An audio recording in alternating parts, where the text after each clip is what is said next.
Greetings, Hillsborough County. My name is CJ Roberts, and I'm the President and CEO of the Tampa Bay History Center and the Chair of the Hillsborough Arts Council. This year, Hillsborough County is participating in a nationwide art and economic prosperity study to gather information about local nonprofit arts and cultural organizations. Now, if you're as passionate about the arts as I am, then you already know that a vibrant arts community helps local businesses thrive, invests in our county's economic well-being, and enhances overall quality of life. In order to show the impact the arts have on our community, we need your help. So if you're out and about at an arts event or a museum, you might be selected to take a quick, completely anonymous survey as part of this important study. Please consider participating in this survey, as it will help support the Hillsborough County arts community. The comprehensive data needed for this study is not possible without your help. So please take the survey and let's make art count.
Welcome to a meeting of your Planning Commission, the official local planning agency for the cities of Tampa, Temple Terrace, Plant City, and unincorporated Hillsborough County.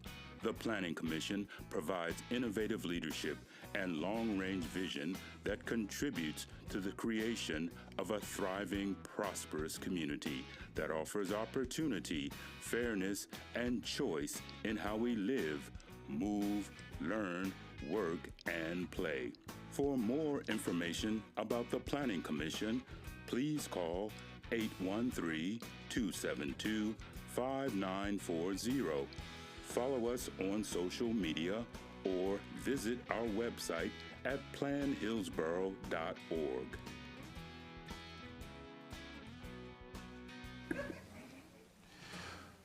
Welcome to the November 7th, 2022 public hearing of the Planning Commission on City of Tampa Comprehensive Plan Amendments. We thank you for attending this meeting. Your comments and participation are encouraged. For those attending in person and wishing to speak on any agenda item, please sign the register at the rear of the room and turn off any devices that may be a distraction. To minimize feedback in audio, all online participants in the meeting will be muted until it is their opportunity to speak. Planning commissioners should unmute themselves to indicate that they would like to speak. Please be sure to state your name at the beginning of your remarks for the benefit of the clerk. There will be an opportunity for members of the public to provide comments. When your name is called, you will be unmuted when it is your turn to speak. Please wait until the chair calls on you to begin speaking. State your name at the beginning of your comments and adhere to the time limits. If anyone has difficulties or is watching via HTV and would like to provide comments to be included in the record for local government hearing, please email them to planner@plancom.org. That's planner@plancom.org. For those of you who are not familiar with our process, the meeting will be conducted as follows. The agenda item will be introduced. Staff will give their presentation with a 15-minute time limit. The applicant will be given the opportunity to make a presentation with a 15-minute time limit. Following presentations, members of the public may address the Planning Commission when recognized by the chairman. Public comment will be heard for 3 minutes per person. The applicant will be afforded a 3-minute period for rebuttal or response. Planning commissioners will then ask questions. Public comment will be closed. And then upon a motion, a second, and discussion, a vote will be taken. That introduction, I'd like to ask the clerk to go ahead and call roll, please.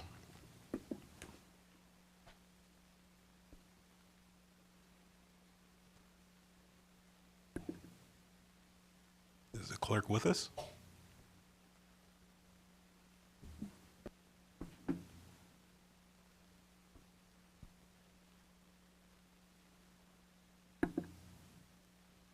Commissioner Bernstein? Here.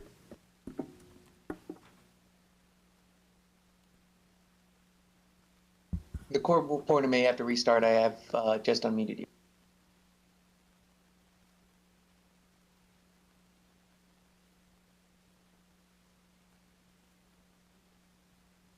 Commissioner Bernstein? Here. Bowden? Here. Buzza? Cardenas? Here.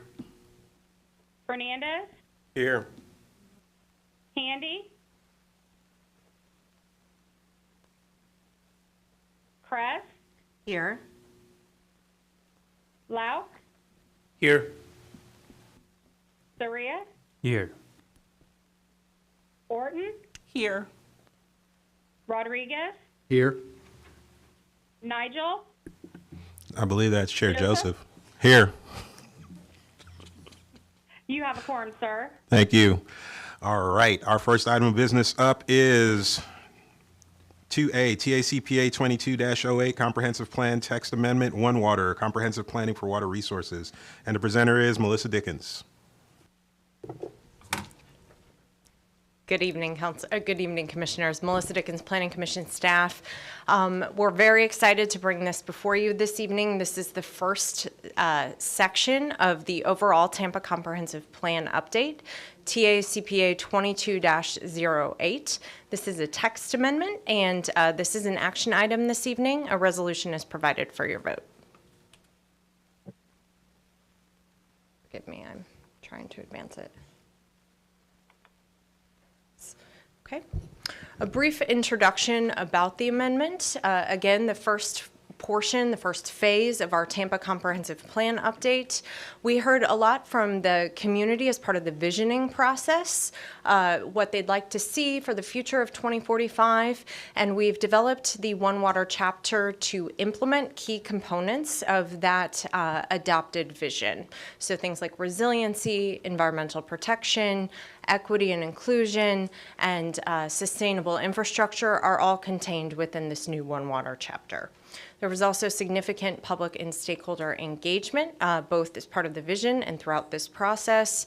And we've coordinated implementation closely with our partners at the City of Tampa. We really want to thank them for their assistance in reviewing the language to make sure that it was implementable. We do have City of Tampa representatives here today, both in person and virtually. A brief overview of the comprehensive plan today as it pertains to water and also the proposed changes. Within the comprehensive plan today, we have a separate stormwater management, wastewater, and potable water section within the plan. The elements or the sections are somewhat distinct. They're separate. They're not necessarily working towards one common goal, so we hope to change that as part of this update. The last overall update to the comprehensive plan for the city was in 2016. Much of the water resources related language within the plan is older than that. It dates back to the early 2000s, 1990s, and we have not only those separate sections, but also water resources related language found throughout other areas of the plan. The intent of One Water is to update and combine these sections, incorporate all of the water resources language within the plan, and we've developed the proposed update to reflect the interrelated nature of water and provide a framework for holistic water resources planning across the city. A little bit about the One Water concepts within the update. It's a mix of existing and new language. For new concepts, we've added language related to resiliency for water resources, green and blue infrastructure and LID, equity and inclusion for infrastructure, and making sure that water is coordinated with other types of planning. We also had some very good bones, very strong bones within the plan. We wanted to retain those existing concepts, strengthen them and streamline them for clarity. So things like water conservation, coordinated water resources planning, things like that we've strengthened and streamlined as part of this update. We have taken a similar approach that this agency took with the Hillsborough County Comprehensive Plan, in that all of the water resources related language is integrated, but we have developed this plan to be specific for Tampa. It's been updated, refined, and tailored to what the residents of Tampa told us they would like to see in 2045 and what reflects Tampa's planning needs. There are 5 goals within the new One Water chapter. They're summarized there on your screen. They are protecting, enhancing, and sustaining water resources, a goal about sustainable and equitable infrastructure, one about enhancing water conservation, a goal about integrated and connected water resources management, and finally a goal about coordinating water with other aspects of planning. Building upon the significant stakeholder engagement that took place as part of the vision, staff also worked to make sure that residents in different neighborhoods across the city were aware of this update and had opportunities to participate. We used a multifaceted approach to try to reach as many residents in different neighborhoods as possible, using both virtual means, in-person means to get the word out. We also created some reference documents, we call them our crosswalks, that show the existing adopted language today and how the language is changing, so that residents could easily see what was new, what was existing, what was being modified. We found that those help increase transparency and enable stakeholders to review the documents. We had 2 virtual meetings that were focused on this update specifically. They were held at different times of the day in different times of the day, different days of the week to try to reach as many people as possible. We also shared the information at the Tampa Planning Town Halls that the city ran and the Hillsborough River Interlocal Planning Board, TAC. And our goal was to have a really broad meeting attendee and digital reach. Staff also provided the draft One Water section a couple of different times to our local, regional, and state agency partners, specifically those that regulate or are involved in planning for water resources. So agencies like Tampa Bay Water, Water Management District, EPC, DEP. We sent it out for preliminary comments, a preliminary draft, and then also asked for agency comments as part of our typical plan amendment process. And we did not receive any objections to the amendment.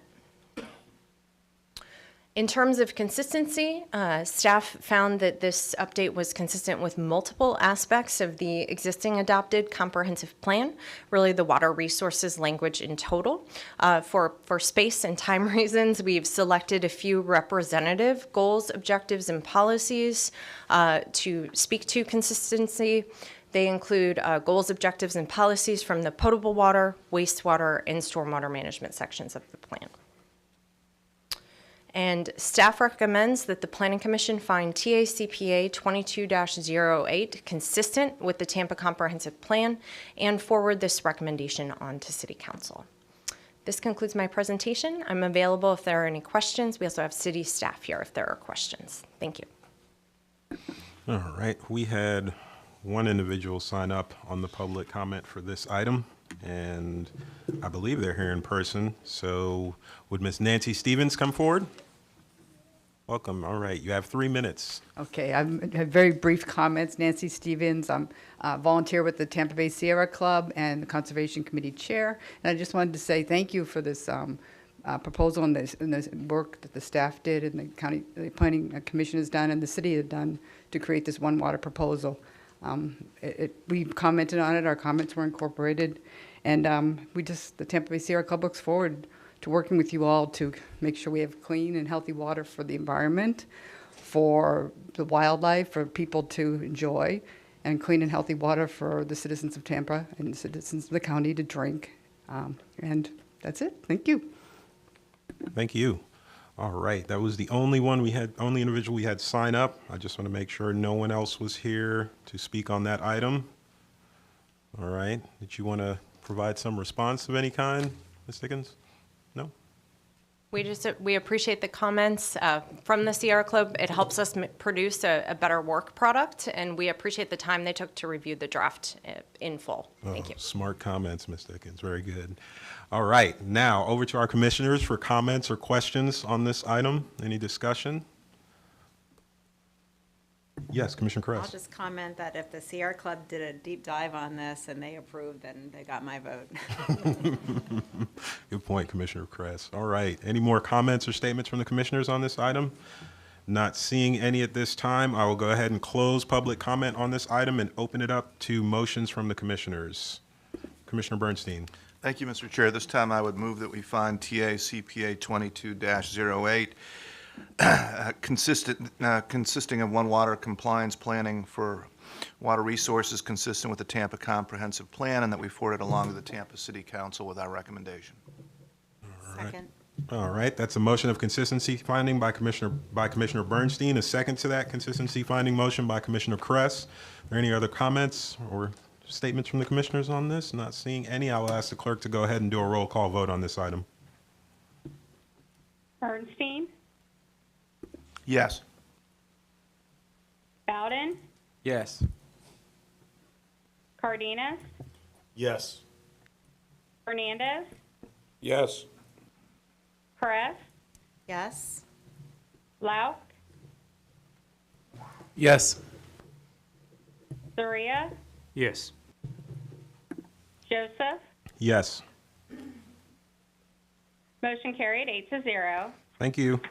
All right, thank you for the information, Ms. Dickens. And we will move on to our next item.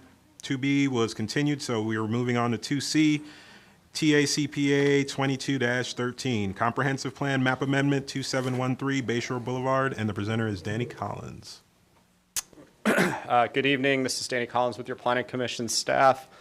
This is Tampa Comprehensive Plan Map Amendment 2213 for the property located at 2713 Bayshore Boulevard. The subject site is within the South Tampa Planning District, and more specifically, it's in the Bayshore Gardens neighborhood. The subject site is within the coastal hazard area, and it is shown here on our locational map. Just a quick background. The request is privately initiated. It's small scale in size. The subject site is approximately 2.12 acres, and the request is to change the future land use designation from the residential 35 designation to the residential 83 designation. Here is an aerial map of the subject site and the surrounding properties. You'll see the subject site. It's shown in yellow and outlined in black color. It's generally northwest of the intersection of Barcelona Street and Bayshore Boulevard. This is Barcelona Street here, which contains single-family attached uses. Single-family attached uses are found along South Isabella Avenue, which runs along the northwestern boundary of the subject site. Directly to the northwest is a 15-story multifamily use.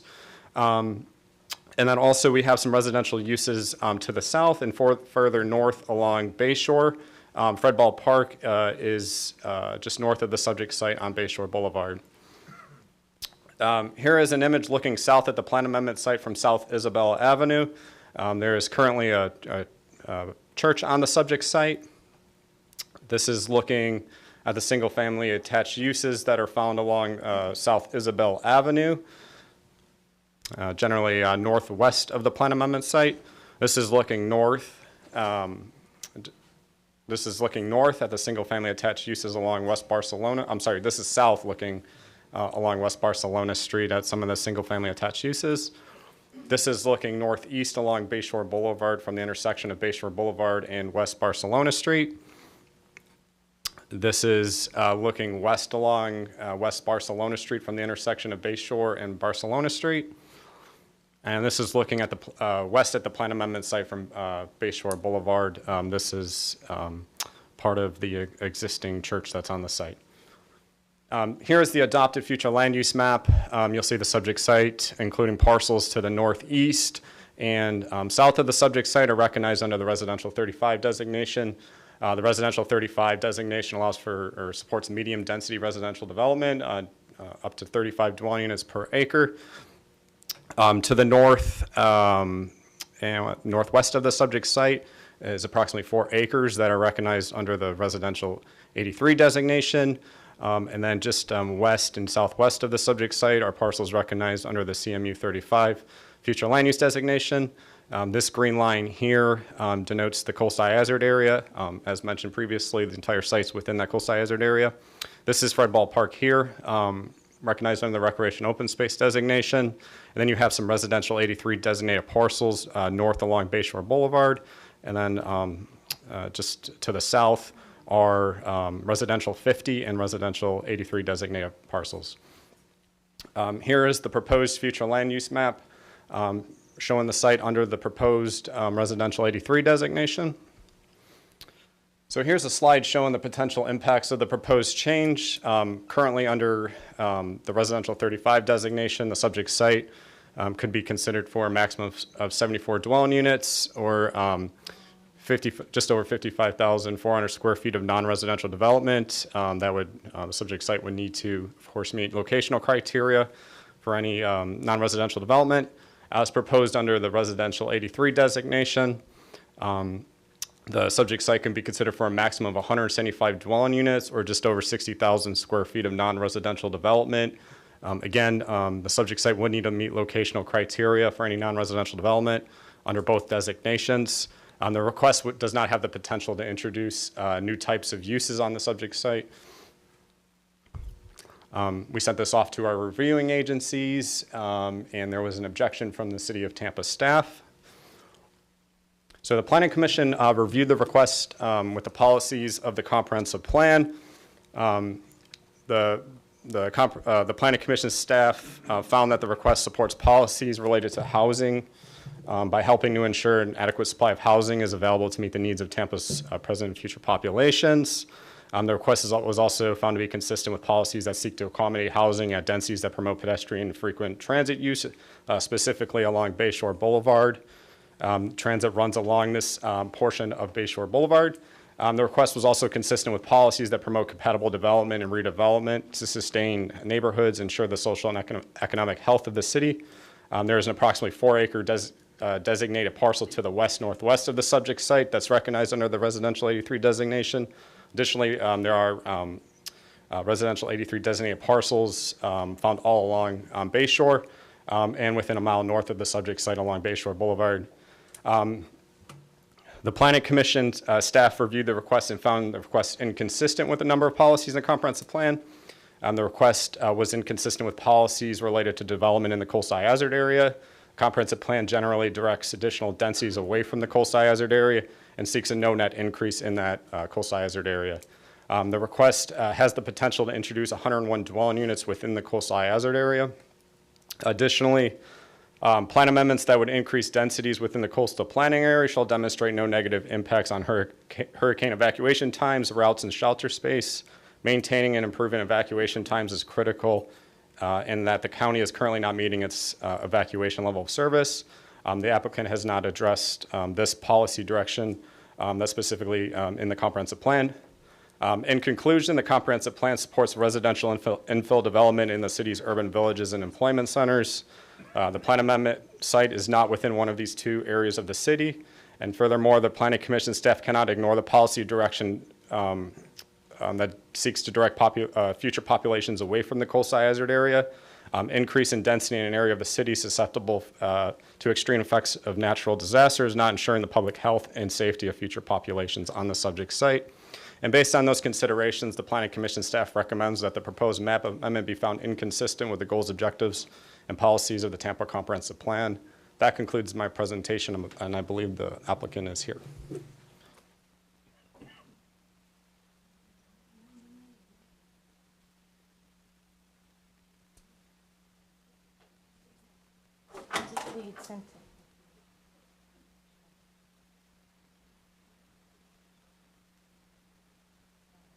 What the name of it is?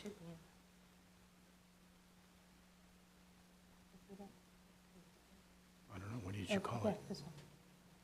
That one? Yeah.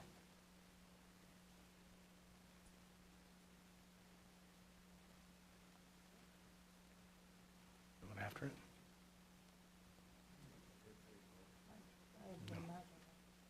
We submitted it. I've got it on a hard. Yeah, no. Old-fashioned. Well, no, we haven't. If you know the name.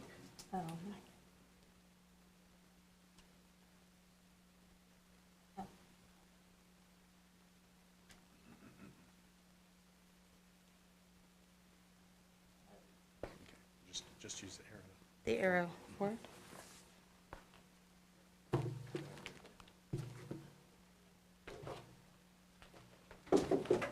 Good evening, Commissioners. For the record, my name is Julia Mandel with the law firm of Gray Robinson, 601 East, that's where you are, 401 East Jackson Street, Tampa, Florida. I am here representing the related group and also representing the synagogue who is proceeding forward with this request. And I appreciate and understand that this is a little bit of an unusual request, so I'm going to spend a little time explaining why we're here and what we're trying to accomplish and understand the position. There's some folks in the audience, and understanding that this is a little bit of a novel way to get to where we're trying to go. And I have hard copies of the PowerPoint because I'm old and it's harder for me to do these PowerPoints, but so if anybody needs it or if anybody in the audience would like a copy of the PowerPoint, we're happy to present that to him. As I said, again, my name is Julie Mandel with the law firm of Gray Robinson. This is our technical team. With me is Pedro Snell from the related group. On the phone should be Lloyd Stern of Congregation Road of Shalom. I'm not sure he was able to actually log in. Ricky Patrica of Dark Moss, Sandy Peaceman of CFE Architect, Artie Cintron of Kimlin Horn, and Steve Henry of Links and Associates. I want to spend a little time talking about Road of Shalom because truthfully that is why we're here. This entire project is an effort to have an opportunity to allow the Congregation Road of Shalom Synagogue to remain in its existing location while still allowing a certain level of development to occur on that site. This is seeking that level of co-location and for us to be able to honor Road of Shalom as well as continue to have some development opportunities in this site. So just a little background about Road of Shalom. They have existed in Tampa since 1903. They are a conservative synagogue that has been located in Tampa and has been on Bay Shore since 1969. As I said, the intent of this entire project is to preserve Road of Shalom on the site. It's a congregation that serves more than 400 members, representing every stage of life, from young professionals to active adults to older families to older Jewish Americans. So it is really a highlight. We've all seen it driving down Bay Shore. This is the existing configuration of Road of Shalom. It consists of three parts, really: the temple, the synagogue building, which is the yellow brick building, the preschool, which is the JCC preschool that is in the back of the building, and basically a large asphalt parking lot. After a lot of discussion, Road of Shalom had been going through a significant conversation with themselves and with other developers as it relates to what to do with their property. Obviously, we all know there's a lot of development pressures in South Tampa, but they certainly wanted to seek opportunities to remain in its existing location while at the same time create the ability for them to both have a project that they could support and live with that is also in that location and allow themselves to have some financial security moving forward. The proposed project, and I recognize this is the comp plan phase, but I think in order to understand why we're here, it is important to understand the project as a whole. It's intended to develop 60 luxury condominium units behind the synagogue, far away from Bay Shore. This is intended to have that financial support I was talking to you about, to ensure that they're economically stable. A lot of temples, churches, those types of institutions do have hard times financially, and this would allow them to continue to have their building in its current configuration and location. The intent is for them to be co-located. And this is a partnership for development, so they would co-locate with their parking, with other of their facilities, their entry and exit points, and those types of items. So they're intended to live in harmony. Why did we request the R83 is probably the biggest question everybody's asking, and I totally understand it. I want to first direct you towards that provision in the comprehensive plan that directs you in the city of Tampa when you make a request for a comprehensive plan amendment. You're intended to find a land use category that provides, if you're going to increase intensity, that is of a similar density or intensity of what is surrounding you. What this property has in its surrounding area is the R83, and that is why we made this request for the R83.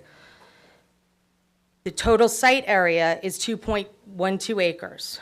Right now, if we were to go ahead and move forward, we would be able to achieve 50 units. The allowable units in the R83 is 119 units. Our proposed units are 60 units. When I say the 50 units, I mean if the synagogue remains, we can achieve 50 units. We, in order to achieve the entire project the way we have looked at it, we are attempting to achieve 60 units. The proposed rezoning, which I know is not in front of you, is limited to 60 units. And it also shows it's a site plan controlled district. It also shows the synagogue remaining in its current location. As we've talked about, the proposal is 60 units. Right now, we would have an opportunity, if the synagogue went away, that parcel would have the opportunity to go up to 74 units. And I know there's a lot of concerns about the coastal high hazard area and adding units to the coastal high hazard area. The intent of this project wouldn't actually add any more units than would be allowed today. In fact, it would be less than what could be considered today. The R83 would allow consideration for us to come forward to keep the synagogue in its current configuration and allow us to develop up to 60 units. That is why we were here, and that is why we came forward with this request for the R83. I just wanted to show a little bit. This is the pending rezoning, which is moving forward. It is showing that the synagogue in and of itself will have both its existing location and the parking, keeping 75% of the total land area. This is the site plan, which I recognize is not in front of you, but I thought it would be important for you to get a flavor of what we're trying to accomplish. There is existing access points that go into what is basically an asphalt parking lot. It would allow the opportunity to add additional landscaping. It adds the opportunity to make sure the parking is interior to the building, with some parking also available outside the building for the synagogue. But the access points are going to be similar, and the beautification of the right-of-way will be part of our rezoning. The other thing I want to point out is that the preschool that currently exists on site has about 80 students. If you were to, it might not seem intuitive, or it might seem counterintuitive. The traffic that will come off of this project is actually less than the traffic you get for a daycare. And if anybody's lived around a daycare or gone to a daycare or gone to a school, you know that in and out is always very, very trying. As I've talked about, this is intended to bring more trees, more beautification to the site rather than the sea of asphalt, and also to create more pedestrian walkability both on Isabella, Barcelona, and for Bayshore. Let me just talk a little bit about the coastal high hazard area, because I know that's a concern. It's a significant concern for everyone. We got another storm coming. There was a big storm that was there before. Our rezoning is limiting the number of units to what it is we would be able to achieve, less than what we could achieve today under the R35. It is our feeling and belief, and we've submitted some documents into the record, that this will have a de minimis impact on evacuation routes. Mr. Steve Henry of Links & Associate presented a report and a study that showed that, especially since this project is located in proximity to the Selman Expressway, which does have capacity for evacuations, that this would only increase that at a 0.7% given the traffic impacts of this project. In addition, this building will be built 1 foot above base level, base flood elevations on the AZ zone, with a finished floor elevation that's 12 feet up. In fact, this building will also go through wind tunnel testing.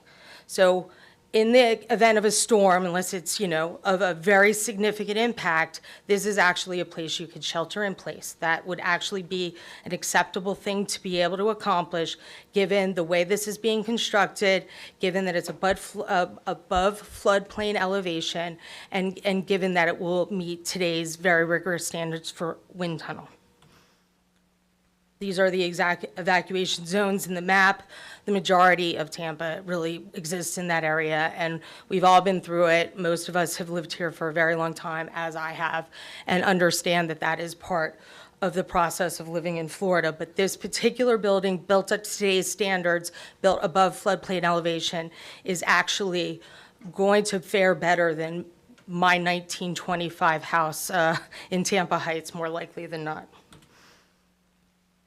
It is our feeling that the future land use designation of R83 in this location, given its proximity to other R83, is consistent with the comprehensive plan, given its adjacency to other R83 land use designations. It's our feeling, and we've submitted from our architect, from our transportation planner, and from a flood elevation expert, that it won't have a net negative impact. That being said, I am certainly know that there's a lot of folks in the audience that have a lot of concern about this level of density in this area. We have reached out to the Bayshore Garden Homeowners Association and have met with them. We've also met with the Garden Club, which is the adjoining neighbor. We've had a meeting with them. I actually have another meeting scheduled.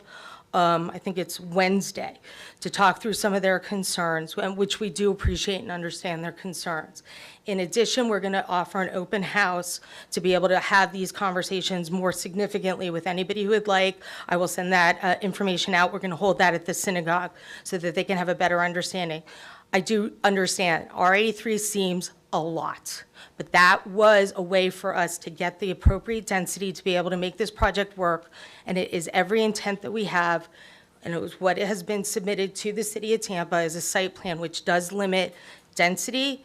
It does preserve the temple, and it allows that view on Bay Shore as you continue forward to be as it is, with not having a building straight up on Bay Shore, having it set back behind the synagogue. It allows an institution in Tampa to be able to remain in its existing location and to be able to thrive moving forward. I'm happy to answer any additional questions that you might have, and I'm sure there's a lot of folks who have comments and concerns, and it's my intent to be as open with them as possible after this meeting as well. Thank you. All right. Now, we have a lot of people sign up for public comment on this one. So before we get started, I want to remind everyone of a couple things. The first most important thing is you have 3 minutes per person, right? Each of you gets 3 minutes. There's no sharing time, no transferring time, none of that. Use your 3 minutes or lose it. Next person gets up and they get 3 minutes. It did come to me that some of you may have had some difficulty signing up. So if anybody in here does want to speak and hasn't signed up, or I don't call you for some reason, just give me a little wave and we'll get right to you. I love hearing from the public. So this is what I'm here for, is to hear from all of you. We're going to try and get you through as orderly as possible. Also, I wanted to mention before we get too deep into the emotions that don't forget that after this, right, this thing goes to City Council and they have to make a decision on it. So also remember to show emotion there and to go there and also fight for what you believe in, because that is where the final decision gets made, right? Tonight, we're only making a recommendation to your City Council. So keep that in mind. And with that, we will go ahead and start off. And I'm going to start off with a familiar face here. We'll bring back Ms. Stevens back up again, since I already know that name. Good evening. This is more my typical role, being negative. I like to be positive earlier, but I wanted to speak today to this because with climate change and the resulting sea level rise, I think it's unwise to make a change that would allow for denser housing in a coastal high hazard area. And I just saw the proposal, but once you make that land use change, there's no guarantee that that proposal will be what's built. So you have to take into account that it could be something else with many more units on it. You know, just don't make a change that will put more future residents in the path of future hurricanes, that will have more flooding, more rain. They're on Bay Shore Boulevard. We know that if they have to evacuate, they're not going to go that way because it's probably going to be underwater. If they can get to the Selman, maybe it's a little increase of the overall traffic, but this is one project of many that's being built in South Tampa, and more people from South Tampa and from Pinellas are trying to use the Selman to evacuate during a storm. So it's a key evacuation route that would add more people. And again, this is a land use change that doesn't have to be made. There's an existing land use they can use and conform to do what they need to do. Could we get you to identify yourself real quick? Oh, I'm sorry. I'm Nancy Stevens, resident of Tampa, Tampa Bay Sierra Club. And thank you for your time. Thank you. All right. Next up, we have a Paula Meckley. I'm probably butchering the last name, so forgive me. No, you got it. You got it right.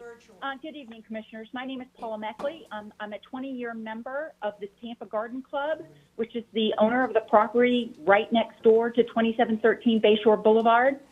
I also live about 1.5 miles from the proposed development, and I'm a frequent enjoyer of Bay Shore Boulevard. Amendments of any aspect to the comprehensive plan represent a major policy decision. That is why I am urging you to follow your staff's recommendation that the proposed land use change from R35 to R83 on 2713 Bay Shore Boulevard is inconsistent with the Tampa Comprehensive Plan and should not be granted.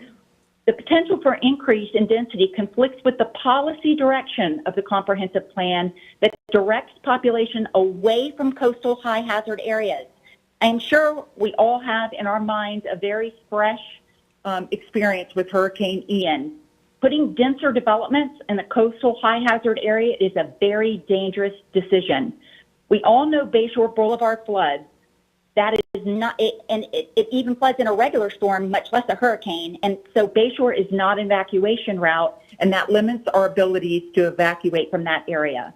Also in this report, CM Objective 1.2 4 states that to minimize impacts and the cost to the city because of disasters by limiting the amount and type of public infrastructure investment in the coastal high hazard areas. So right now, there are no roadway capacity improvements listed in the 2045 long-range transportation plan or the current transportation improvement plan for this area. And there are no new funded bus routes in this area either. So how will this increase in density be dealt with pertaining to traffic and evacuations in emergency? The subject site is also not located within the city's urban village or employment center. Put this building in those areas. The land use change will be detrimental and have a very bad impact on the property of the Tampa Garden Club. The sheer size of this structure and the shadow that it will cast over our gardens will have a bad effect on what we can do with our gardens. The noise it will create, not just during the construction, but they also have plans to put pickleball courts on our side of that building. We hold kids' environmental camps there. We host speakers. We provide educational opportunities to learn about the living ecosystems around us. We sustain these programs and our property by renting our one-of-a-kind event venue to brides and parties in the Tampa Bay area. We've been on this property since 1949. Please find this request inconsistent and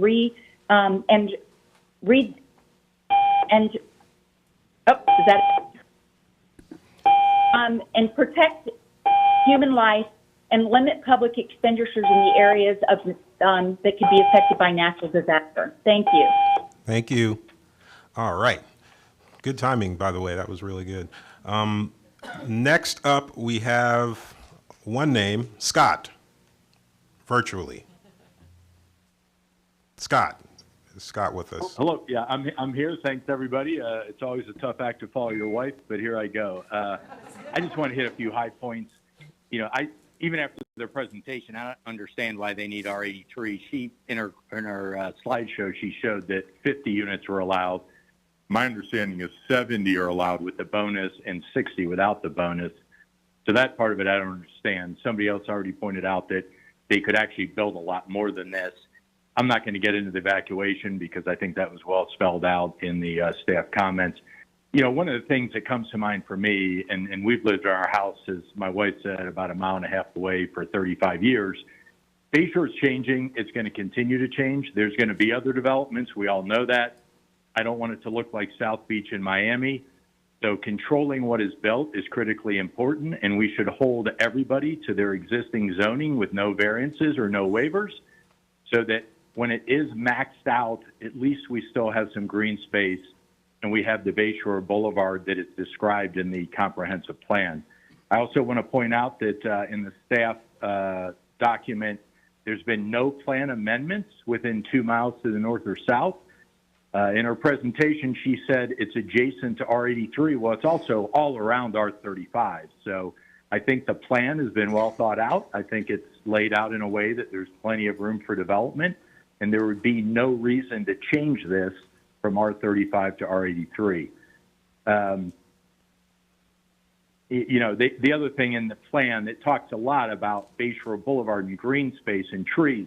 What she said about the trees, they're cutting down grand oaks to develop this and jamming a few trees around the sides of the property. And those trees are going to be nowhere near as big as what they're showing on that design. So I wanted to point that out. Bottom line is, after reading the staff recommendation and listening to everything else that's been said so far, it to me could not be clearer. This is an application that should be denied. And if it were to be passed, one would have to wonder why we even have a comprehensive plan. Because if the Planning Commission is going to just approve this and disregard virtually everything that's been laid out in the comprehensive plan, I'm not even sure why we have a comprehensive plan or why this would go before the Planning Commission. Thank you for your time. Scott, could you identify yourself for the clerk, please, really quick? I'm sorry. Scott Meckley. Thank you. All right. Next up on our public comment, we have Allison Date in person. Welcome. Hi. My name is Allison Date. I'm with Sierra Club and TTAG, which is Tampa Tree Advocacy Group.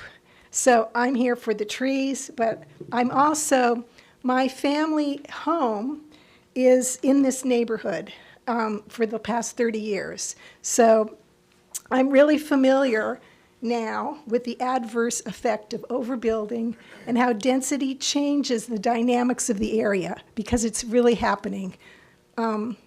Anyway, I won't go into that, but I'm asking that you please follow the city comprehensive plan as your planning commission has requested and deny the increase of density zoning on this property. I'd also like to ask you to provide protection for the 5 healthy grand oaks as requested by the city arborist. Preservation of this city's natural resources need to be a priority over parking spaces and roof overhangs, which is why they need to get rid of some of them. This coastal high hazard area is already overpopulated. Therefore, the developer should be expected to create an alternate plan with an appropriate size design that incorporates the grand trees as allies against floodwaters. In addition, overbuilding and the removal of green space and grand trees that are emblematic of Bayshore Boulevard is altering the feel and character of this community treasure, and it really is. I was just in that area setting up for voting tomorrow right next to this property, and I ride my bike down Bayshore, and it's just not the same with all these large buildings overlooking you where there used to be green space. Please stop the increased density on Bayshore, prevent further loss of Tampa's tree canopy by voting against this request for land use zoning, further greater density. And I want you to remember, I found this quote today and I just have to share it. If not for trees, human life would not exist. That's Deuteronomy chapter 20, verse 19. Thank you very much. Thank you. All right. Next up on our list, we have Robert B. Whitmore. Robert Whitmore here? Or is he maybe in the next room? It's an in-person one. Not here? Okay. Just check. No? Nobody seems to be coming. All right, we will move on to Vance Smith.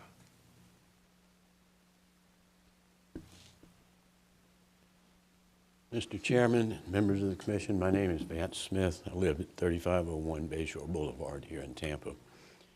When I was first asked to look into this proposed plan amendment, I went to the text of the comprehensive plan, and there was a section that indicated reasons to consider a plan amendment, and 2 of the reasons that stuck out for me was that the original designation was improper or in some way flawed.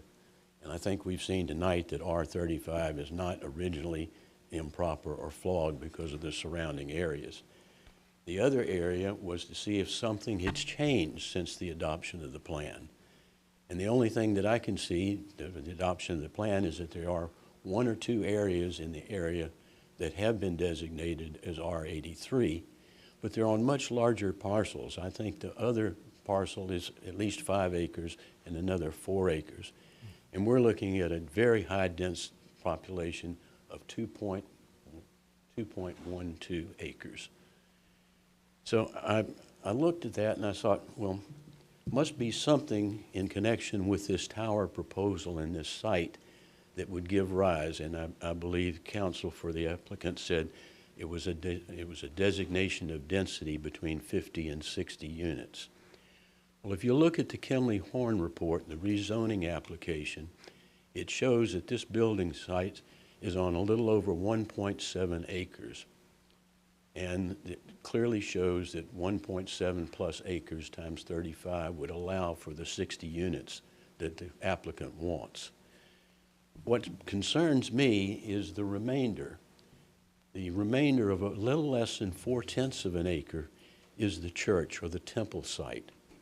And I've heard today that their intention is to live in harmony and coexistence, but this plan's got to last till 2045. And intentions can change, especially when there's intense pressure to develop along Bayshore Boulevard. What would you be able to do with RS 83 on less than 4/10 of an acre? It's about 20,000 square feet. For comparison purposes, the sanctuary, which is nearby, is on 0.72 acres, about 31,000 square feet, and they have 15 units.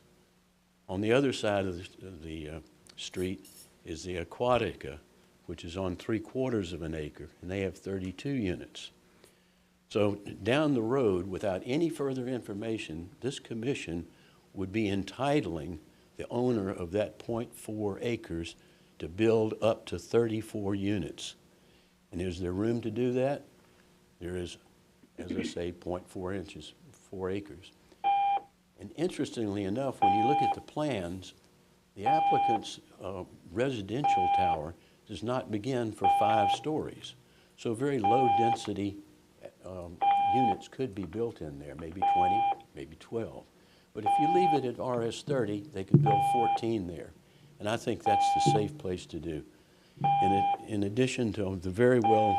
Mr. Vance, we'll have to ask you to go ahead and wrap it up. Your time's almost done. Yes, I just ask you, in addition to the other comments, to deny this petition. Thank you. Very good comments. Good points. All right. Next up, we have, no, we don't. They didn't want to talk. Skipping. Next up, we have Donelda Galagli.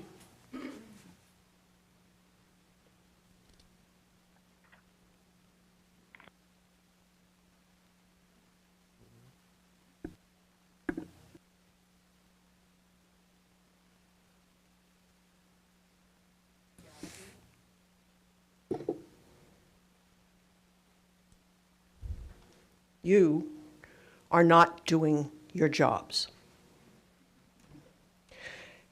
Your staff finds that the proposed future land use designation from residential 35 to residential 83 on just 2.12 acres is inconsistent with the Tampa Comprehensive Plan, and the request should be denied.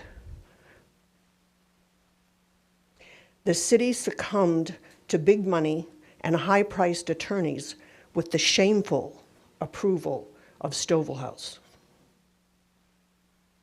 The lure of a bigger tax base instead of the well-being of its residents drives this commission. I'm a resident of a small, discreet, 8-unit, 3-story condo bordered by Isabella, Palm, and Fred Ball Park. I do not want my neighborhood to look like Miami Beach. If that's where I wanted to live, I would have moved there. I do not want gridlock traffic that this new condo will cause when trying to exit Isabella to Bay. I do not want the city to be wooed into approving this new condo and future developments by Mr. Perez and his dynasty. If the truth be known, I feel like we residents are wasting our breath because the city is in bed with Mr. Perez and his group, and the promise of increased tax base, gifts of works of art, well, he will have a free hand in whatever he wants to do. It's my considered opinion that this has already been decided. I beg you to act responsibly and deny Mr. Perez and his related group's request.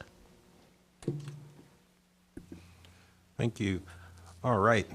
Oh, Ms. Gallagher. Can she please? Yeah, could you come back? State We your need you to name. identify yourself. Our mic was off when you first said your name. We're sorry for the clerk. My name is Donalda Gallagly. Thank you. All right, next up we have Artie Cintron, virtually. Is Artie on the line? Yeah, I think I accidentally signed up as a speaker. I'm one of the consultants. I apologize. Okay. All right. And what about Jane Graham? Next up.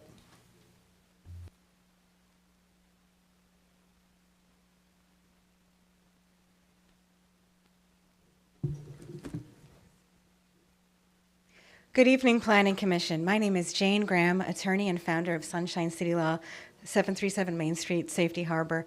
I represent Altora Bayshore Condominium Association, and Altora opposes the future land use comp plan amendment tonight. Altora is located diagonally from the property on West Barcelona Street. Altora supports the planning staff recommendation that the application is inconsistent with the coastal high hazard area policies in the comp plan, and on that ground alone, this application should be denied.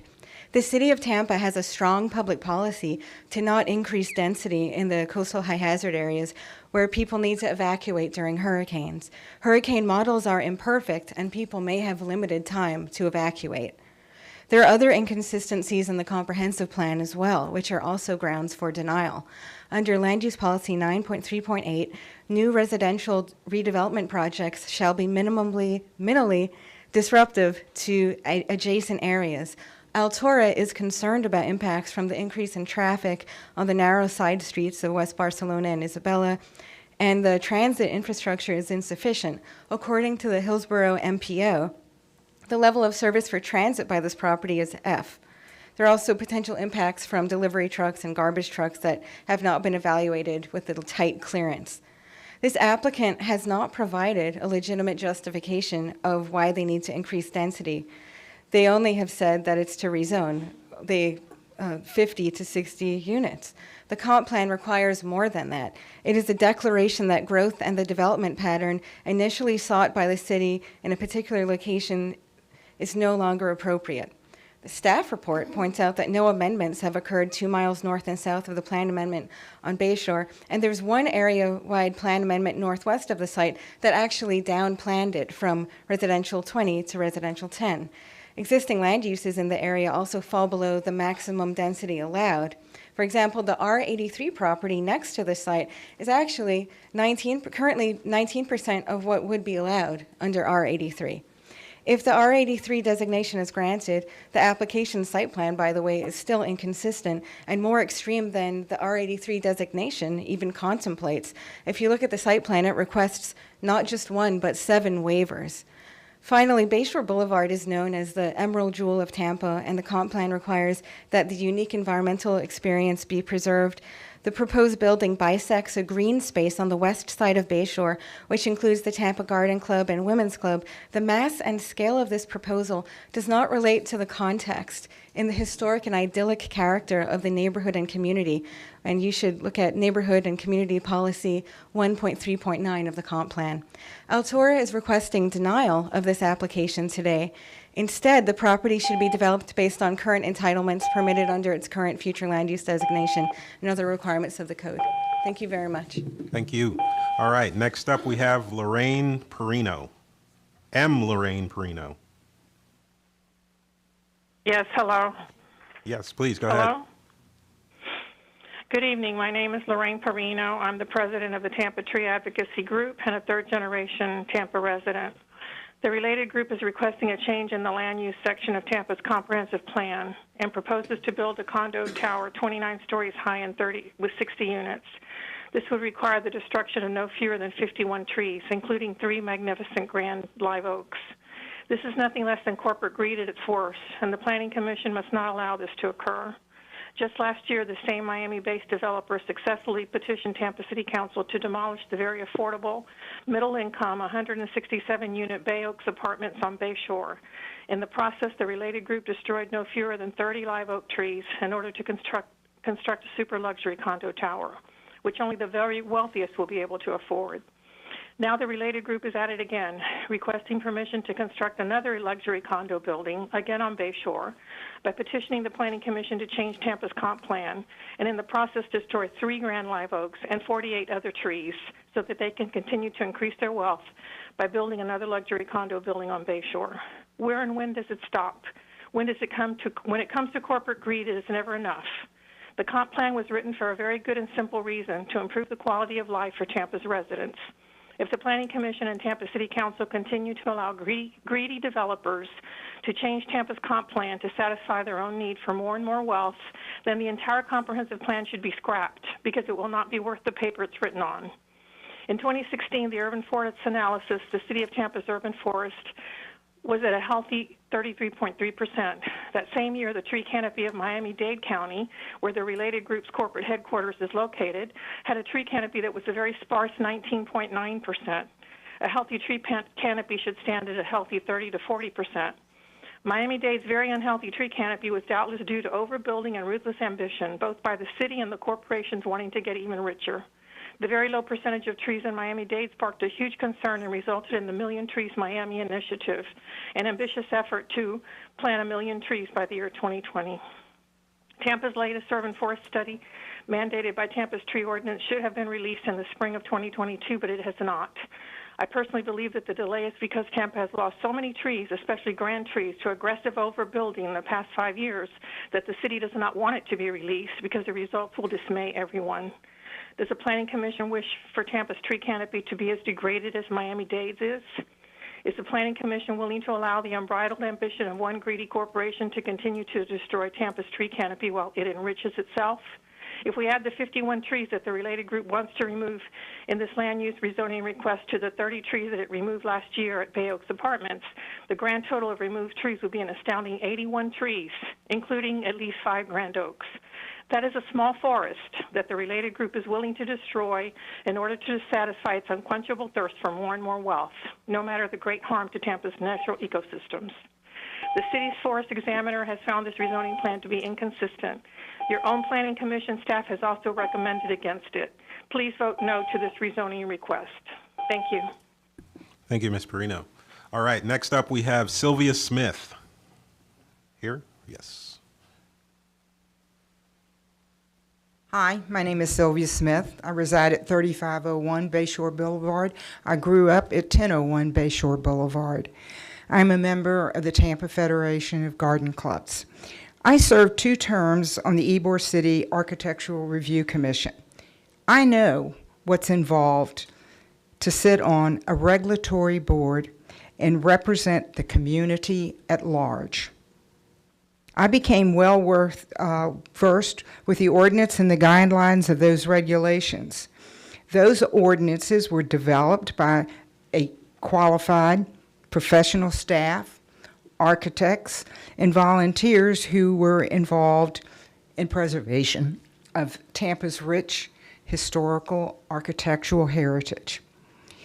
Before becoming law, numerous public meetings were held to enable citizens to make input.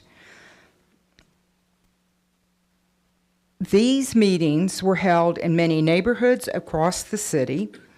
The documents were then read, that was developed, were then read and adopted by the then sitting council. The comprehensive plan for the city followed the same path.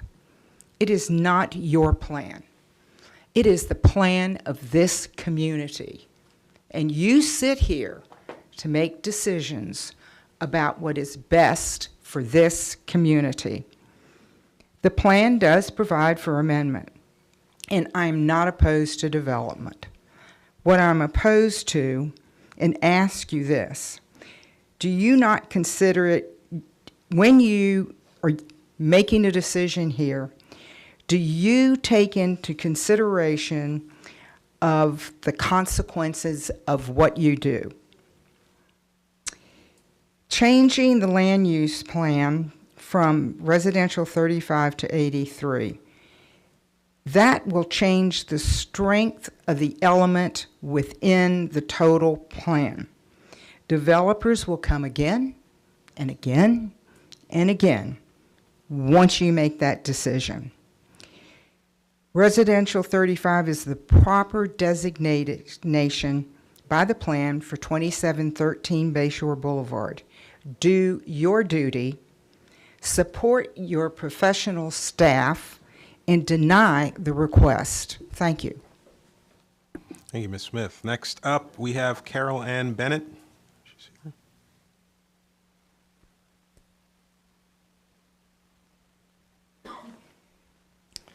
Hi, my name is Carol Ann Bennett. I'm with TTAG, Tampa Tree Advocacy Group. This property can be developed for multifamily today. Right now, they can pull permits and build. No changes, no waivers, as long as they don't violate the comp plan. And that's what they want. They are asking you to say it is okay to violate the comp plan. So of course, staff finds this inconsistent. The comp plan says, quote, no net increase in overall residential density within the CHHA. The CHHA is the area below a Category 1 storm surge, a Cat 1, not a Cat 4 like Ian. They will drastically increase density by going from 35 to 83 units per acre. I ask you to consider Hurricane Ian while you debate this.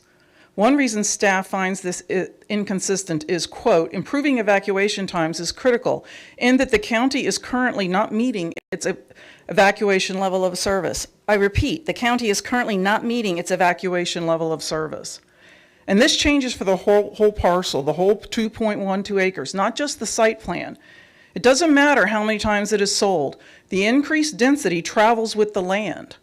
The increased density will allow the whole parcel to be developed to a total of 175 units.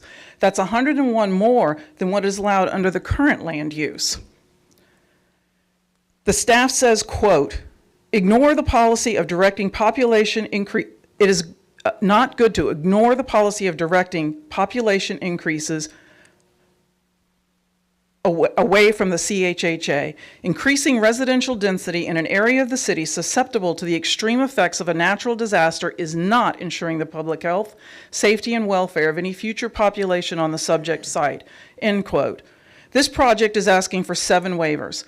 They're required to preserve 50% of the trees, but they want a waiver to preserve only 20%. They want a waiver to cut down 3 healthy grand oaks. These 3 grand trees did not magically appear after the signing of the contract. Chapter 7 of the 27 of the Tampa Code requires you to consider if the project can be reconfigured to save the trees. The answer is yes. If they reconfigure to comply with the comp plan and build what they knew was allowed when they bought it, the grand trees are saved. And they can preserve the required 50% of the protected trees instead of only 20%. And preserve a tree that doesn't even belong to them. There is a 30-inch live oak that they share with the Tampa Garden Club. The irony of this is amazing. What were they thinking? They want to cut down a tree that is just 2 inches short of being a very healthy grand tree that is partially owned by the Garden Club.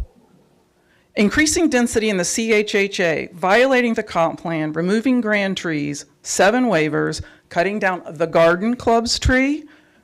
This is an easy one.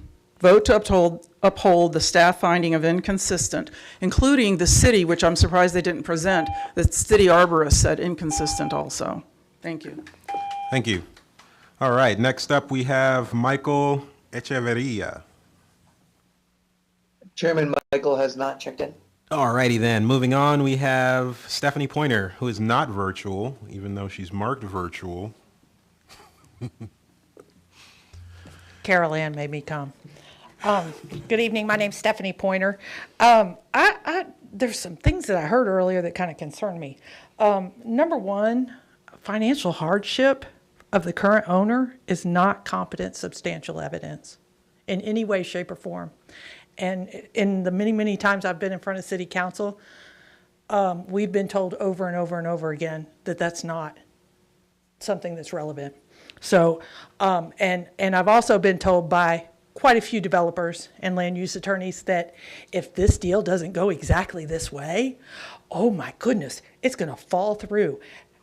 I'm sorry. I support the synagogue. I would support a church.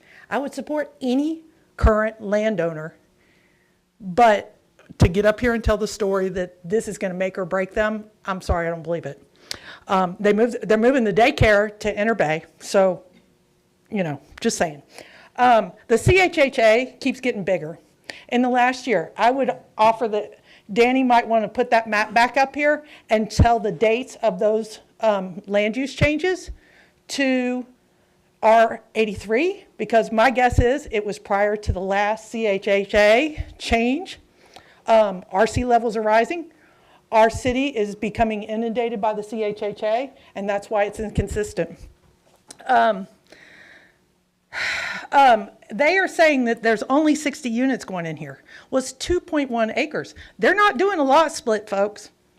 So we're just talking about the little piece of land that they're buying from the church.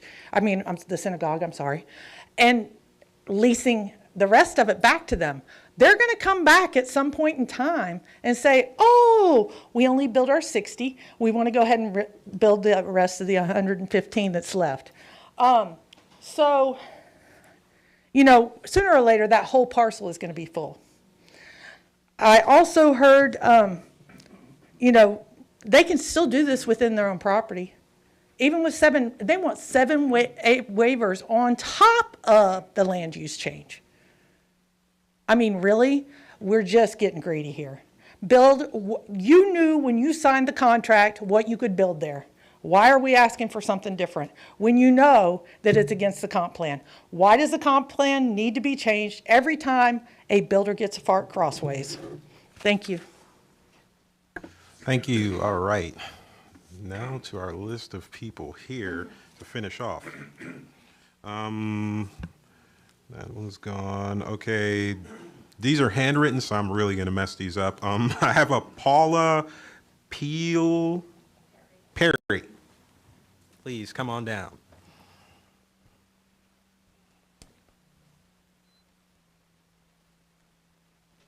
Good evening. My name's Paula Perry, and I'm part of the Tampa Garden Club. I'm a resident of Tampa, and I frequent Bayshore Boulevard, which is just beautiful and really a gift to our city, and I hope that we can maintain it. And I'm not opposed to development. I am opposed to changing this designation or this approving this amendment. Part of my concern is the actual size of the building that they're proposing. It's 29 stories. If you go through Bayshore, the entire stretch of it, there's not anything close by that is 29 stories. It is going to stand out. You just have to, it's hard to see it on the screen when they're showing it and the images that we're getting. It is not consistent with the rest of the community, with the rest of the neighborhood there. We've got that we're adding to the density. We are, and it's coastal high hazard. We know that. I understand their presenter mentioned about it's less increased density versus the children leaving from school. You know what? Those people are dropping children off, picking them up. They're not residents. They don't have 2 cars per resident. Most people have more than 1 car in their home. It's going to be increased traffic, increased just a really difficult image to see this entire project move forward. So I hope that we can maintain the current adopted land use of 35. That seems appropriate. They can build what they want to build on it. Obviously, they might not be able to cut down all the trees, but we would appreciate if you would deny this. Thank you. Thank you. All right. Next up, we have Kitty Wallace.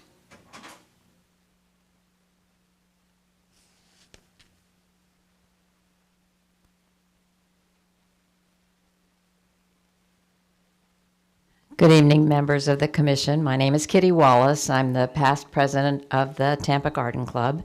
I live at 4902 North Collins Lane in Tampa, and I'm here to represent the Tampa Gardens Club's concern about the impact that this really tall building that's built out over would be if you were to approve their request for these amendments, built out over property that will be overlooking the Tampa Garden Club, and will have cut down some trees that are really part of what we consider to be the last green space on Bayshore Boulevard, and we're very proud of that. So we ask that you take a look at the Planning Commission's already a well-researched plan and see that these 7 amendment requests are not consistent, and we ask that you disapprove them. Thank you. Thank you. All right, next up we have Pedro Scholl. Okay. Then we have Cindy Hickey.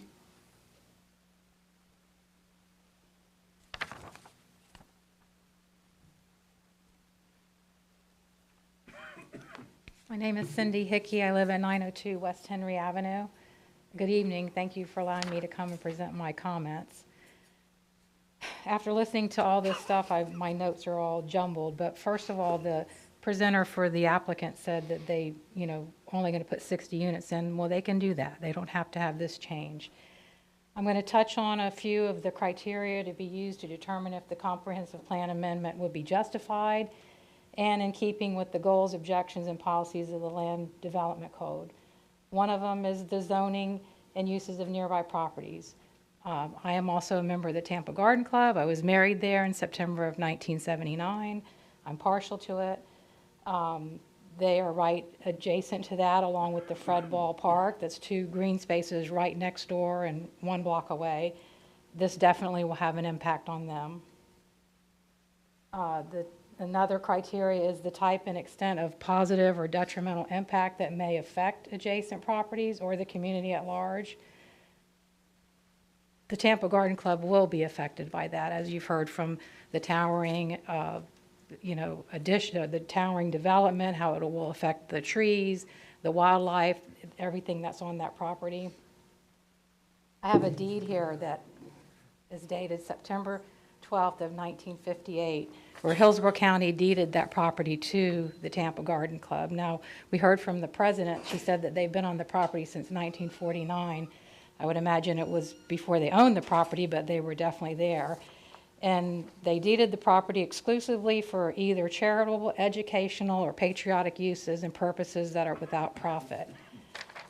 I hope that you consider, as a Hillsborough County entity, to continue that intent for that property so that they can continue to do the things as a nonprofit entity there.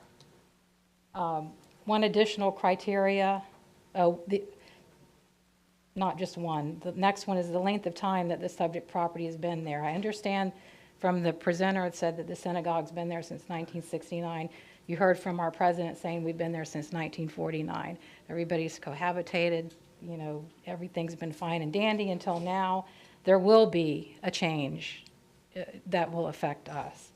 One additional criteria is the consideration of professional staff recommendations, and the public record shows us, and as you well know, that your staff has found the proposed future land use designation change requested by the applicant to be inconsistent with the comprehensive plan. And like many have said before, it was a well thought out plan. It took a lot for you guys to come up with it.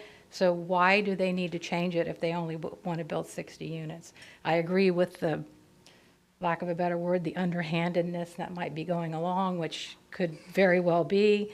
But if they wanted to change it later, then they'll have to come back to you. But for now, I hope that you will find that the amendment is inconsistent and request City Council to approve your findings. Thank you. Thank you. All right. We have only one individual left, I believe. I don't see any scowling faces out there. And I'm not even sure if this individual signed up for this one. They didn't really sign up for anyone, but Dan Jones. I have a Dan Jones that's not tagged to anything. Nope. Okay. All right. Well, that was all we had for public comment, because I'm not seeing any angry faces or raised hands in here, so we didn't miss anybody.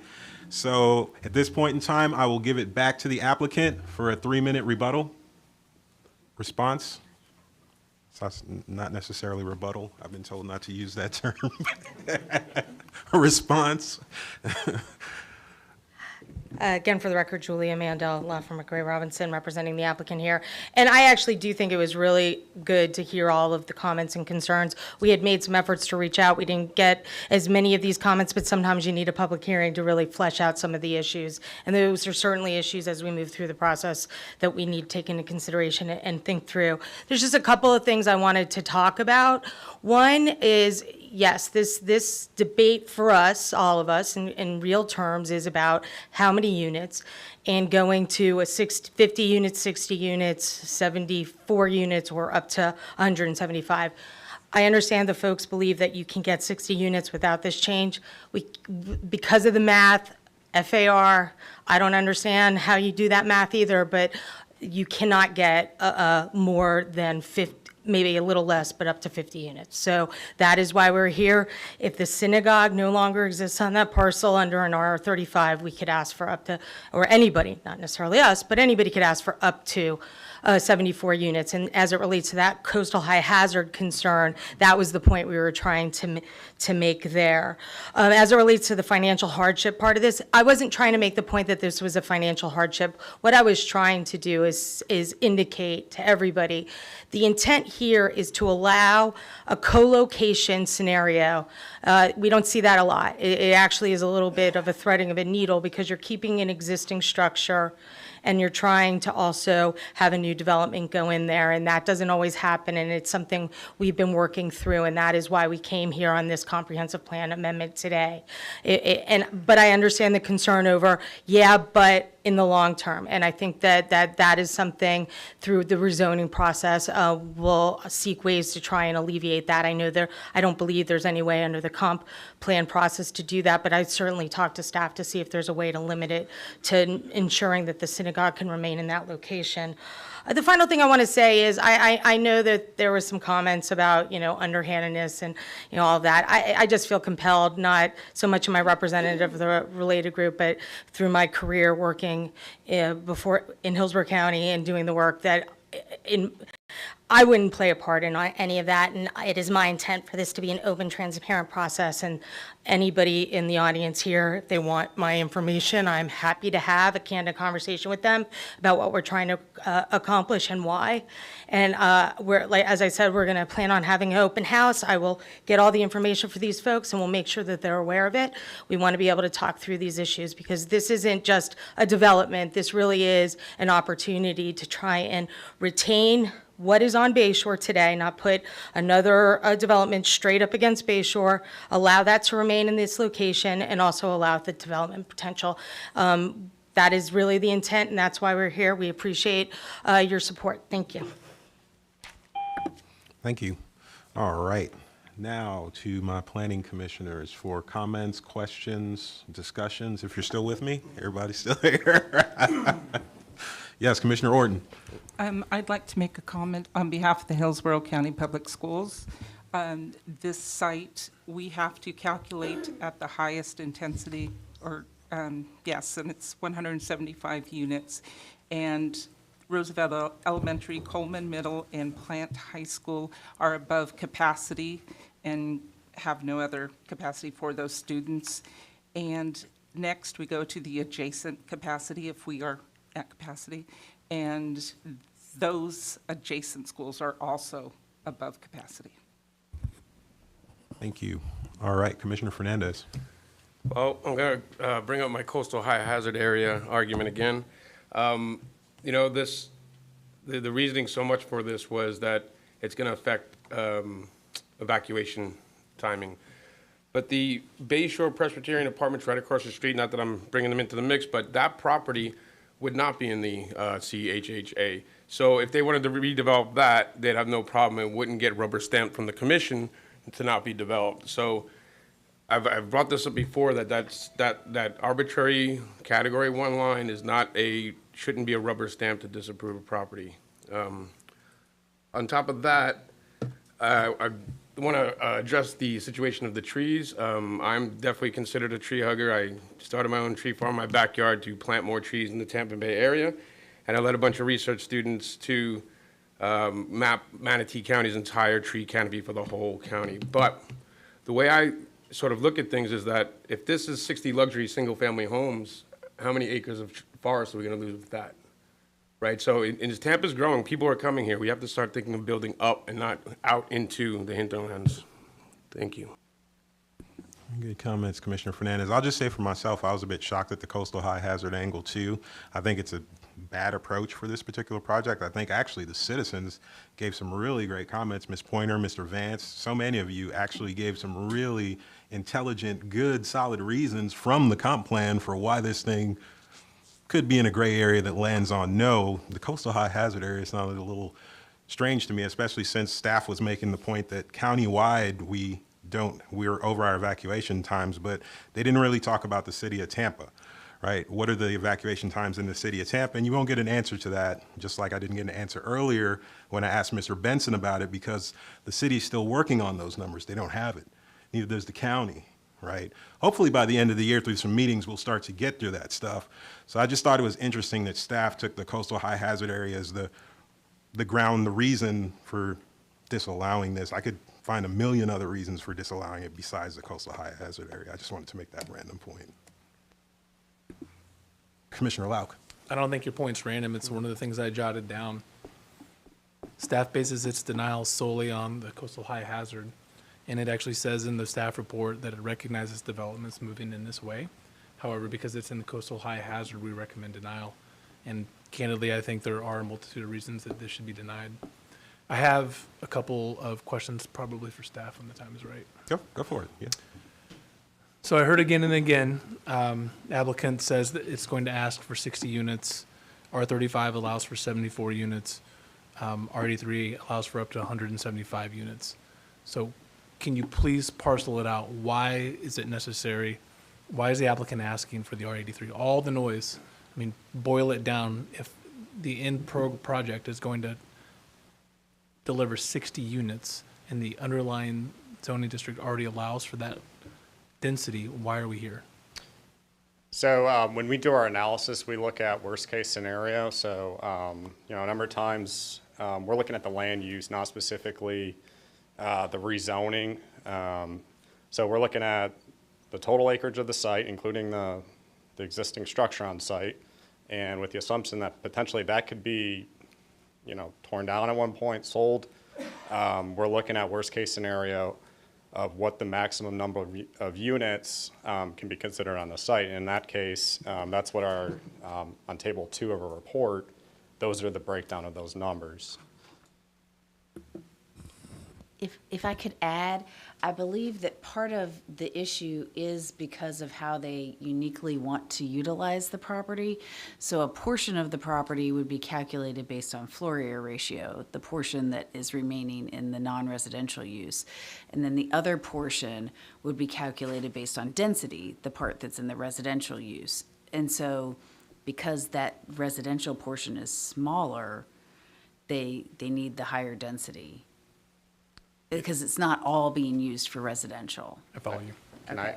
And I would also just mention that there were other policies cited in the staff report related to residential development, Bayshore Boulevard, the housing that were also cited in the staff report besides the coastal high hazard area ones. Thank you. Can the previous gentleman who just spoke please state his name? Danny Collins with the Hillsborough County Planning Commission staff. And can I add? Yeah, to clarify? So there is an existing structure on this site. So the numbers that the applicant presented are different than ours because they're calculating what the minimum lot size would be for the existing church to be considered conforming. And whatever's left over is what can be considered on the site for the residential component. Okay, that's great. That's the part I was missing. Thanks. Can I ask you a question, Mr. Collins? That Ms. Pointer brought up the point of the entitlement on the smaller extra piece. Was that a valid thing that she was talking about? Unintended entitlements that could come out of this? Leftover pieces? It could be wrong. That's why I was asking you. I'm not sure which comment she was referring to. Okay, forget about it then. Thank you. While we have staff, the other R83 parcels in the area, what's the average lot size? Do we know what the lot sizes are? I heard a lot about 2 point something acres for this particular property, 4 or 5 acres for the others. Is that accurate? Yeah, so I believe it's stated in the report. There's an R83 piece directly to the northwest of the site, just on the northwest side of Isabella, and I believe that in the report it says 4.07 acres. If you look at your future land use map, there's also parcels one block north of the site, all along Bayshore. That's R83 as well. And then a little further south of the site, there's R50 and then R83. So there is R83 in the area of the site along Bayshore. Right, there is R83 in the area, but I'm specifically wondering about lot size. I don't have the specific lot sizes off the top of my head. All right, thanks. All right. Were there any more questions, comments from the Commissioner? Commissioner Bernstein. Yeah, maybe this is in response to our executive director. I appreciate the fact you pointed out that staff refers to other policies, but I would note that in its staff analysis, the conclusions hinge almost entirely upon two factors that are arguably related: coastal high hazard area presence and evacuation patterns that, if I heard correctly just moments ago, we're still waiting empirical evidence from the city of Tampa on. And so I again would just reiterate what some of my colleagues have pointed out, that earlier on, without question, other policies are referenced here. It's difficult for me to ascertain, though, in that section of the report where the staff lands on those policies. In other words, do they mitigate in favor of or against a recommendation? I think that's the lack of clarity that I and I think some of my fellow commissioners are observing here. There were so many coherent points made by a number of folks in the room. Thank you all for sharing them with us. And I'm sorry if some of you have encountered your share of cynicism over the work that this body has done, but I can assure you we do take our job seriously, or we wouldn't be here this evening. And we haven't, and we put that same effort into our time throughout the past years that we've served on this commission. But I think what you're hearing from some of the folks up here for purposes of edification is just to ensure that if we're acting on recommendation of our staff, that we're doing so for reasons that are consistent with our own concerns and objectives. And when we see a little tension between them, it's helpful to iron those things out in the room. And we don't get a chance to do that very often. In fact, we never do behind closed doors because of the way our open records rules work. So this is the only opportunity we get to do our work. We get to do it in front of you all. I'm personally persuaded by a number of the arguments that were made here. And I would just go on record as saying that, in particular, I'm troubled by the fact that, for lack of a better word, it feels like overreaching to me. And I can't put my finger on a particular policy to support that observation. Sometimes you go with your gut on these things, and that's the impression that's been left by the folks who are presenting. And while it's not fair to personally hold against an applicant the fact that members of the committee weren't present in large numbers to support their position, but we haven't heard a large outcry in favor of this, but for a few emails we've received. And so we're left with just this, this visceral sense of what you all have shared with us today. And it is troubling, but I do want to go on record as saying that if a vote for myself goes against this application, it won't necessarily hinge entirely upon the basis for the staff's recommendation, because there's too many other things at play here. And while some of the arguments that were advanced in opposition to this applicant, I know were genuinely offered in connection with what's happening in places as far away from us as Miami, but we're here to make decisions in connection with what takes place within the boundaries of our county. And so I look forward to continuing that discussion, but thanks again for everyone who came out this evening. We don't make nearly as effective a decision without input from the public, so thank you for that. Well said, Commissioner Bernstein. Any more? Commissioner Orton, please. Just a couple of items. The city of Tampa did reply, and it is in our package, and they said that staff objects to the amendment based on coastal management policy.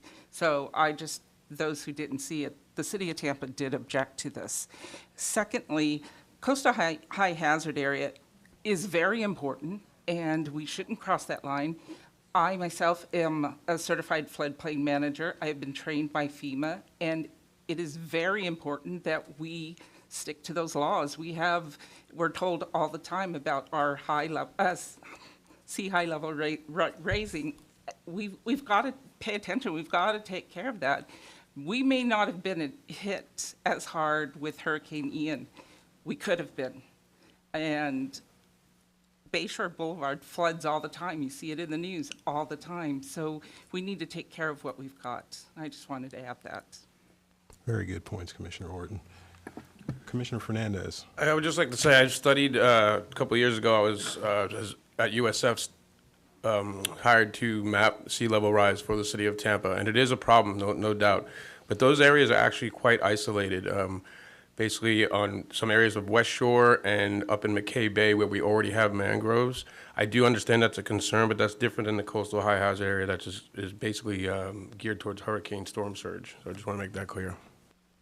Thank you, Commissioner Fernandez. Commissioner Kress. I just want to make sure I understood correctly, and maybe Danny, you could confirm for me, please. So if this doesn't go through, there's still a proposal on the table that could save the synagogue and build up to 50 units, sharing, co-locating, and maybe make everybody happy as a compromise? It's my understanding that there is a concurrent rezoning going with this amendment. So from what I saw, that rezoning, it would require an approval by City Council of this plan amendment for what's currently submitted to move forward. So in order to do what they've proposed in the zoning, they would need the plan amendment. If the plan amendment was not successful, I guess they'd have to reevaluate how many units they could fit on that residential portion of the property. Might not be as many as in the zoning. Might not be as many as 50. Yeah, I don't know. Yeah, we'd have okay. to do the calculations on that. Okay, thanks. Commissioner Bernstein. And maybe just for point of clarification, because I've heard the number 50 and 60 thrown around at points today, and I think most recently from the applicant, the number 60, and I just want to be fair to the applicant as well, because if there's a desire for 60 units to be established, then I assume the applicant's position will be that 50 is insufficient, but maybe I misunderstood the argument there.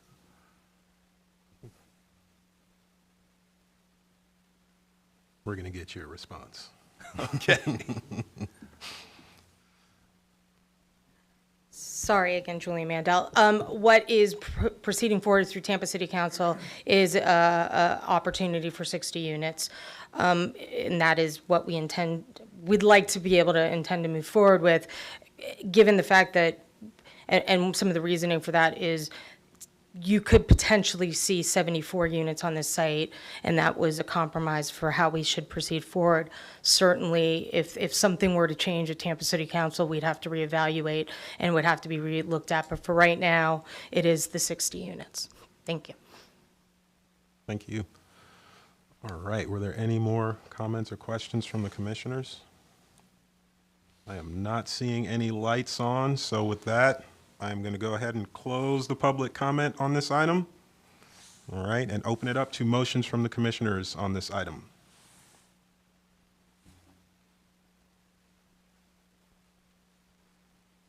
Anyone? Commissioner Bernstein.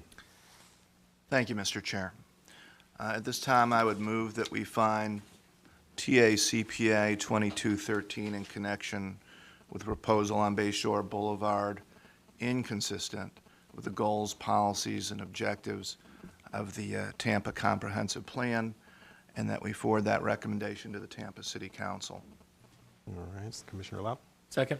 All right, we have a motion of inconsistency finding by Commissioner Bernstein. Second to that motion by Commissioner Lauk. Any more comments or questions? Anybody need any clarifications? Seeing none, I'll ask the clerk to do a roll call vote at this time. Bernstein, Yes. Bowden, Yes. Cardenas, Yes.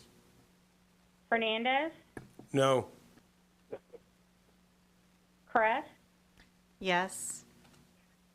Lauk, Yes. Soria, Yes. Joseph. Yes. Motion carried 701. Commissioner Fernandez voted no. Thank you. All right.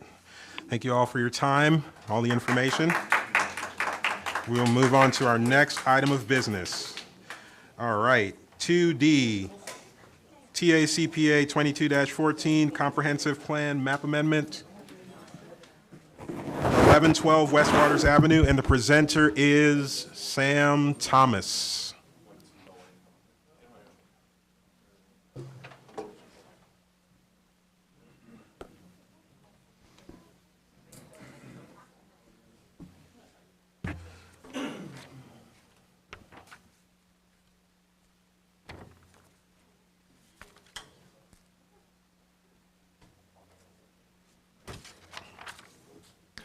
Okay, good evening. Sam Thomas with your Planning Commission staff.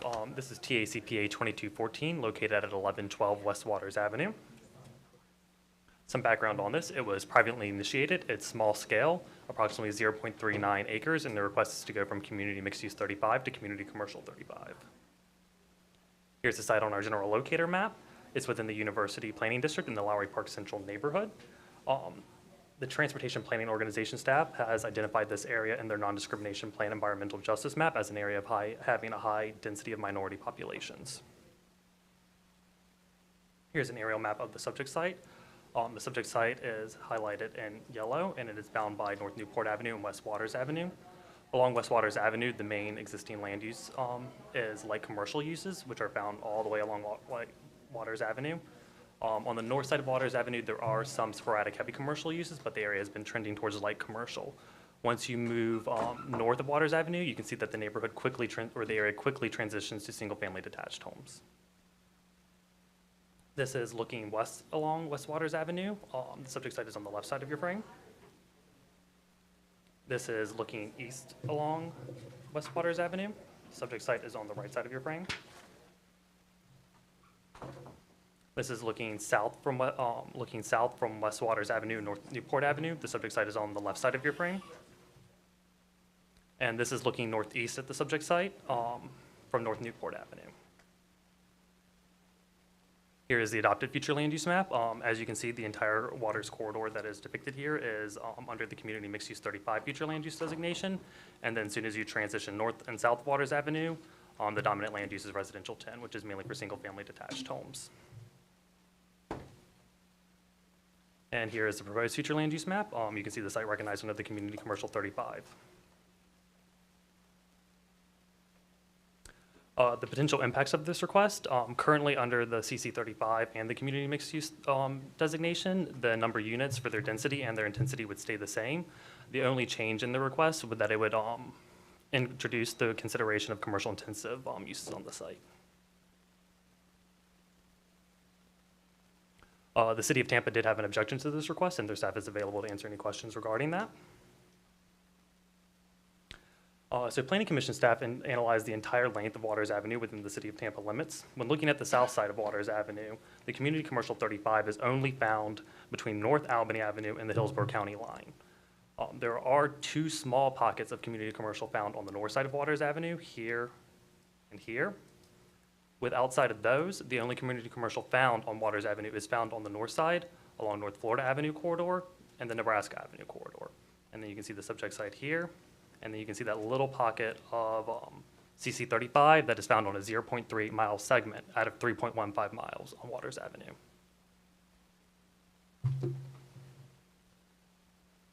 Planning Commission staff reviewed this request and found it inconsistent with multiple policies and objectives within the comprehensive plan. The comprehensive plan encourages development of commercial uses in the context and scale with the surrounding area. The proposed plan amendment has the potential to introduce commercial intensive zoning on the subject site. Outdoor storage, light manufacturing, vehicle sales, major vehicle repairs, and warehousing are examples of uses allowed in the commercial intensive zoning district. Commercial intensive uses are incompatible with the existing adjacent areas and recent redevelopment trends in the area under the community mixed use 35 designation in the commercial general zoning district. Additionally, the potential commercial intensive zoning is compatible with the land use pattern on the subject site, surrounded by community mixed use 35 designation to the north, east, and west, and the residential 10 designation on the south. The potential commercial the transition from commercial to residential along this segment of Waters Avenue is immediate. Any introduction of more intensive uses on the site would be detrimental to the residential environment and character that presently exist. Approval of this request would set precedent for adjacent parcels to follow suit, severely disrupting the residential and commercial character of the area. This concludes my presentation, and I'm available for any questions. Was there an applicant presentation? No, okay.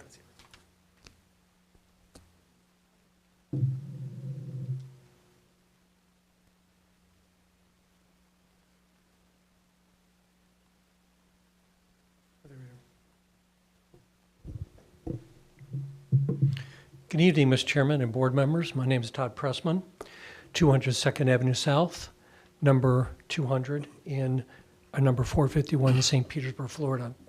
Happy to be here this evening. Appreciate your attention. This is TACPA 22-14 on 112 West Waters Avenue. The issue is seeking future land use category from community mixed use 35 to community commercial 35. In the recommendation of your planning staff, they have two very important quotes, part of which you heard, which is, number one, that based upon the information provided, the proposed amendment will not result in a change in net density or intensity on the subject site. Your staff report also tells you, quoting, the surrounding area is characterized by a mix of light commercial and single-family uses with some semi-public uses, and heavy commercial uses are located along West Waters Avenue. There are very intensive uses both abutting the site and in the immediate area, which I'm going to walk you through. Planning Commission staff recommendation also tells you, again, that it's characterized by a mix of light commercial uses and single-family uses and heavy commercial uses. That's exactly what we're seeking, and there really is no significant change or even minimal change to what we're proposing, and I'll show you why. I think you're pretty familiar with the location as indicated here. This is as the property appraiser has it. And as staff has showed you, to the right is the site, and they showed you that there is CC 35 in the immediate area, and a lot of it. Now, when you look at this immediate photo of the site, you'll note to the right that there is a very intensive trucking use right next door. That's a CI use. This is the budding use. A truck trailer rental is a CI zoning use, which is the same level zoning use that we're seeking. Directly across the street, major auto repair, and I think Sam referred to it, that type of use would also be a CI use. That's directly across the street. Now, Sam showed you a couple maps, but the map that's important is the existing land use from your staff report. When you look at that, you see that there are many heavy commercial uses, and there are many CI uses. Auto repair, junkyard, auto sales, boat and car storage. I'm going to show you some of those. These are the uses that I pointed out right along Waters Avenue and in that immediate vicinity. Auto repairs, junkyard, shopping center, which is not a CI use. And when you go back to the existing land use mapping, the site is in the center. You can see directly across the street are CI uses, noted as heavy commercial on both sides, and to the rear is light industrial. So again, those are some of the existing uses.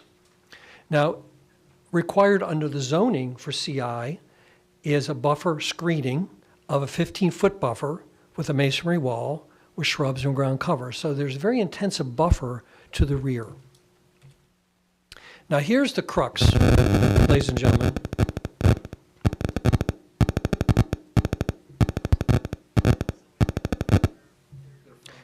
Thank you.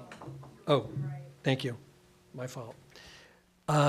This is the crux of what the staff presented to you and what I'm presenting to you. The real difference, which it really isn't a difference, I went through all the CI uses by right that be permitted at this site. So I went to the zoning code and looked up the table of uses. The uses that would be permitted in additional with this application would be a school trade, would be a dry cleaning plant, only small, not large, because the site has to have a certain size for a large dry cleaning plant. A small dry cleaning plant cleaners could be permissible. A heliport is permissible. Obviously, this is not going to be a heliport. A small kennel is permitted in both. Maintenance or storage facility, which is what we're hoping to do there, which is a nice, quiet, low trip, low infrastructure storage. Manufacturing light, there's manufacturing light and heavy commercial in the immediate area. Printing and publishing. A crematorium is listed, but that's only if you're outside of 500 feet from residential, so that would deny this use. That's not permissible. Open storage accessory only. just as an accessory use, which would require extra buffering and screening anyway. Transportation service facility, that's clearly going on now. Vehicle major repair, that's clearly going on now, and warehouse and wholesale. So when you look specifically and drill down to the uses under CI, which is the reason that we're here, there's really no difference between what's out there and what we're doing now and what we're seeking to do.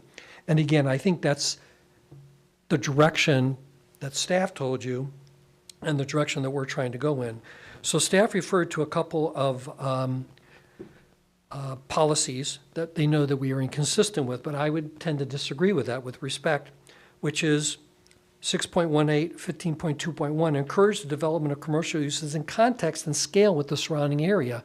Well, I've shown you by photos that would absolutely be the case. So we cannot be inconsistent to that policy.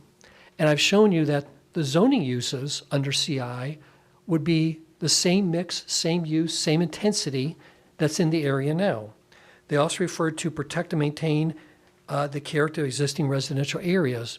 This buffer will be better and greater than just about all the buffers, which are basically none, that are in that area. And again, a masonry wall, a 15-foot buffer with shrubs and planting is required. So I believe that we meet that policy as well. Staff also looked at that we're inconsistent in regard to policy 9.2.2 and 9.3.1, which reads potential commercial intensity uses on this parcel may not be appropriately buffered and has the potential to create undue negative noise and visual impacts, which would be detrimental. Well, again, there's CI uses everywhere.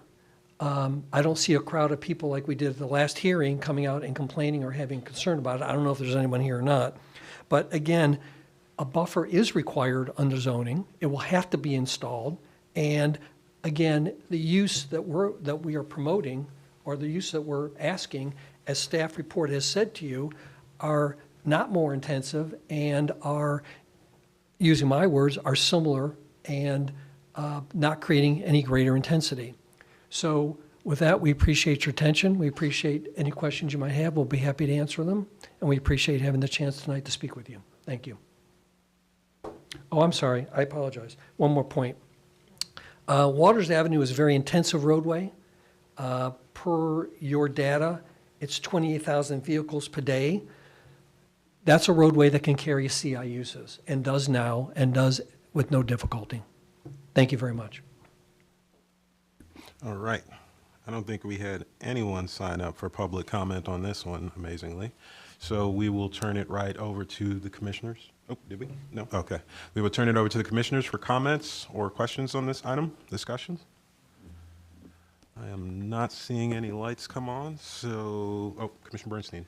Yeah, this might be more for our staff, and maybe I should have been more focused on the initial staff presentation, but you might be able to illuminate me a little bit on this. We just came through a session before where we talked about some of the staff policies and principles guiding their recommendation of finding inconsistency. We're here again, and this time, if I read it right, it looks like we're resting largely but not exclusively on the notion of it doesn't necessarily fit within the characteristics of the surrounding neighborhood. I suppose that's no more an automatic litmus test, at least in my mind, than a coastal high hazard area, but it's something that we deviate from at our peril. So maybe can you help me a little bit more, just understand why that drove the staff's thinking and what was so significant about this particular proposal that represented a departure from the surrounding characteristics? So the surrounding characteristics, I would disagree and say that they are mainly light commercial uses, not heavy commercial uses. When you expand the existing land use map, you can see that it's mainly on the north side of Waters Avenue where you have some of those heavy commercial uses. And regardless of whether those heavy commercials or uses are there or not, heavy commercial uses are not supported by the community mixed use future land use designation. So I think that's what is the most important thing to focus on here, is whether those uses are actually even supported by the CMU 35 that are pointed out to be there already. So they may not be there, they may be there, but should they be there would be something to consider with that. And that was one of the things that was the basis for the staff report, is looking at Waters Avenue, and the future land use designation has been made community mixed use 35. That is what we're looking out to 2045 where this corridor is going to move towards. So introducing more commercial intensive uses on that is not furthering the goals and policies and the vision of the comprehensive plan that was laid out to 2045. So that's helpful, thanks. And so what I'm hearing you say, it's more about the intensity of the commercial use that is represented by the application than necessarily where it fits relative to the surrounding residential community. Is that fair? That was also taken into consideration, though, because when you look at the lot, you see that the lot is not extremely depth, and then you see that the transition from Waters Avenue is extreme. It goes from just a little tiny commercial strip to directly to single-family residential units. So is looking at, is putting more commercial intensive uses in this area going to be compatible with those residential areas that already back up to it? There's already uses in here that are backing up to the residential areas that possibly should not be there, that are already causing a detrimental effect. And that was the basis for that. Yes, sir. Yeah, looks to me like it is generally a mixmash of just a bunch of different stuff. It doesn't seem like there's any particular trend. If anything, the residential is staying the way it is. I could see developments, if anything, the way it looks commercial, even going back into their communities. So I would just add that so to add on to what Sam already said, the community mixed use is trying to identify the range of non-residential uses that are compatible with the adjacent residential. It is also reflected that the zoning on those properties is CG. So whether or not there's something that is maybe they're non-conforming or illegally, and that should not be utilized as a justification for changing the land use going forward. We're trying to create, the idea behind the community mixed use is to create something where, residents could walk to it. They're not gonna walk to to some of these more intensive commercial uses. That's not the nature of them. And so we're trying to the plan outlines the desired development pattern. That's not necessarily reflective of what is existing. I would like to make one more note if I could, for clarification. The existing land use map that was presented, the existing land uses are pulled from property appraiser data. That is not fully accurate, at least not, it's whatever the data is pulled from. So no one went out there site by site and said, is this a heavy commercial use? So that's just, comes from the property appraiser. That's not the zoning map. So then that was the map that Mr. Pressman showed you guys with the existing uses. I would like to note that that's a very important to distinguish. It's not the zoning map, it's the existing land use map that comes from the property appraiser's office. That's all data driven. It's not driven from someone going out there and saying, is this a non-conforming use or not? All right. Mr. Chairman, with all due respect, there's been a lot of comments by staff. May I respond? Yeah, I was going to call on you. I was Thank going to you. tell Commissioner Bowden that I'll get to you in a second. You can go ahead and say what your response. Oh, again, no, it's okay. Yeah, go ahead. Thank you. I saw you shaking your head while he was talking, so I wanted to get what was on your mind. For stage presence. See, what's interesting that staff is telling you is that it's driven by zoning, but the policy they presented to you on the screen reads, encourage the development of commercial uses in context and scale with the surrounding area. That means look and see what's in the area. Gentleman said a mishmash, and it is a little bit of a mishmash. But the reality is, when you look at that use map, it's very clear that there are very intensive uses immediately surrounding the area. You saw the heavy commercials directly across the street and the use. So it isn't, the policy isn't, with all due respect, zoning oriented, it's use oriented. That's why I showed the map. That's why when I went through the zoning code, so the commissioners would be well aware the difference between the CG and the CI for a small parcel is virtually the same. Thank you, and I appreciate the time. Thank you, Mr. Pressman. All right, Commissioner Bowden. Yeah, Sam, what I heard you say is more of the an intent for the community based upon, and I think I would say that was kind of like your judgment was based on the intent and what the 2040 where you were looking to go at versus adding additional mishmash or CI is not the way you want to go for the community. So that gave you additional weight to the decision made. Yes, sir, that's correct. Good question, Commissioner Bowden. Commissioner Soria. I had a question regarding the difference you mentioned was it would be commercial intensive. Is there a specific definition for that that specifies what in the future land use commercial intensive would be? Commercial intensive, to my knowledge, is not defined within the, within any future land use or any policies. That would be a zoning. Okay. Where that would be defined at. Okay, thank you. And city staff may be able to define that for you. All right. It's city planning staff, so I can't guarantee you they could define that for you, but they may be able to. All right, thank you. Thank you, Sam. All righty. Commissioner Fernandez. I just want to stick up for the property appraisers here for a second. Those land use codes from that map are the Department of Revenue land use codes, and they are extremely accurate. I work with that data all the time. So that map that was up there is very accurate. And it is true. There are very intensive uses in this area. I see about 1,000 tires behind one of the buildings. That's going to make a lot of noise. I also see a junkyard of appliances that I imagine is not too quiet either. So if this is going to be a storage unit, I do think it fits in the area. Thank you. Thank you, Commissioner Fernandez.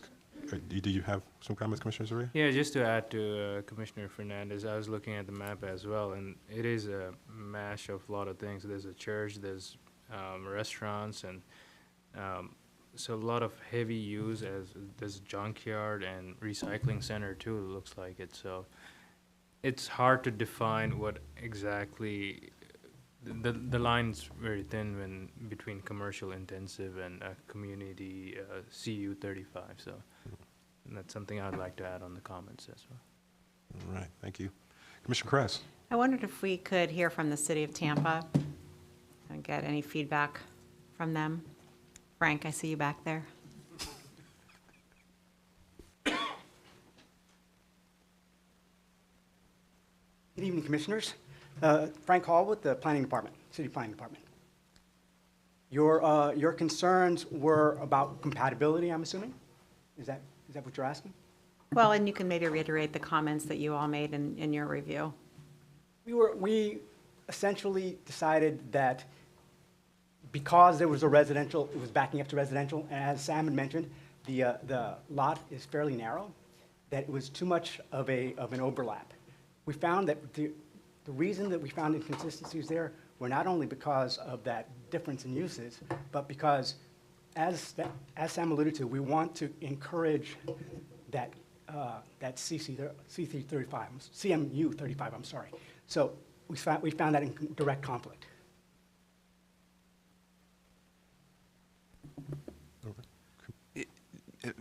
If I may, and thank you for that, as a follow-up, can you help us understand why the city thinks it's important to encourage the CMU, the mixed-use 35, over commercial industrial? Is it just the obvious, you prefer to reduce intensity because it's abuts a residential, or is there more to it than that? Correct. We prefer to reduce that intensity because of the residential adjacent. Commissioner Cardenas. You know, I was actually up on Waters like about a week and a half ago or 2 weeks ago, and I was sitting outside at a restaurant. They were playing loud music, and I was actually sitting there and I was thinking about land use while I was sitting there because I was thinking it was so loud. And you know, this area, a lot of the CMU and land use stuff that we try to advocate or follow comes together because it's an intention, but it doesn't always come out like that. And it's pretty clear that this area is not doing that at all. So, you know, we've got an applicant that's trying to do something for a business that's trying to bring business to our community in one way or another. I mean, this area is not developing in one direction or the other specifically. All right. Commissioner Kress. Well, I would share conversely, because it is a mishmash of development, I see no harm in trying to align ourselves with what the vision is for the future land use and rolling on this side of inconsistency. I think that's kind of where I sit right now. I would tend to agree with Commissioner Kress, just throwing that out there. I wouldn't want to add to a mishmash necessarily. Yeah, isn't that what we're planning comprehensively for, is to try and correct those things? That's my opinion. Commissioner Lau. I tend to fall in line with Commissioner Cardenas on this one. I think it's a less intensive use. And if we look at the characteristic and existing uses in the neighborhood, It's very consistent and arguably a less intensive use when you look at the businesses that are already along waters in that area. And we think about the impact that it's going to have to the residences. We're talking about a storage facility where a car will be coming in and dropping off a TV and a mattress at night and shutting it down. Frankly, I think this one could have gone either way in the staff report. But Good points, Commissioner Locke. Yes, Ms. Sornina. If I could, I just would like to reiterate that there's no guarantee that that use is the use that is going to occur on the site. Once the land use is changed, the full range of additional, more intensive commercial uses could be requested as part of a rezoning and considered. So I just offer that for your consideration. it's a great point, and a note for staff, something you said, Melissa, caught my ear with regard to non-conforming uses or illegal uses on properties. If that's the case in the future with surrounding parcels, it should show up in the staff report, right? So if we do have non-conforming uses or cases where we have illegal uses going on at the adjacent properties that the developer's looking at, it should be noted in the staff report. Well, we'd be happy to work with the City of Tampa staff to see what information we could provide. What I can tell you is looking at the zoning map, all of those properties are zoned CG, commercial general. So it takes a bit of analysis into what use they're doing actually there, because the property appraiser codes are very helpful. We condense them into some big categories that may not always be, so we may not know exactly what use is there.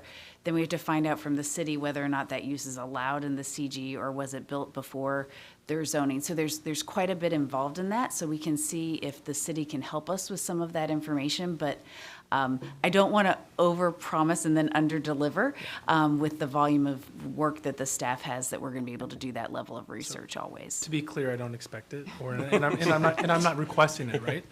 However, if we're going to use it as a case of consideration, or point of consideration against an application, then we need to come with our ducks in a row, and the staff report is my only comment. Understood. Yes, thank you. Commissioner Fernandez. Thank you, Mr. Chairman. Yeah, I'm just going to actually support Mr. Nazin, the executive director here, sorry. Those land use codes, that I did say they are very accurate, but they're not a business use code. So it could be a retail, sort of mall situation with 5 different business uses within that property. Every single one of those properties could be non-compliant or operating illegal businesses, right? That's not the point. The point is, if we're going to use it against an applicant, or we call it out on the record, we should know if that's the case. Good conversation, good discussion, I like it. All right, any more comments, any more thoughts? Commissioner Soria, yes. I had a question for Frank. Sam mentioned City of Tampa would know better about the commercial intensive definition. Is that correct? I'd have to get back with you on the specifics, because there are a number of different uses that can be included into that definition. Okay, so there was on the applicant's presentation, he had a definition of some of the uses. How accurate do you think is that, or is that something you have to go back to and confirm? Again, I will verify the specifics, but it seemed pretty accurate. Okay, thank you. Thank you, Commissioner Soria. Were there any more questions, discussion items, comments from the commissioners on this one? Not seeing any lights. Everybody had their fill. We'll go ahead and close public comment on this item and open it up to motions on this item from the commissioners. Commissioner Bernstein. Well, if these were all easy, they wouldn't need us, I guess. I'm going to make a motion for a consistency finding, and in support of it, I'm mindful of our duty to cite some policies in support thereof, and the policies I would refer to include 6.1.8 and 15.2.1, and I'm basing that on my own personal view that context and scale within the surrounding area actually supports a consistency finding in this case. And certainly have taken to heart our executive director's well-pointed notion that there are no guarantees that this will be put to the use that was articulated today forever. But I can live with that personally, so my motion is for consistency on the basis of those policies. All right, Commissioner Carter. Second that.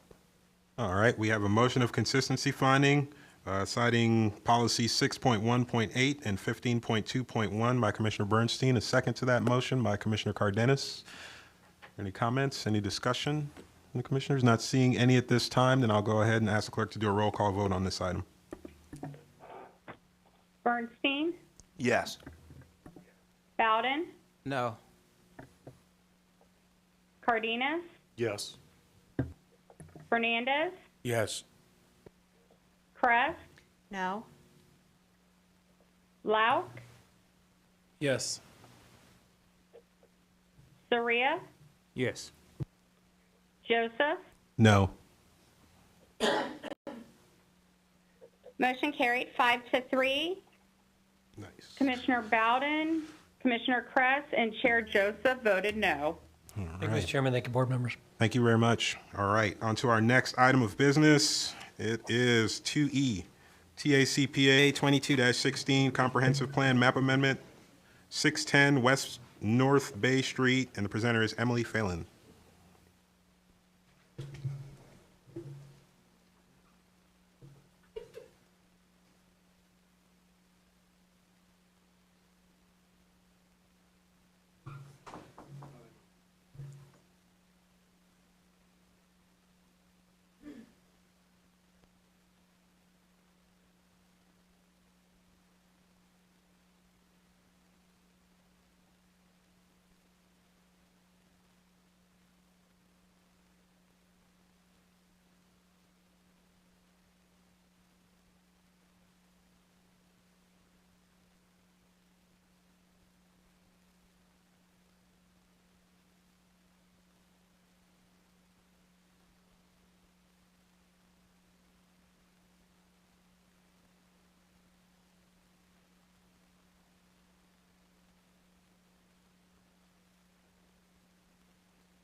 Good evening, Emily Phelan with your Planning Commission staff.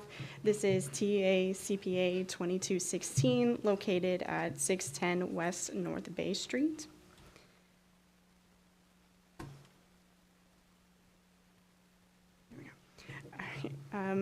Oh, I forgot. We need to make a correction on the record to the staff report. There was an error on page 2 and 32. On page 2, the table states the maximum residential development under the adopted future land use of the site can be 14 units, and it should have been 7 units. And on page 32, the site photo at the top of the page was mislabeled, and you were provided a revised staff report, and it should be within your packet. Just a quick background, the amendment is privately initiated, small scale, it's approximately 0.71 acres, and the request is to go from residential 10 to residential 35. The subject site is located within the Central Planning District, the Seminole Heights Urban Village, and the South Seminole Heights neighborhood. Here's an aerial of the subject site. It is outlined here in red. You can see the subject site is bound by North Boulevard and West North Bay Streets. North Boulevard is here and West North Bay Street here. And further to the south is West Dr. Martin Luther King Jr. Boulevard. The area around the site mainly consists of commercial uses along Martin Luther King and residential uses to the east, north, and west of the subject site. This is the subject site facing west along North Bay Street. The subject site is to the left. This is looking at the subject site facing south along West North Bay Street. And this is facing north along North Boulevard. The subject site is behind the photographer on the right. And this is looking at the subject site facing south at the corner of West North Bay Street and North Boulevard. This is the adopted future land use map. You can see the site is outlined here in black, and it is represented by the orangish color, which is residential 10. And along West Martin Luther King Jr., you can see the pink color, and that is the CMU 35 designation. And you can also see from the map that to the west, north, and east of the subject site is also the residential 10, and further to the north is the residential 20 designation. This is the proposed future land use map. The subject site is represented here by the dark brown color, which is residential 35. The potential impacts of the site would allow for an increase in the number of allowed dwelling units and the maximum square footage. Currently, the site can be considered for 7 dwelling units and about 15,400 square feet of non-commercial, non-residential uses if locational criteria is met. And under the proposed R35 designation, the site can be considered for a maximum of 24 dwelling units and slightly over 18,400 square feet of non-residential uses. Under the R35 category, they would still have to meet locational criteria, but it is less restrictive. The request has the potential to introduce the consideration of multifamily uses and neighborhood serving commercial uses as well. The City of Tampa has objections, and they are here if you have any questions on that.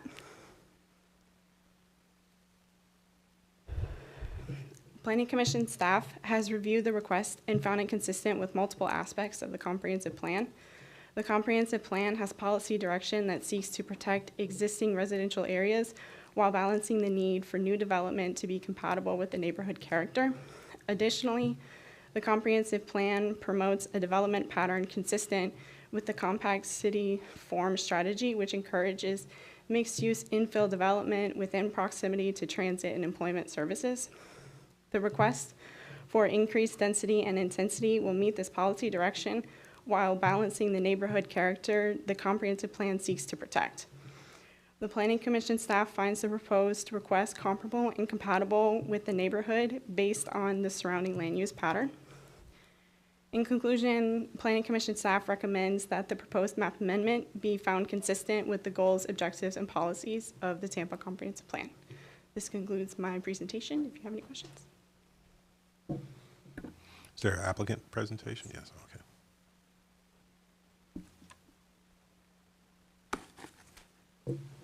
Good evening, Commission. Charlie Thomas, 613 East North Bay, Tampa, Florida.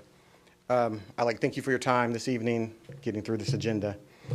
We're in support of staff's approval of this recommendation for this project. I would like to give a little bit of history of this parcel.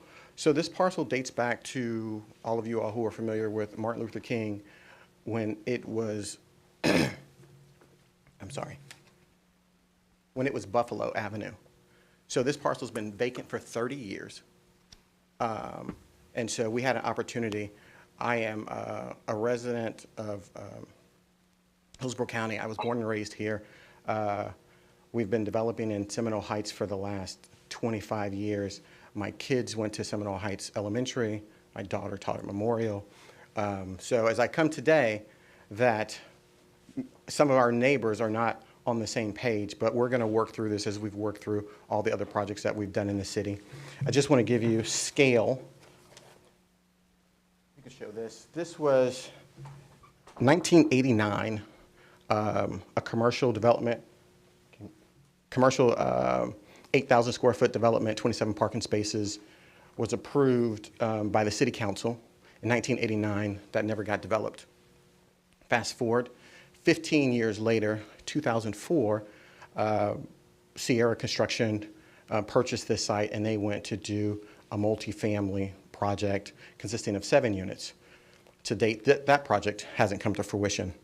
When this opportunity came up in the community, some of the other stakeholders in the community spoke with us because we've done that, gone into properties that have been blighted in the community and haven't been built. More specifically, Seminole Heights, we've developed other properties in Seminole Heights. Ida and Nebraska and MLK was another parcel that sat blighted for 20 plus years, and we went over there and developed 13 townhome units there. So that's our goal and focus is we have worked with staff, the City of Tampa staff, to recommendations of kind of what they envisioned with this. Some of the criteria that they talk about is that if we want to introduce multifamily or higher density multifamily, we want it to be on the outside of the Seminole Heights community. And so that this is on the southern border of the Seminole Heights Neighborhood Association. MLK represents the southern border, the river is the east and the north, and then the 22nd Street is the eastern boundary. So part of that is our neighbor is CVS, and so CVS is the commercial intensive, and then we would be a transition in between there. On our particular block, there are, in the last 5 years, 5 new houses, 4 currently vacant lots in the area.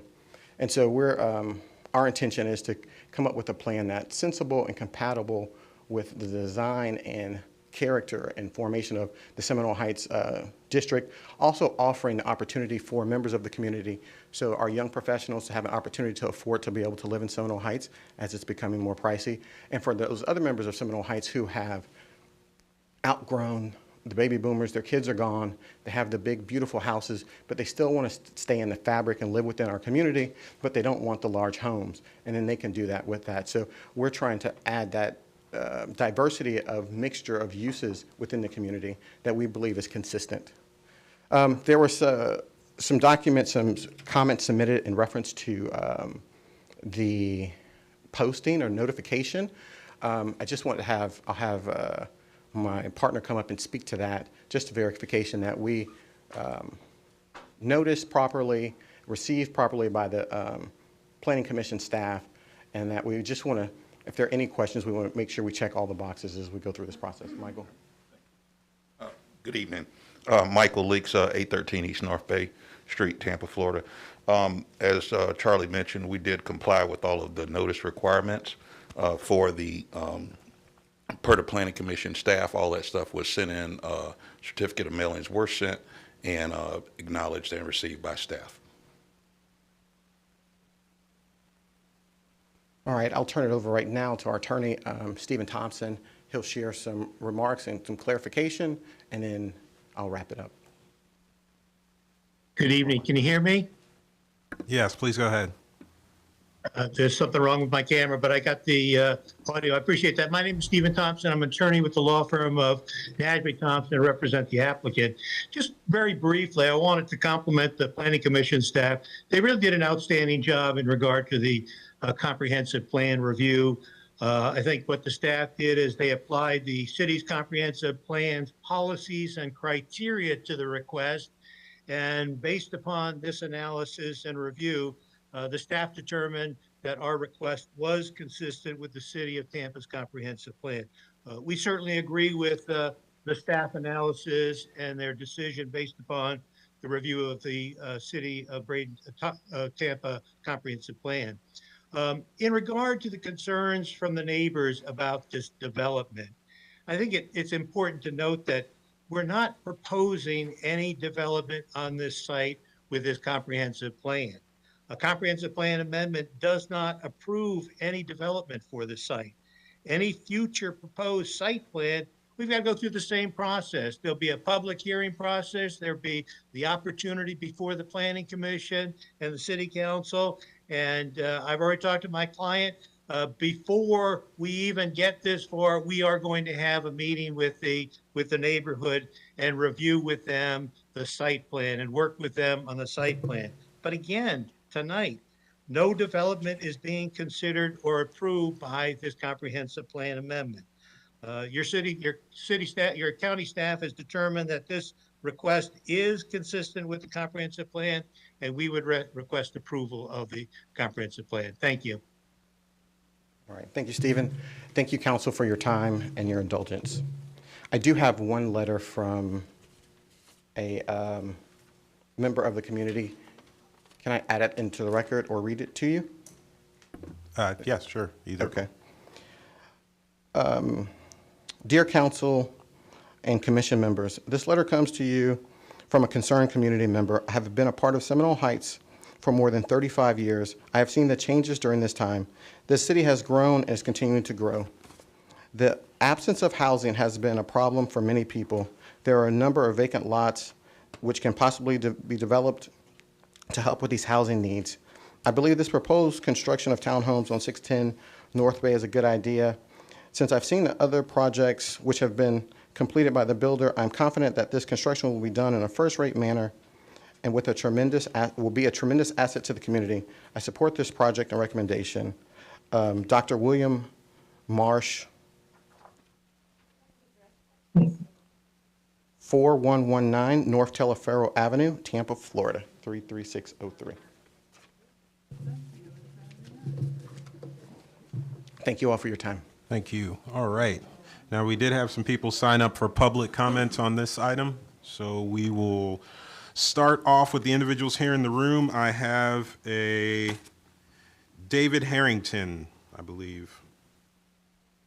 Good evening, Council. My name is David Harrington. I live at 4109 North Boulevard. I'm basically 2 properties north of the proposed site. I have a number of comments, and I'm just going to blast through them. This site is fully inside of a residential area.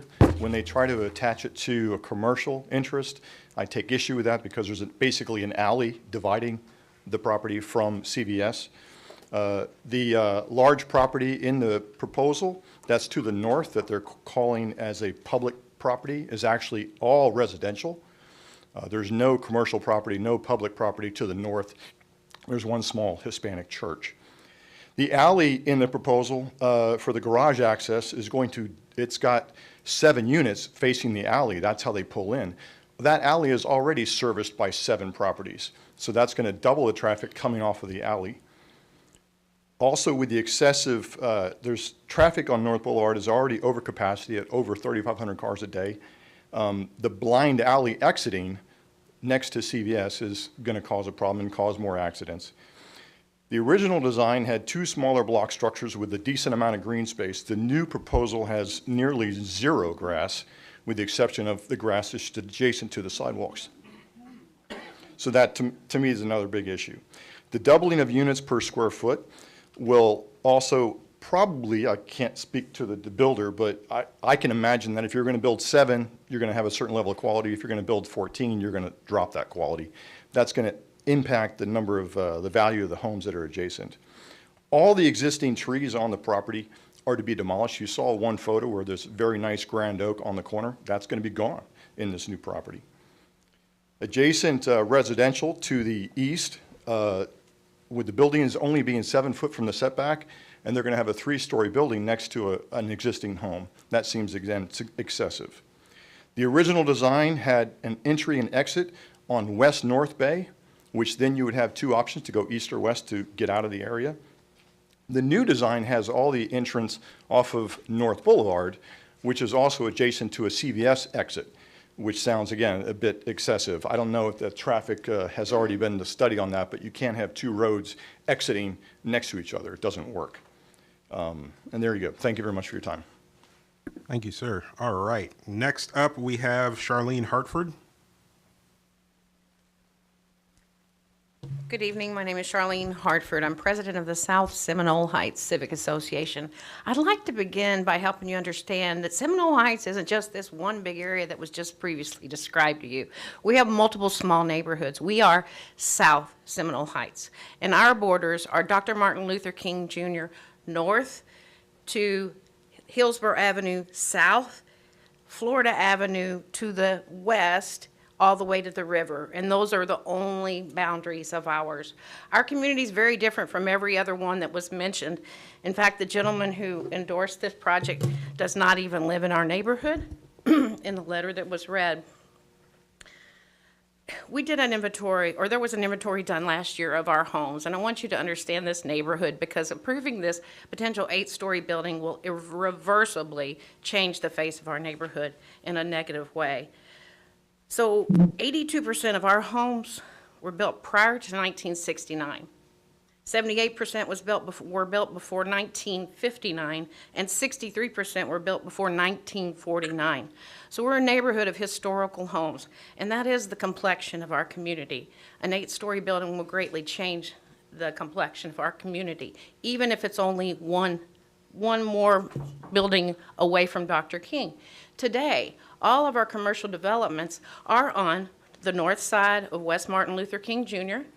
There is one small apartment complex in our southwest border, and then up Florida Avenue on the west side. There's only one There's only one commercial business that is an exception to that, and that is Truly Nolan on West Violet Street. But there's no other. Everything else are single-family homes. If you approve this one, guess what's going to happen? The next parcel across the street is going to become commercial, and the next, and the next. And all of a sudden, our community looks nothing like it did before. This street does not even meet the city's current standards for width. West North Bay does not. There is no storm sewer, or there's no curb on this street. There's no room for additional parking. And always, when you have development, especially to this size, you're going to have a need for additional parking. The speed limit here is 25 miles an hour. I mean, this is just not the kind of street. If you've ever driven there down North Bay, and I would take exception to the commission's report that said this met all the consistency requirements, because I would object to every portion of that consistency that was stated was consistent. It is absolutely not consistent. Again, you have to review this in the context of South Seminole Heights, which is just the borders that I gave to you. Talaferro, everything on the other side, east of Florida Avenue, all the way to the end, that's a whole different ballgame, whole different complexion of the community. We're just a very small neighborhood, and I would ask that you not approve this zoning change. Thank you. All right, thank you, Ms. Hartford. All right, next up, we have Patricia Mall.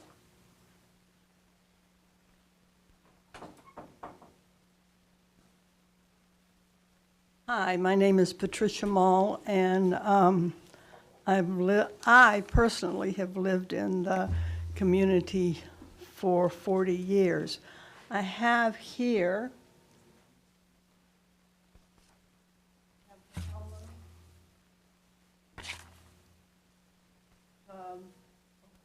original plats for when this community was developed. Speak in the mic. This is the original plats of when this community was developed over 120 years ago. We are a historical community. My husband's family, and I have this newspaper because my husband's family was one of the first buyers in the area.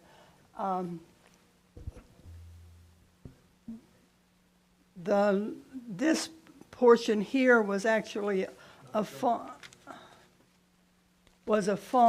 and now there was a church there recently. I don't know if they had to do any zoning to tear down the church, but Schimberg is now doing, I think it's 12 single-family homes there. They were not greedy. They didn't think that they needed to, even though they're on North Boulevard, they didn't feel that they needed to put in some kind of a condominium or something in there. Can we get this right here? Can we get this right there? The lot that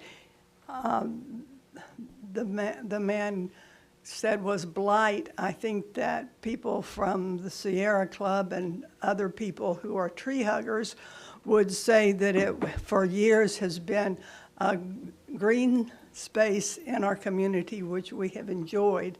They've already cut down old oaks on that and will need to cut down more. So it was originally 3 lots. Now they're in a position that they could do 7 lots, and to go from 7 to 24, and it is, well, beyond belief, I guess. Anyway, I wanted you to, we have many objections and we have many speakers, and they will give you other things, but I wanted to give you a historical perspective and help you realize that this is a community that has been there for over 120 years, and we would like it to remain the same. Thank you. Thank you. All right. Next up, we have Abigail Burgess. Okay, Pass. All right. Oh, yeah, you were a no. Okay. And next up, we have John Mall.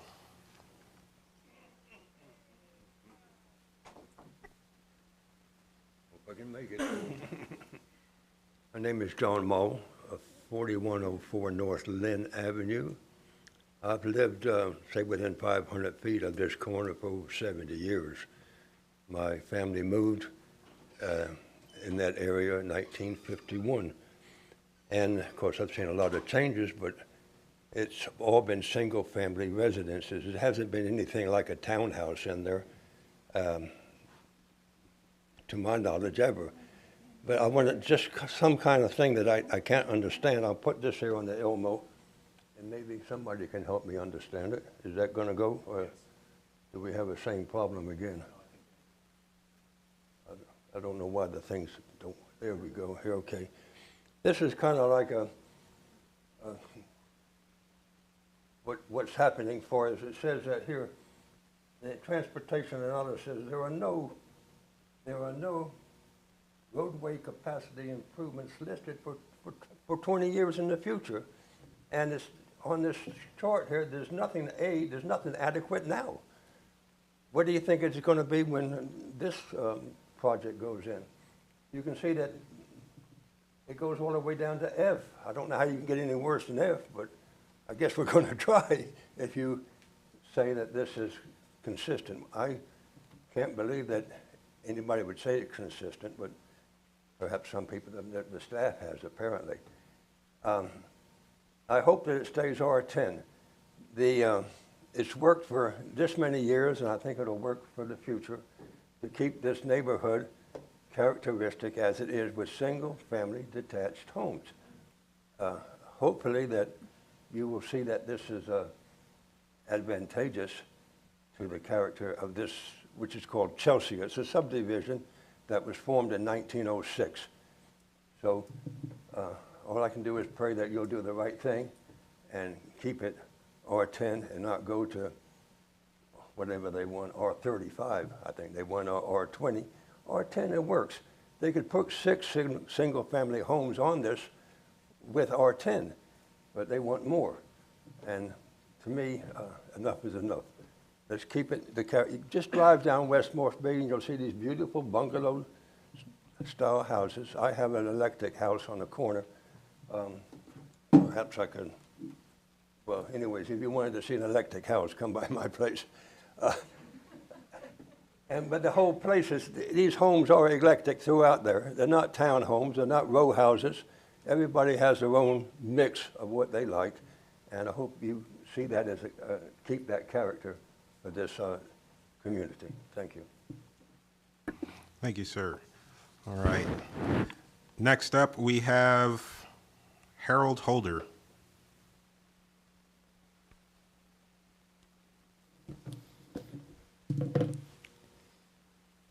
Good evening.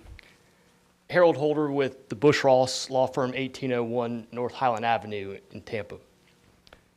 This is the limited time we have. We've also submitted a letter in opposition. We just incorporate the comments that we've submitted in our letter. We commend the Planning Commission staff for recognizing, as we do, that commercial use on this parcel is inconsistent with the goals, policies, and objectives of the comprehensive plan. The plan amendment that the applicant originally applied for has now been withdrawn. They applied for community mixed use 35, and they've now withdrawn that down to R35 at the suggestion of commission staff, who said that's too much. Why don't you try R20 or R35? They went with R35. We commend the staff for being conciliatory. It's a good approach most of the time, but in this case, it's not the right approach. We don't believe that a consolation prize should be given to somebody who asks for too much. And you know, if you start at CMU 35, then you can end up where you want to be. That's not the way that this application process should work, and that's not how the commission should consider things. When you overreach in your initial application, it should be denied. And so we have all of those concerns. We have some procedural and due process concerns. We won't go into those here, other than just reserving our rights on all of those issues. Big picture, the application that has now been amended and is currently before the commission is about changing from R10 to R35 on 7/10 of an acre in the neighborhood of South Seminole Heights. And that may seem like a small issue. You know, we looked at large buildings on Bay Shore earlier today and other things. This may seem like a smaller issue than that, but I can tell you that to the residents of South Seminole Heights, it is a major issue. It's a small community. You heard about the boundaries from the Civic Association representative. And I met with clients on Wednesday of last week, Wednesday afternoon. We prepared a short petition for them to sign. They have collected so far more than 120 signatures on that petition in opposition to the proposed increase from R10 to R35. That number will go up as more people hear about this, as more news spreads in the community. But we're here tonight to try to, correct that at its earliest stage at this Planning Commission's meeting. The maps that were in front of you, I'll just put up again briefly to make a few points.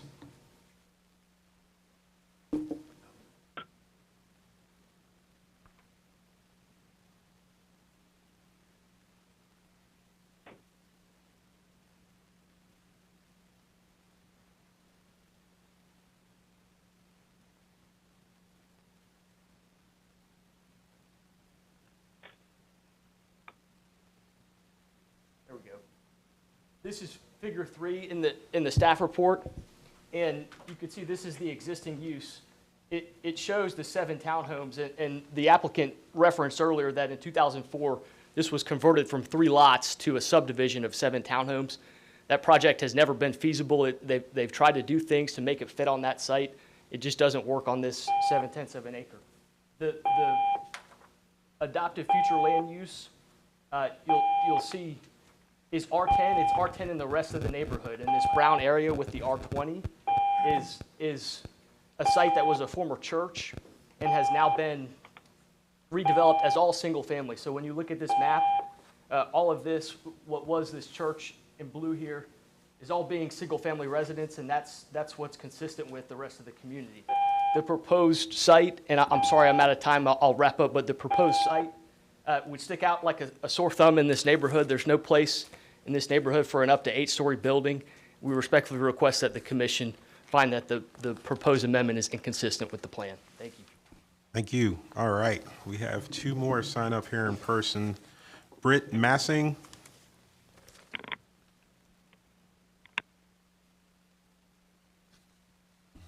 Hi, my name is Britt Massing. I live in this area right around the corner with my wife and sons. I'm here to ask you all to vote no on R10 to R35. Right now, just on the other side of where we live, Clearfield Commons is that old church site that is now under development. And that is 12 homes. That's 12 homes going on 2.33 acres, as opposed to them wanting to put 24 units on 0.71 acres. What makes this even more difficult, traffic-wise, that alley that they're talking about, that CVS has a drive-through pharmacy. So already the impact that's happening on the corner of MLK and Boulevard is only going to be made much worse. And in regards to West North Bay Street, where they are saying ingress and egress is going to happen here, that street, like 2 wide, 3-row SUVs cannot go by each other at the same time. It is not a wide street. There are no sidewalks, no gutters, which were mentioned earlier. I don't think any sort of impact or what would be an impact there has been addressed in anyone's reports or plans. And, already people are not turning left when they are heading east on MLK at Boulevard because of the traffic at that light. Everybody's turning earlier at Riverside, and the amount of accidents that we have seen that have gone up in the past 18 months there has been unbelievable, as well as The simple fact of the trees that everybody mentioned earlier with the grand oaks that are there, you were able to see one right in the way. But there is nothing else even remotely close to this within the neighborhood.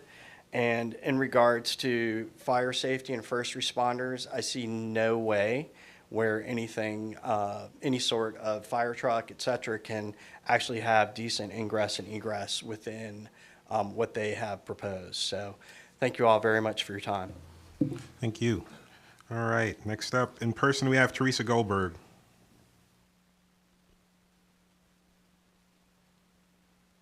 Hi, my name is Teresa Goldberg. I'm actually a resident of West North Bay. I live diagonal from the property.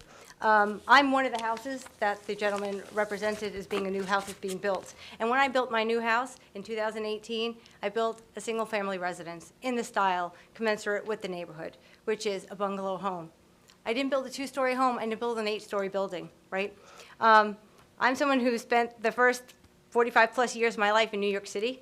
I know what it is to live in a very dense neighborhood. And I can tell you from experience that this neighborhood is not going to survive 24 units. Even 7 units is really a taxing on this land because we don't have surrounding sidewalks at all, anywhere, on the continuing blocks. And you're talking to all these neighbors here who walk these streets every single day. And it's really a hazard. There's no place to walk. New construction going in, we don't have sidewalks. People cut through MLK through our block. We put up a lot of holiday decorations. We actually have to go in and spend our own money to get a right of way to close the street so children don't get hit to see all the decorations that we do. Putting in 24 units is going to be extreme on this particular lot. Coupled with the additional 12 homes that are a block away that are being built, in addition to the single-family homes that were on large lots that are now being divided and building 2 homes, you are really putting a stress on this really great neighborhood. I take great reference to and dispute with the word blight on that land. I work with blight properties, and I can tell you that that is not a blight property. The lawn is mowed every time. There are no issues. The residents enjoy the green space, as other residents have said. We are a small, single-family community. We cannot be lopped together with MLK. We set off from MLK, right? You have CVS. There is a lot of use through that alleyway that goes up and down. You have cars coming in and out, cutting through. There are accidents all the time, and there are great dangers to the pedestrians in the area. If you increase this land use to 24 units, you're not going to have proper sanitation setbacks. People are going to have to smell the garbage from 24 units. As the other resident and neighbors mentioned, you're not going to have proper ingress or egress for these cars to come in and out. Where is there going to be street parking? If everyone here has 2 people in their home, and this is Tampa, it's not New York City where you have a lot of public transportation, right? Where is everybody else going to park? That's not going to happen. That's going to be parking up and down the street, creating even more of a road hazard for us now. I currently don't have a mailbox because literally it is on the side, not in the street, and people run it over every day because 2 cars cannot pass on West North Bay. It is a hazard that needs to be considered. And the city needs to really take a look at the streets and the surrounding and the traffic flows to understand this. Coupling this again with additional 12 homes plus other homes that are being built, increasing the size, is a dramatic impact on this neighborhood. And we need to think about that. Thank you for your time. Thank you. All right. That was all we had for in-person sign-ups. So let's go to the people online now. And we had some people who tricked me here because Harold Holder already went. So we will go to Joseph Sikorsky. Is he online? Joseph has not checked in. Okay, how about Anna Marie? Hi, yes. Hi, Good evening. My name is Anne Marie Sikorsky. I live 2 properties over from the proposed construction site. As the other neighbors voiced, I do have a lot of concerns about changing this to a 24-unit building and 8 stories high. This is not consistent with a single-family home, as well as increasing the amount of traffic on our street. As Teresa was just saying, the width of our street is very narrow. You can barely pass 2 vehicles at one time. We have no sidewalks, and that is a big problem when you're adding all these vehicles. It's a lot of safety issues. We have a lot of elderly people in our neighborhood, a lot of children in the neighborhood, as well as all of us who walk our animals. So that's a huge safety issue, as well as sanitation, as Teresa said. And then also consistent with the traffic is that we don't have that turn signal from MLK onto North Boulevard, where we're already seeing lots of accidents, and this would further exacerbate the problem. And then personally, I do not want a 8-story building two properties away from me where people can look into my backyard as I am trying to enjoy my peace and quiet. So I urge the commission to reject this proposal. Thank you. Thank you. All right, next up we have Stephen W. Thompson on the line. I'm the attorney for the applicant, so I'll just wait until rebuttal. All right, thank you. Brenda Daly is up next on the line. Brenda, are you there? I don't believe Brenda is responding. I believe she may have signed up just to listen. Okay, all right. Next up, if I can shrink this window, we have, yeah, you're right, she did sign up just to listen, Daniela Geoghagan. I'm sorry, Daniela. Geoghagan. Hi, yeah. Yeah, my name is Daniela Gohagan, and I am a resident of North Bay Street. I am against the proposed amendment or plan because right now it's, as I mentioned, a residential 10, and I do not agree with it being increased to residential 35. It's also concerning on the FLU, the range of allowable uses states that, as mentioned, that it could be potentially contain an 8-story multi-family building, which does not fit the comprehensive plan, specifically on LU 1.2, LU 1.2.23, LU 2.1.1, LU 5.1.4, LU 9.6.4, and NE 1.3.10, which all reference to some degree the consistency with staying compatible with the surrounding neighborhood. Nowhere within the neighborhood is there an 8-story building. The newer multi-family buildings that have been built are all they're on Florida Avenue, which is a main roadway and not within the confines of the neighborhood. So if the developer were to follow the development within the neighborhood and surrounding neighborhoods to build the townhomes, I believe the current R10 would allow for the best use while complying with the comprehensive plan. In addition to this, the Hillsborough County Transportation Review that was also mentioned earlier states that there are, quote, no roadway capacity improvements listed for the 2045 long-range transportation plan. Currently, North Boulevard and West North Bay Street especially West North Bay Street, are narrow two-lane roads, which sometimes it's difficult for 2 cars to pass. For traffic heading east on MLK, there is a left turning lane, but no left arrow, which makes it dangerous to turn left onto North Boulevard. I find it concerning that the transportation analysis does not even include an analysis of West North Bay Street, which directly touches the north boundary of the lot. Much of North Bay, as mentioned before, it doesn't contain sidewalks, which is also mentioned in the transportation review. So this means that many of the residences use the road while walking or biking on North Bay. So the increase from residential 10 to residential 35 is requesting an increase in people and thus traffic on an already busy neighborhood road, but no plan is set to make travel safer for the occupants current and future who will inhabit the neighborhood. And that's my comment. Thank you for listening. Thank you. All right, that is all we had sign up for the public comment. So we will send it back to the applicant now for a response period, 3 minutes. Yes, for the record, this is Stephen Thompson.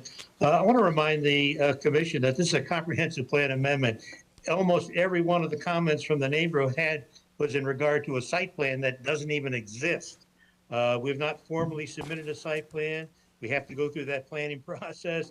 And, a lot of what was said was, inflammatory because there's never been any intention of putting an 8-story, 24 unit. I mean, the whole purpose of a comprehensive plan is to allow us to go to the next step, which is to develop a site plan. And we're going to be working with the neighborhood and the staff. And that's where you begin to determine what the impacts are from the site plan. But certainly, it's nothing like they're describing. An 8-story condominium is not anywhere near what we're going to be proposing. Again, this is the first step in the process. It just allows us to begin that site planning process where we're basically going to engage the community and the staff in that process. And again, taking a look at the comprehensive plan, again, this is consistent, with the comprehensive plan. And again, we look forward to working with the staff and the neighborhood and coming together with a site plan that is compatible in this neighborhood. Thank you. Thank you, I think Stephen. the developer might have something to say too. I do. Thank you, Stephen. So a couple things. I gave you the overall boundary for the Seminole Heights Overlay District because Please state your name for the record. Charlie Thomas. Because the zoning for all development in that area, in that neighborhood, and all the neighborhoods that are encompassed in Seminole Heights, all of the multiple different neighborhood associations are governed by the Seminole Heights Overlay District. And that overlay district determines what can and how it can be built, as well as the parking requirements and the zoning. So all of that will be captured in there. A couple things, we will not be doing an 8-story building. The CMU 35 wasn't a downgrade. We didn't do that. When we spoke with the city staff on the rezoning, they suggested the compatible zoning of what we were connected to. We never had any intentions of doing anything that was commercial. That's how we got there. And then our staff with the Planning Commission, which I support what they did. They said, well, if you have no intentions of doing commercial use, then you don't need this zoning. And that's how we got to getting to the R35. As it relates to sidewalks, one good thing, our development will put new sidewalks on North Bay. And currently, the plan that is currently approved is to go on North Bay, because any new construction within the city of Tampa, you have to put the new sidewalks in. The current design of the plan goes off on North Bay, and our intentions is to not put the exit or entry place off of North Bay, to put it onto North Boulevard, which is a collector and not a local street. 114 Giddens is another multifamily townhome development that is within the community as well. And that'll be it. All right, just say that's your time. We thank you for your support. Thank you. All right, thank you. Now it's our turn, commissioners. To my commissioners for comments or questions, discussion of this item. I know we've had you waiting for a while, Commissioner Lauk. In the beginning, I think we heard the city of Tampa had concerns. I'd like to hear from the city of Tampa before we begin discussions if possible. Good evening. Frank Hall with the City of Tampa Planning Department. Our objection was based primarily on the density. Staff recommends, additionally, let me back up. Initially, as we was mentioned before, we had approval for 7 units that was never put in place. That's still under a PD as it exists. Staff recommends at this point, if there is going to be a change, that would be no more than an R20. That future land use category would allow for a maximum of 13 units, and by right, 18 units with the bonus provision. But the reason we decided to go against that is because we did not believe that the excuse me, that the recommended proposal was sufficient. to address the neighborhood concerns. Was that sufficient, Commissioner Lauk, or? Yes, thank you. Okay. Commissioner Bernstein? Quick follow-up question. Thank you for that. I'm not a big fan of hypotheticals, but I'm going to ask you one anyway. In a hypothetical universe in which an R20 was requested on this application, would the city have granted it in your view? Well, I should say approved. Yeah. I believe that the city would have been more amenable to it. Thank you. Yes.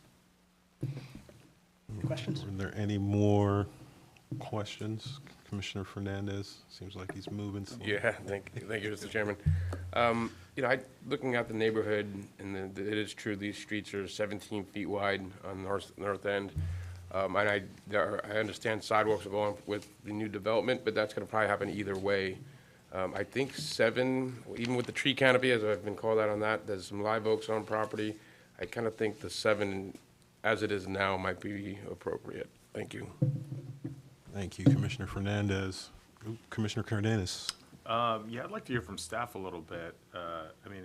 I've been going through this trying to find the R35 in the community, and I guess I'm trying to find where there's consistency in that. Is that directed towards city staff? I'm sorry, Planning Commission staff. Yeah.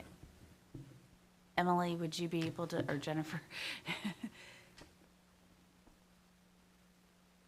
Jennifer Malone, Planning Commission. I apologize. It's very hot in here tonight.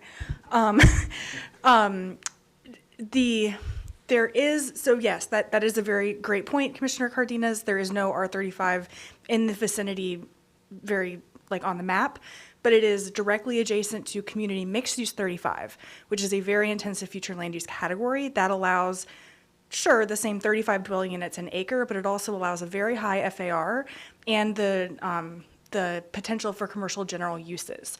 So staff found that the transition from community mixed use 35 to the R35 provided a nice transition to that neighborhood instead of just dropping off from the community mixed use 35 right into the residential 10.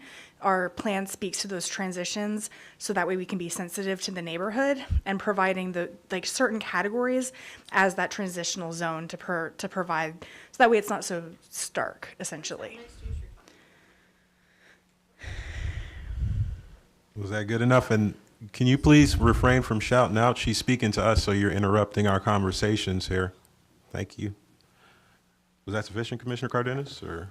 Yeah, I guess my other question is, if we're looking at, and this is for the applicant, we get a lot of different proposals that come before us, and usually, sometimes there's something attached to it that gives us a little bit more of an idea of what they're planning to do there. For both the community and us, it'd be really good if we had an idea of what you were planning to do there. If you're not planning on doing 8 floors, well, what is the intention? So thank you for your question. A couple of things I would like to comment on city staff, because you asked them the question, would staff recommend it if it was an R20? So the answer to that is in their thing that says staff recommends an R20 future land use. So I don't believe his answer was clear for you, but in your report on page 27, it says that staff would recommend R20. Our ultimate vision over there is to put some multifamily townhouse units to diversify the mix within the neighborhood. And we're open to that. We're open to working with an R20. We went with staff and worked our way through to get to here, and we felt that this was an opportunity to go back. And when I say blight, I don't mean blight as a negative. I mean blight that it was there vacant for 30 years. We can't get away that it was there for 30 years, that we know that we need housing. This is what the comprehensive land use plan is for. And so we just have to find a way to work together and do it appropriately, and that we're committed here to do that. I hope that I answered your question. Yeah. Okay, thank you, sir. Commissioner Kress. Yeah, I appreciate that last comment you made, that you want to work with the community to find kind of that sweet spot. I do feel like there's a compromise in here somewhere. It's probably not quite as dense as what you're proposing right now. It's a great place for density. Yes, ma'am. But that does seem like it's a pretty big transition to go to the single-family homes and then have the kind of the high-rise right adjacent to it. Right, not high rise. So we're not, to answer his question, we're Sorry. not doing an 8-story, so there won't be any high rise. But if you look at the patterns, and I use the Seminole Heights Overlay District as a whole, because you see these patterns, the patterns that they're going back in, where they're tearing down the older houses, they're building the new houses. This is the pattern of growth that's happening in our community. It's happening everywhere. We just have to make sure that we work together and get it done in a form or fashion that's consistent. Our approach has been to find consistency with staff, consistency with the neighborhood, and then we build a product that everyone likes and loves. Let me ask a question. You said you'd be amenable to what the city of Tampa staff sir. agreed to. So why did our staff not just make it that and then find it consistent and then we could just be done with that? Why did our staff decide to go higher? Our staff spoke to the city of Tampa, right? We were aware that they were. I can't speak for your Yeah, staff, not you. but- I'm talking to my Yes, staff sir. right now. Sorry. Thank you. Jennifer Malone with the Planning Commission, or I can defer this answer to Melissa Zornita. Okay. We did see those comments and we reviewed them, but the applicant would have to agree to any change in the density. So if the applicant was amenable to the residential 20, you know, they can certainly amend the request. But we still felt that there was enough support in the comprehensive plan and based on the existing land use pattern for the residential 35. Okay. Thank you. Thanks. I would simply add that if the applicant is now sounding like they're amenable to it, which I don't think we understood that before today, the Planning Commission can make a recommendation of a lower category than what they have requested, if that was your desire. Commissioner Bernstein.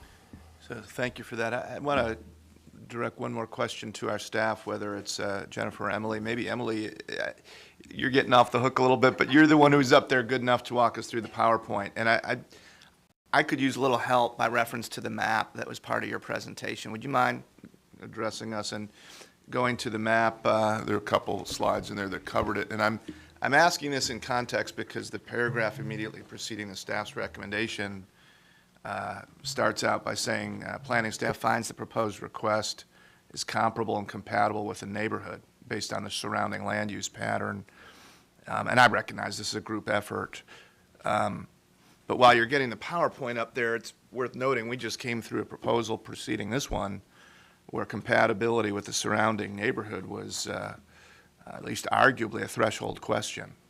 So, you know, this harkens back to my fellow Commissioner Cardenas's question, and I think, you know, in the sensibility that a picture tells 1,000 words, I would like the benefit of the staff's input on what about this this proposal that we're being asked to vote on is compatible with the surrounding neighborhood land use pattern. Could HTV show the Elmo? Oh, you have the PowerPoint up. Never mind. Okay. Walk back in.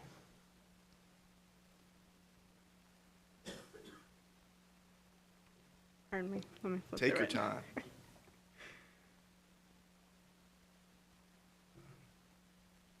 This is the slide you So would that like. was the slide I recall that. So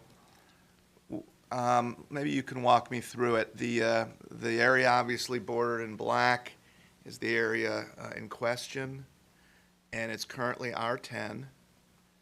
And there is an application before us to convert that to R35, correct? Yes. Okay. So I'm looking, and I'm not trying to pick a fight, I really am not, but I want to get a sense of the logic, because earlier I heard there being some discussion about transition from CMU 35. Is that what you're talking about in that kind of pink area to the south of it? Yes. This right here along Martin Luther King Jr. Boulevard, all of this pink color is CMU 35.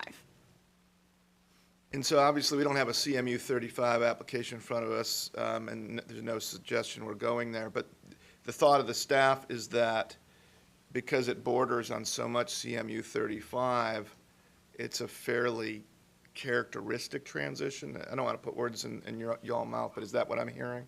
Correct. We felt as though with the heavy commercial and also the 35 units per acre that the CMU 35 would allow, we thought that the R35 would provide a better transition into the neighborhood instead of just going straight to R10. Sorry, and Jennifer Mullen, Planning Commission, it's not, I think Emily just misspoke, it's not heavy commercial, general commercial uses, because you can't do heavy commercial in the CMU 35 future land use designation. Sorry about that. No problem. I think I get it. So there's an intensity that comes with even that level of mixed use, but your thinking is that at least there's a transition available by virtue of how the land is used south of this property. Right, and I would just add that the 35 units per acre is adjacent to 10 units per acre all along that corridor. So the allowance for 35 units per acre adjacent to residential 10 has, I mean, it's been deemed as compatible all along that corridor.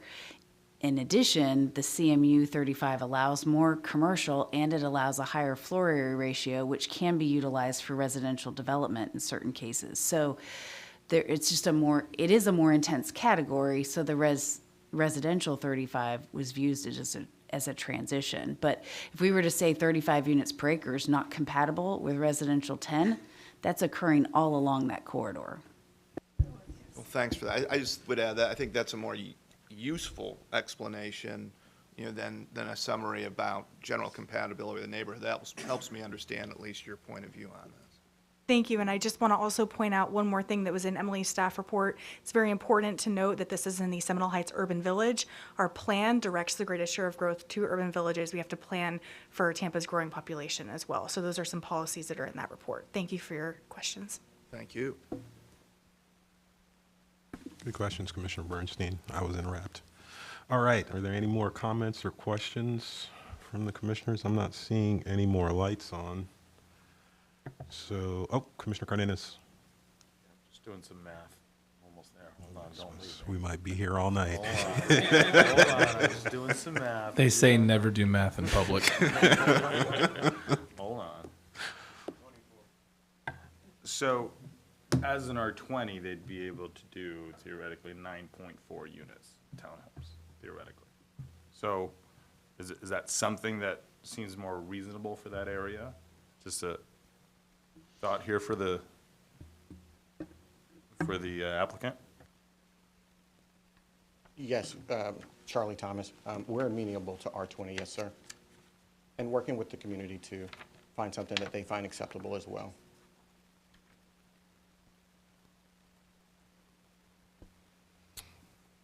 All right.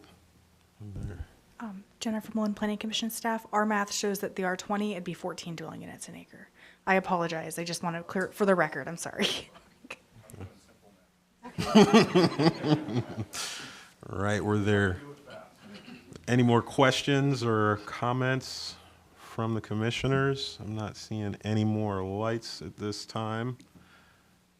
All right, not seeing any, then I'll go on ahead and close the public comment and open the floor up to motions on this item from the commissioners.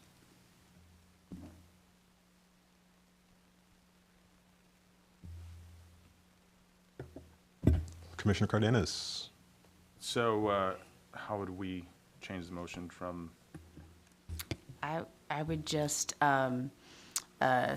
find you could just find the application consistent with an amendment to residential 20, consistent. And then can we get some staff to help with?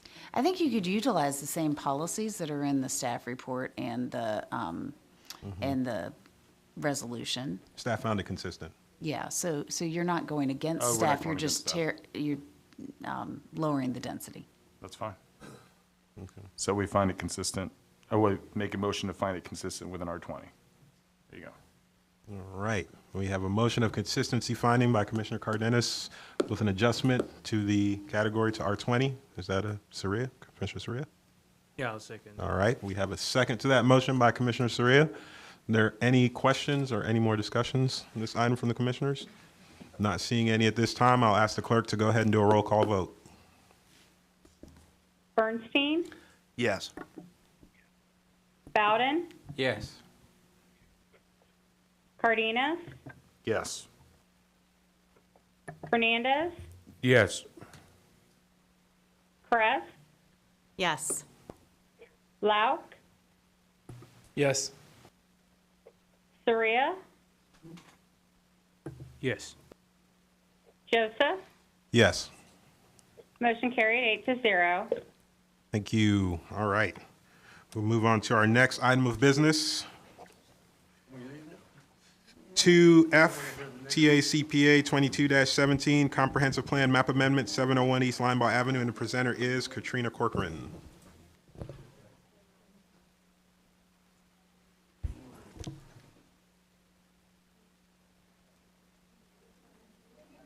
Good evening, Commissioners. Katrina Corcoran, Planning Commission staff. I'm here tonight to present Tampa Comprehensive Plan Map Amendment 22-17.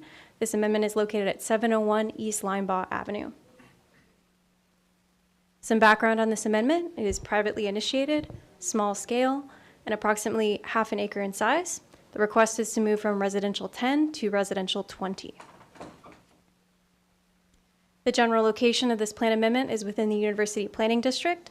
It is also within the North Tampa Community Neighborhood, and it is west of a transit emphasis corridor, specifically North Nebraska Avenue. The slide shows an aerial with the subject site outlined in black, shaded in blue there. It is south of East Linebaugh Avenue, west of North Nebraska Avenue, which I previously mentioned is a transit emphasis corridor, and east of Interstate 275. This photo shows the subject site at 701 East Linebaugh Avenue. Again, this is the subject site facing west toward Interstate 275.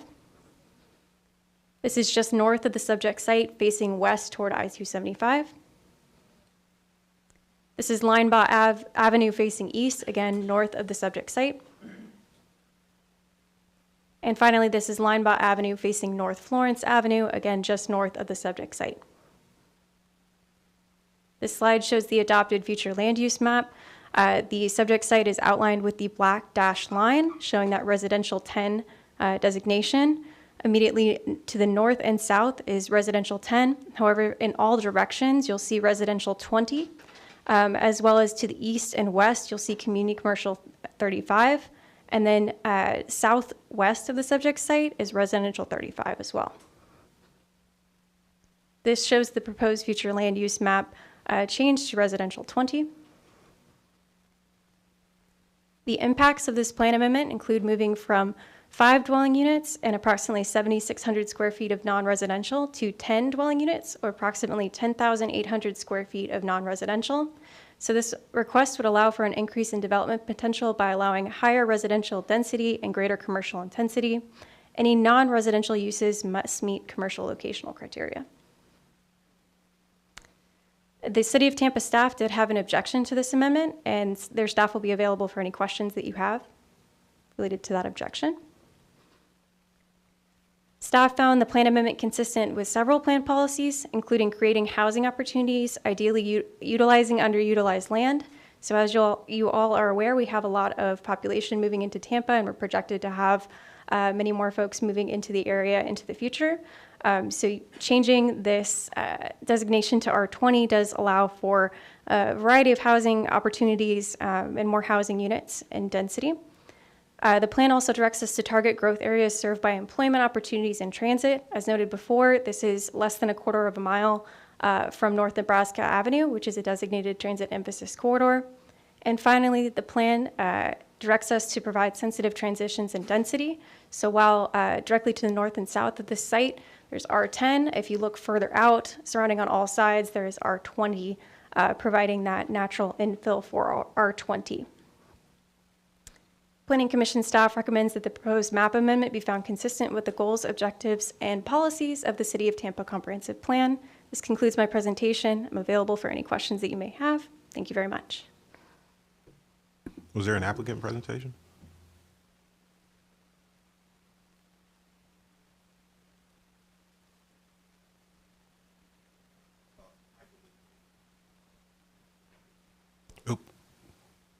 Oh, I'm sorry. Michael Leaks, 813 East North Bay, Street, Tampa, Florida. This project is, as stated by staff in terms of being consistent, we are in agreement with that. You know, for the number one reason is really around density and increasing residential opportunities for living and more people moving into the area. We feel it's consistent with that. It does provide a, as staff mentioned, it is surrounded by much higher densities around it. It borders the Interstate 275 on one side, but you transition into this area, so it's the first thing past the underpass to the interstate. What we're looking at is currently served. There is a duplex on the back side of the property. We're looking to, again, increase the density to 10 units from the current 2 and allowable 5. Charlie Thomas, just to add to that, there's currently a duplex on it that we're planning on saving and building an additional 8 units around that. A part of the comprehensive plan is not to tear down some of the old structures, but to keep them for the historic value and then add the increased density, as well as the current increase in density the additional 5 units would go onto Limeball and not onto Orchid. Currently, we could build 5 units on the property now, which would keep the same amount of cars going onto Orchid, which is currently allowable. And the new development would put all of that on a non-local road, but a collector on Limeball. We appreciate your support. Thank you. Thank you. All right. We didn't have anyone sign up for this one in the public comment. Celebrate, commissioners. So we will turn it right over to the commissioners for questions or comments, discussion of this item. Commissioner Bernstein. Anticipating what my fellow commissioner to the right probably would ask, and a number of us, the city has expressed objection to this. If we could still get their input while we have the benefit of your presence here. We have the benefit of your report in the package. Is it fair, don't mean to put words in your mouth, to say that it revolves largely around the characteristics of the surrounding neighborhood? I don't think the conclusion says it quite that way, but that seems to be what the policy suggests. Frank Hall with City Planning staff. Yeah. You are correct. Our decision was based primarily on looking at the map and determining that it would create an island, so to speak, of that higher density and create a precedent, which in some cases might not be a bad deal, but we don't want to really impact negatively the existing characteristic of the neighborhood, rather. So on that point, probably not fair to ask you this, but I'll ask anyway. I mean, there's always going to be, to some extent, natural tension, isn't there, between that and the desire for increased density to accommodate the growing population here. And so I expect there to be more conflict, and we just have to balance, how we prioritize one over the other. Is that fair to say? Absolutely. There's no doubt that we need to encourage additional density, citywide. But we have to remember that each individual neighborhood has specific characteristics, and we have to be well aware of how, additional density might impact that. Well, thank you. I appreciate the answers. I don't have anything further on my end.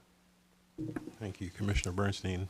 Are there any more questions, comments, or discussions on this item from the commissioners? Not seeing any lights coming on. Then we'll go on ahead, close public comment on this item, and open the floor up to motions from the commissioners on this item. Commissioner Bernstein. Thank you, Mr. Chair. This time I would move that we find TACPA 22-17 at 701 East Linebaugh Avenue consistent with the goals, policies, and objectives of the Tampa Comprehensive Plan, and that we pass that recommendation along to the Tampa City Council. All right, we have a motion of consistency finding by Commissioner, all right, Commissioner Lauk, Commissioner Bernstein, a second to that motion by Commissioner Bowden. Are there any more questions or discussions of this item from commissioners? Clarification needed? For the benefit of Commissioner Fernandez, who's just coming back, that's a motion of consistency finding made by Commissioner Bernstein, seconded by Commissioner Bowden. And we will ask the clerk to go ahead and do a roll call vote on this item. Bernstein? Yes. Bowden? Yes. Cardenas? Yes. Fernandez? Yes. Press? Yes. Lauk? Yes. Sierra? Yes. Joseph? Yes. Motion carried 8-0. Thank you. All right, our next item of business is TACPA 22-18, Comprehensive Plan Map Amendment, 803 West Linebaugh Avenue, and the presenter is Alvaro Gabaldon, sorry. Good evening, Commissioners. My name is Alvaro Gabaldon. I appreciate the inflections, though. I'm just going to get going with business. So this map amendment is 803 East Linebaugh Ave. It is 22-18. So this is a small-scale amendment. It's privately initiated. The parcel is a little over ½ acre, and they're looking to go from R10 to R20. This is the general location of the parcel. It's in the University Planning District, and it's more specifically in the East Forest Hills neighborhood. The parcel is shaded yellow on this map. It's outlined in pink. You can see that it is bounded by North Boulevard to the west and North Ola to the east, and it is just above West Linebaugh Ave to the north. This is the subject site at 803 West Linebaugh Ave, facing north. This is facing west along Linebaugh Ave, along the southern border of the parcel. This is facing north along the eastern border. That's a surface parking lot for the church that is directly to the east of the parcel. You can see some of the church in this picture, but this is facing east along the southern border. So this is the adopted future land use map. This is what is currently there. The parcel is outlined in black. You can see it is R10. And the surrounding area of R10 is predominantly single-family homes, and then that church to the east. But you can see there's a block of R20 to the west. So if I switch this to the proposed map, we can see now what that would look like with the map amendment. So the parcel directly to the west that is touching this one came before you last year and did a similar transition from R10 to R20. And you can see that there's a block that is accumulating along Linebaugh. So south of Linebaugh and east of North Boulevard there, that is currently a church and a senior living facility. So it's a multifamily right now. And so you can see that extending into Linebaugh with this map amendment.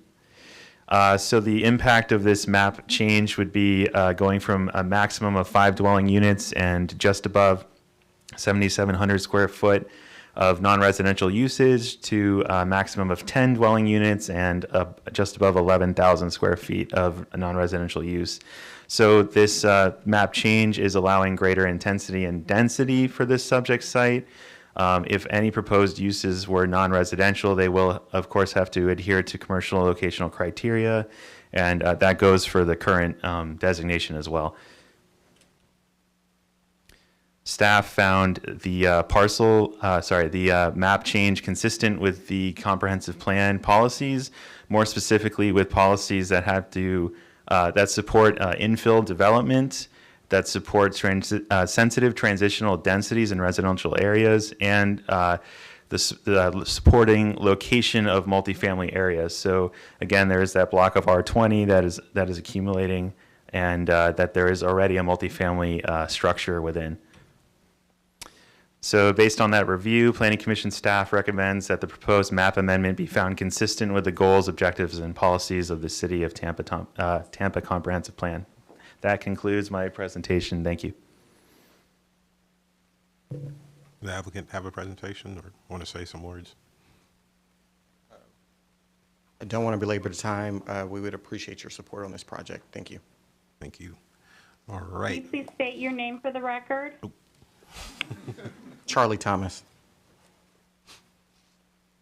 All right, we have one person sign up in the public comment, and they are supposed to be attending virtually. Sharon Bass, are they on the line? I don't believe Sharon checked in. Okay, all right, then we will turn it over to our commissioners for questions, comments, discussions on this item. I'm not seeing any lights. I see Alvaro. Did you have something? Oh, no, I was just Oh, getting ready to preparing. answer. Okay. Yeah. All right. Not seeing any then, I will go on ahead and close the public comment on this item and open it up to motions.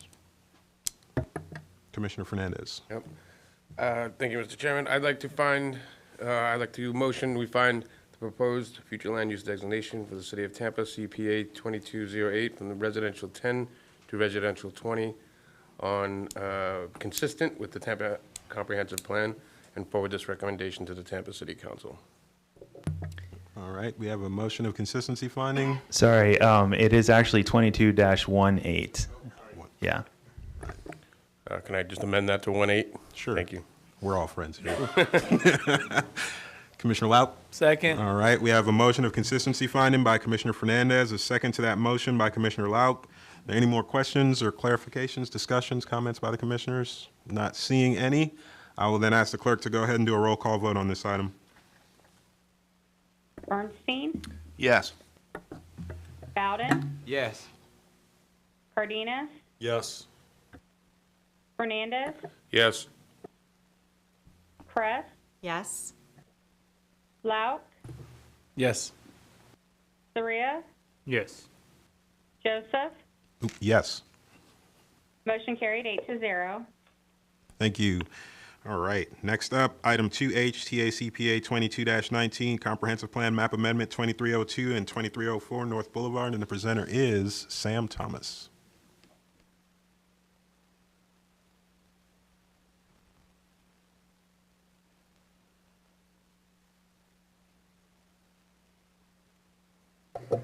Good evening, Sam Thomas with your Planning Commission staff. This is Tampa Comprehensive Plan Amendment, TACPA 2219, located at 2302 and 2304 North Boulevard. Some background on this request: it was privately initiated. It's small scale, approximately 0.34 acres, and the request is to go from residential 10 to residential 20. Here's the site on our general locator map. It's within the Central Tampa Planning District and the Ridgewood Park neighborhood. Here's an aerial of the aerial view of the subject site in the surrounding area. You can see the subject site highlighted in yellow here. The surrounding area to the west of North Boulevard is largely single-family homes. To the east of North Boulevard is the Tampa Heights neighborhood and the Tampa Heights urban village, where the area is mainly single-family detached, multifamily, and single-family attached. Once you move south to Ross Avenue, you get into the Heights development, mixed-use development. You can see the Pearl apartment complex there. And then once you go farther west, you get to the Hillsborough River. This is looking along North Boulevard. The subject site is on the left side of your frame. It would be this house right here. This is not part of the request. This is looking south along North Boulevard. The subject site is on the right side of the frame. This is looking north from West Park Avenue at the subject site. And this is looking east at the subject site from North Boulevard. And you can see the subject site goes from here over to the corner of West Park. Here is a map of the adopted future land use. You can see the site outlined with the black hash line. As you can see, the Ridgewood Park neighborhood is made up largely of the R10. You do have a spot of R20 here. And then this corner bound by Amelia and Columbus should be somewhat familiar to you guys. It came to you at your last hearing. And the request was to change this parcel at the top to fully CMU 35, and then the two parcels to the bottom to residential 35. This is currently residential 20. And here is the proposed future land use map. You can see the site recognized under the residential 20. This purple down here is the RMU 100, which is the highest land use category outside of the central business district. And then this is R35 and CMU 35 to the north. The impacts of this request: currently under the existing residential 10 future land use, the site can be considered for 3 units or a little over 5,000 square feet of non-residential uses. Under the R20 future land use designation, the site can be considered for 6 units or 7,400 square feet of non-residential uses. The proposed amendment would allow for additional density intensity and would introduce the possibility of the RM24, RM16, RM18, and RO1 zoning districts. Any non-residential uses would have to meet locational criteria. City of Tampa staff does have an objection on that, and they're here to speak on that if you would like to hear from them. Let's see here. So the Planning Commission staff reviewed the request and found it consistent with multiple policies and objectives in the comprehensive plan. using limited land resources efficiently and designating enough land for housing options to meet Tampa's needs and growing population was a large basis of it. The subject site is located on the edge of the neighborhood on an arterial roadway adjacent to an urban village, 1 block north of the Heights development, a large mixed-use development with office, retail, and multifamily uses.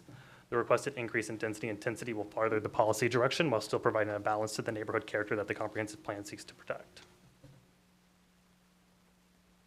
Additionally, increasing density and intensity that supports walking and transit is consistent with several objectives and policies in the comprehensive plan that promote development pattern consistent with the compact city form strategy, which encourages infill next to transit and employment services. That concludes my presentation. I'm available for any questions. And Was there an applicant I do present? believe applicant Okay. is here. Come on.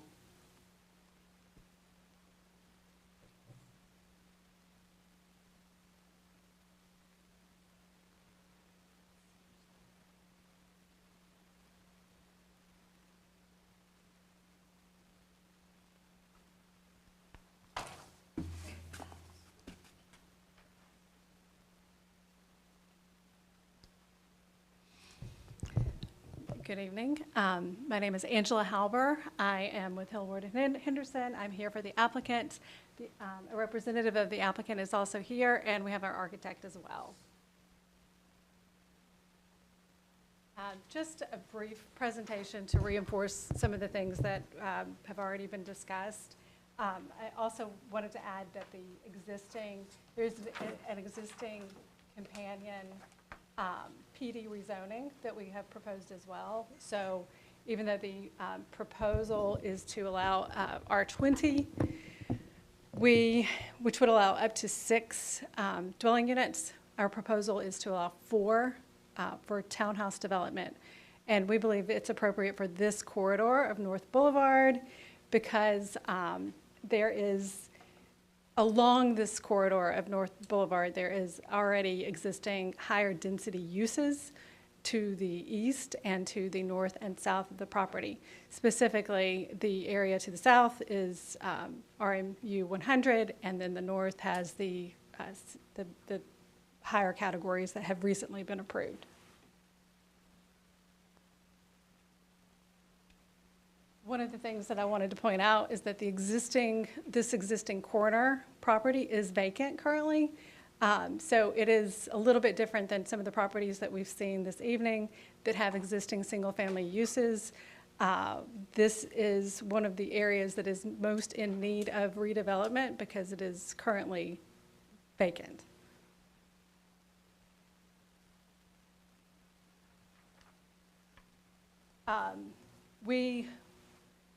I wanted to show this site plan, which is what is currently before the city of Tampa for PD rezoning, simply to show that we are trying to respect the character of the existing neighborhood with the new design. We know that there has been an objection put into the record, or not an objection, let me take that back, a letter of concern that was sent to by the Ridgewood Park neighborhood and the Tampa Heights Civic Association. They both have reached out to us, and we are coordinating with them to talk about the actual project design. Their concerns are less about the increased density and more about the design from the way I've understood that letter.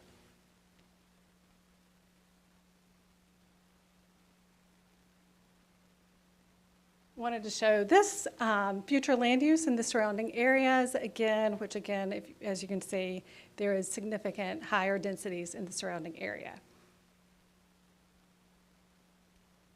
And with that, I'm going to just conclude and respectfully request that you find this to be consistent.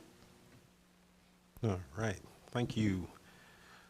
We did have a couple people sign up in the public comment on this one. I think they're all in the room though, or they signed up here. Ralphie Schroer? I signed up. I'm the architect for the project. Yeah. I would make two quick notes. On North Boulevard, of course, it's an arterial road, 4 lanes. Typically, historically, planning and densities change at mid-block.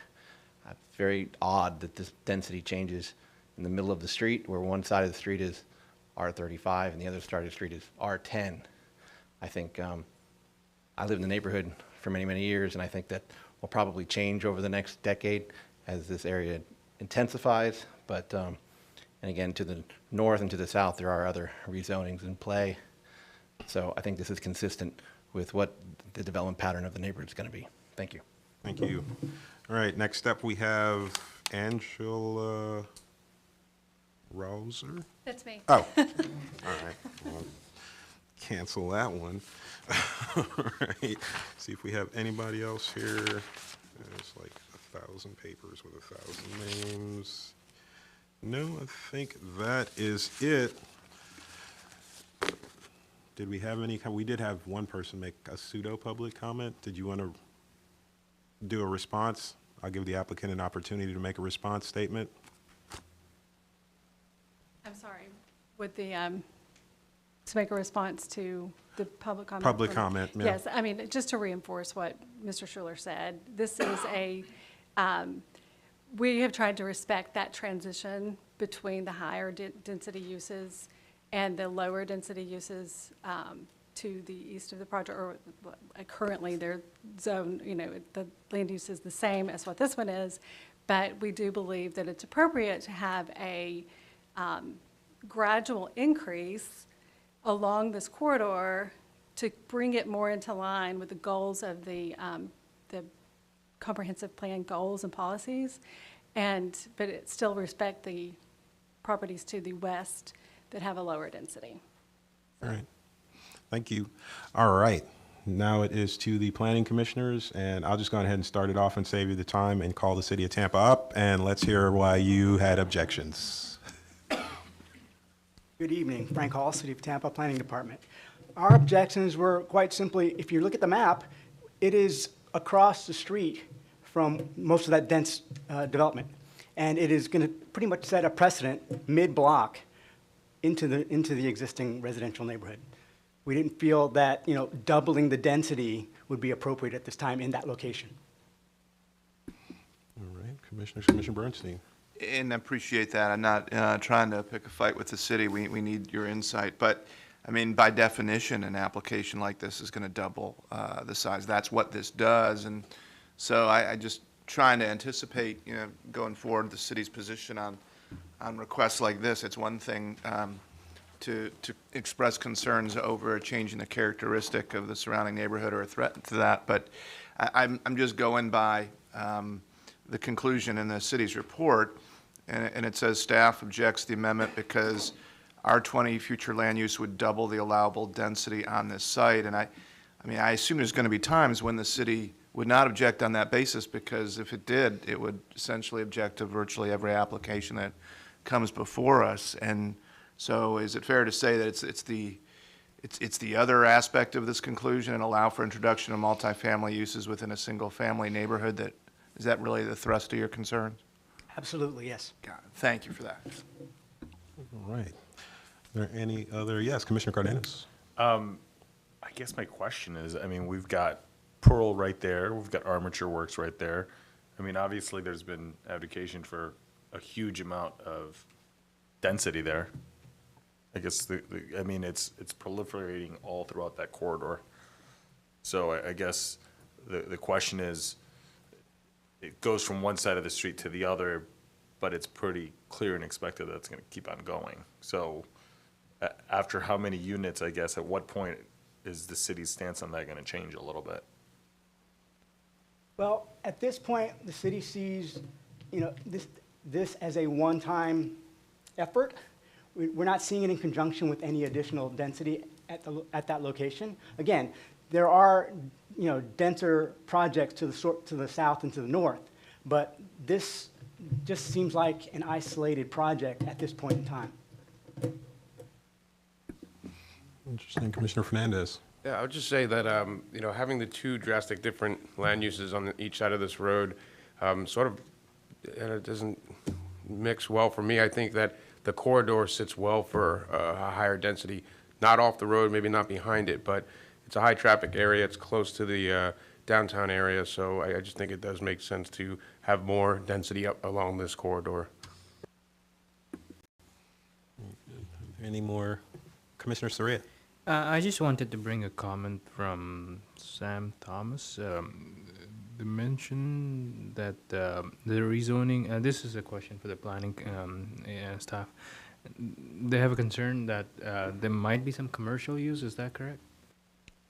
City staff or the neighborhood? With the rezoning to R20 in this case. Rezoning to R20 does introduce the possibility of commercial uses, but they do have to meet locational criteria to meet those.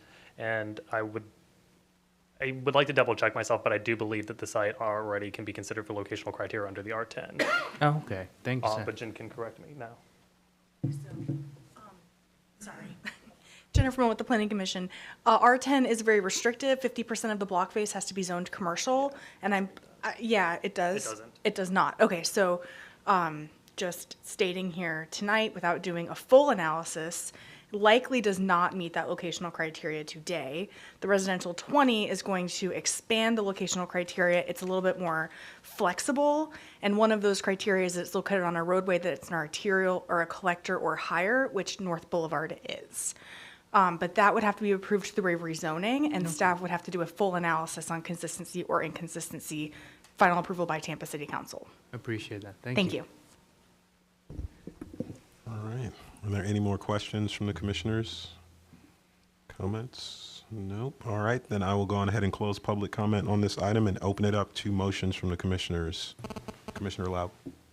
Thank you, Chairman Joseph. I move that we find the proposed future land use designation change for the City of Tampa, CPA 22-19, from residential 10 to residential 20, consistent with the Tampa Comprehensive Plan, and forward to the Tampa City Council. All right, Commissioner Fernandez. Second. All right, we have a motion for consistency finding from Commissioner Lau, a second to that motion by Commissioner Fernandez. Any more questions or comments from the commissioners on this item? Not seeing any, then I will ask the clerk to go ahead and do a roll call vote. Bernstein, Yes. Bowden, Yes. Cardenas, Yes. Fernandez, Yes. Kress, Yes.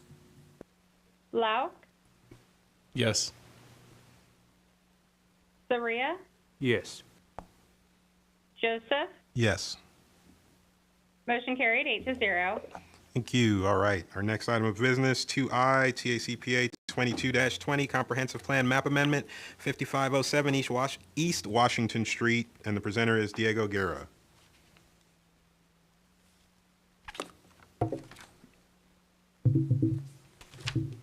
Good afternoon. Good evening, Commissioners. Diego Guerra, Planning Commission staff. This item is a Planning Commission's review of Tampa's Comprehensive Plan Amendment 22-20, located at 5507 East Washington Street. This is a privately initiated small-scale map amendment, which consists of approximately 3.3¼ acres. The request is to change the land use designation from transitional use 24 to residential 35. Some general location points. The site is located in the central Tampa Planning District, specifically in the east side commercial neighborhood. And of note, the subject site is located within the coastal hazard area. This is an overview of the subject site. To the north, to the north is the Solomon Expressway, and to the north of that is East Adamo Drive. That to the west, what appears to be a street is actually CSX tracks, and then South 50th Street is about another quarter mile west of that. The Palm River does lie to the south of the subject site, and across the river is Hillsborough, unincorporated Hillsborough County. This is a picture of the subject site. On the map to the left, you will see the subject site highlighted in red, and then the angle at which the image was taken, facing the subject site to the south at the gate. Another image taken of the subject site located to the left of the image, facing west, down East Washington Street. Another angle of West East Washington Street, more direct. This is an image facing east on East Washington Street with the subject site to the right. A more direct view of the subject site in front facing south on East Washington Street.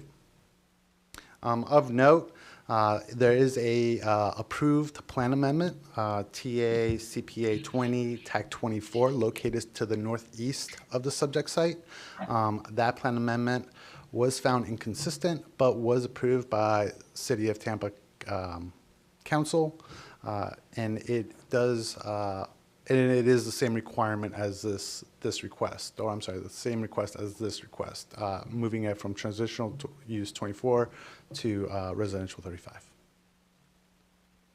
And then, as you can see, this is approximately half a mile, about a quarter mile, half a mile down the road near the CSX lines, looking down East Washington Street towards the east.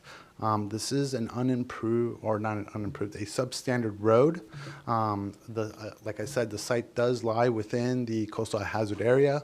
There's only one ingress and egress route from the subject site to South 50th Street. Additionally, the only public transportation is located approximately 3/4 of a mile to the southeast of, or to the southwest of the subject site, south of the Palm River in unincorporated Hillsborough County. This is a map of the current future land use. As you can see, the subject site located within the black dash line, transitional use 24, depicting that residential 35 that was approved under TACPA 2020 TAC 24 and unincorporated Hillsborough County south of the Palm River. This is what the future land use map would look like should the proposed future land use map be approved. Currently, the existing intensity and density allows for 78 dwelling units and up to a little over 212,000 square feet of non-residential. With residential 35, it would increase the dwelling unit potential to 113 units. However, it would lower the non-residential square footage to a little over 84,000. The request would eliminate the consideration for light industrial and intensive commercial uses as well. Ladies and gentlemen, we did receive objections from the City of Tampa, and they are available to provide comment. We did review the comprehensive plan for all policies that are related to this plan amendment request.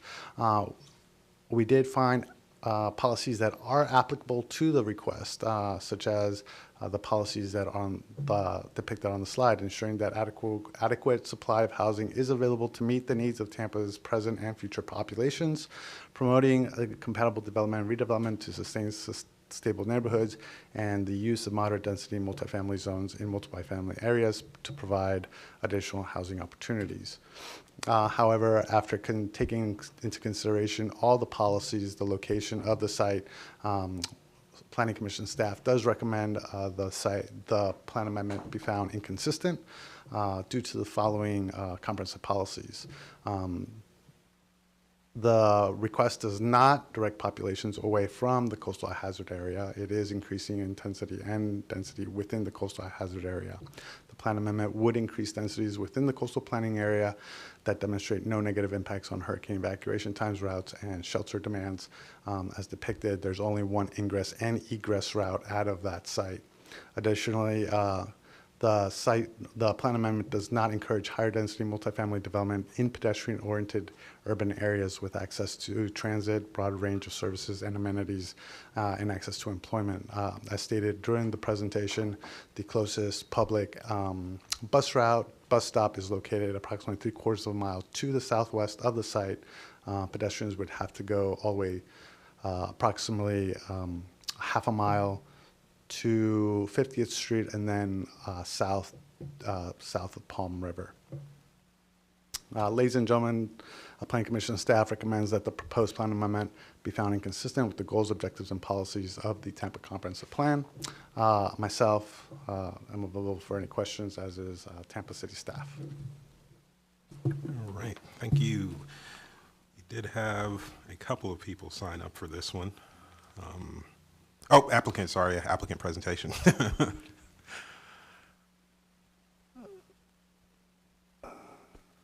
think it's this one.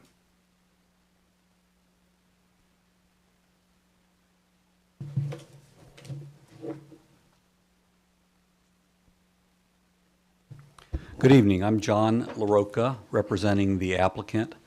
On the representation team, in addition to myself, is Jonathan Stanton, who is the applicant, and David Mechanic. We are, through affidavit, agents or representatives for the owners and applicants. We also have a team of representatives that are online this evening, and civil engineer Tim Healy, transportation planner engineer Libby Rodriguez, and other members of the applicants team are available to answer questions should we get into a question and answer period. What I'd like to do is acknowledge that the report prepared by the staff that you have in the record is detailed and thorough, and you've been provided that, obviously. I've studied it. I'm not going to repeat much of what's in that report with graphics and photographs and other information regarding the site. The report includes our application with a narrative describing the request. I'll not take the time to repeat all of that, but we'll use a brief PowerPoint presentation summarizing our request. The request seeks to amend the Tampa Comprehensive Future Land Use Plan from the transitional 24 to the residential 35. It is a request very similar to one approved by the Tampa City Council directly northeast of this property by the same participants and applicant. The area is in transition. It's been communicated as such, and there is the description of transitional areas. As you study your maps and you look at the broader area, there are a variety of land uses and intensities of development within a quarter mile of this area. So what I'd like to do is go through a brief presentation and then add some comment by our technical support staff, and then summarize what we're doing. Okay, so we're here as the Tampa Comprehensive Plan Amendment map 22-20 at 5507 East Washington Street. This is an aerial view different from what's in your record, looking from east to west toward the downtown. The Leroy Selman Expressway is to your right or to the north in this representation. The red arrow depicts Washington, where the arrow points where Washington Street generally is located in relationship to that neighborhood. This graphic depicts the location of the property, the location of East Washington Street, the development approved by the Tampa City Council with a similar plan amendment and plan development zoning. And while we're talking about a plan amendment this evening, we do have to talk about the concept of what we're proposing through a rezoning that's going to be filed shortly to supplement this application before it's presented to the City Council. That particular development was allocated 232 units through its zoning. This particular proposal, we propose, should the plan amendment be approved, 113 units.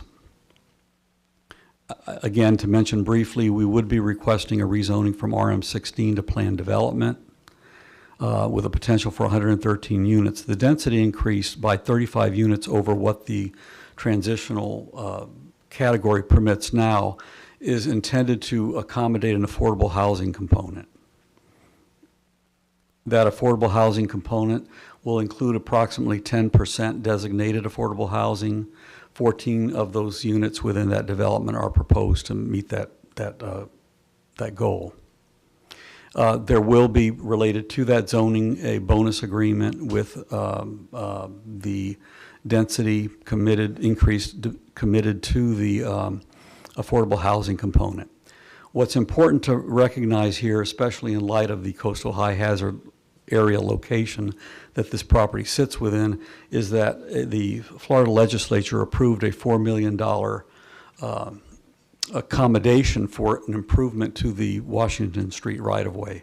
That $4 million will include improvements from 50th to 56th Street, including water, sewer, and public utilities. This aerial and depiction indicates that with the improvements to Washington Street, the site will be easily accessible for hurricane evacuation. If you will, the departure point will be onto 50th Street, which allows easy access to the expressway and points north. The widening of the road will also include street lights, sidewalks, water, sewer, and other public utilities. The site, and again, I'll let Tim Healy address this when I conclude my general remarks before I summarize, raising the site 6 feet above the coastal high hazard area. This is just a general depiction of the type of unit that is intended to be constructed at this location, should there be success in achieving the amendments needed to accomplish this. This is a depiction of how the two sites interface with each other. This particular site will be proposed for 113 units. The previous approval was for 232. And affordable housing is a component of both of them. Before I summarize, I'm going to ask Tim Healy, who's online, to give us a brief presentation from an engineering standpoint, what you're planning to do to accommodate the current codes to bring this site above flood plain and flood hazard limitations and concerns. Yeah. Tim? Thanks, John. Staff, thanks for the opportunity here to present. Tim Healy, Frontier Engineering, 803 North Howard Avenue, Tampa. As John said, we're the record engineer for the project. I just wanted to briefly run down the engineering and drainage for the site. For the proposed development, of course, we will be tasked with providing water quality treatment on site before we discharge to the bypass canal, which Palm River. We will not have to provide attenuation or volume compensation for the fill, for the 6 or 7 foot of fill, because we're adjacent to the state waters. If you take that fill and try to even it out over the basin, it's going to result in possibly hundreds or thousands of a rise in flood elevation for the 100-year. So shouldn't be a problem there. We've also engaged Advantage Engineering. They're going to be doing the 100-year stormwater modeling. That's their forte.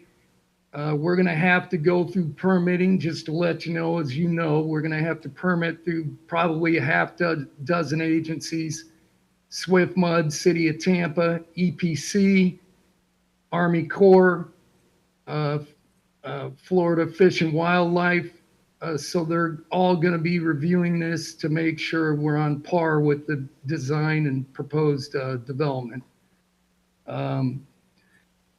One of the things we're going to focus on, we don't want to adversely impact the flow. The historical flow runs from the Crosstown Expressway, and some of the properties north of that flows south through us into the bypass canal.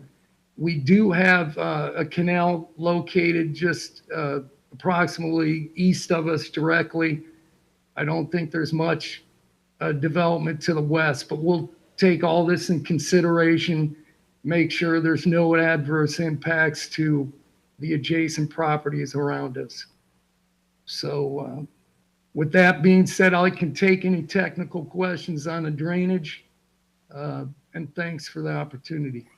Tim, we'll come back if there's any need for rebuttal once we get into discussion.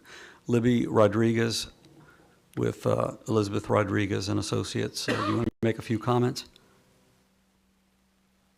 on traffic and transportation? Libby should be online. Yeah, I'm right here. Can you hear me? I can hear you. Okay, Elizabeth Rodriguez, 18156 Sandy Point Drive, Tampa, Florida. We're working back and forth with the city regarding the traffic study, but relative to transportation as it pertains to hurricane evacuation, as John had alluded in his slide presentation, residents in the coastal high hazard area will have generally about 48 hours to evacuate in the event of a hurricane. In this case, in this location, they need to travel less than a mile north to get out of the coastal high hazard area at some point during that 24-hour period, which is literally a walkable distance if needed be.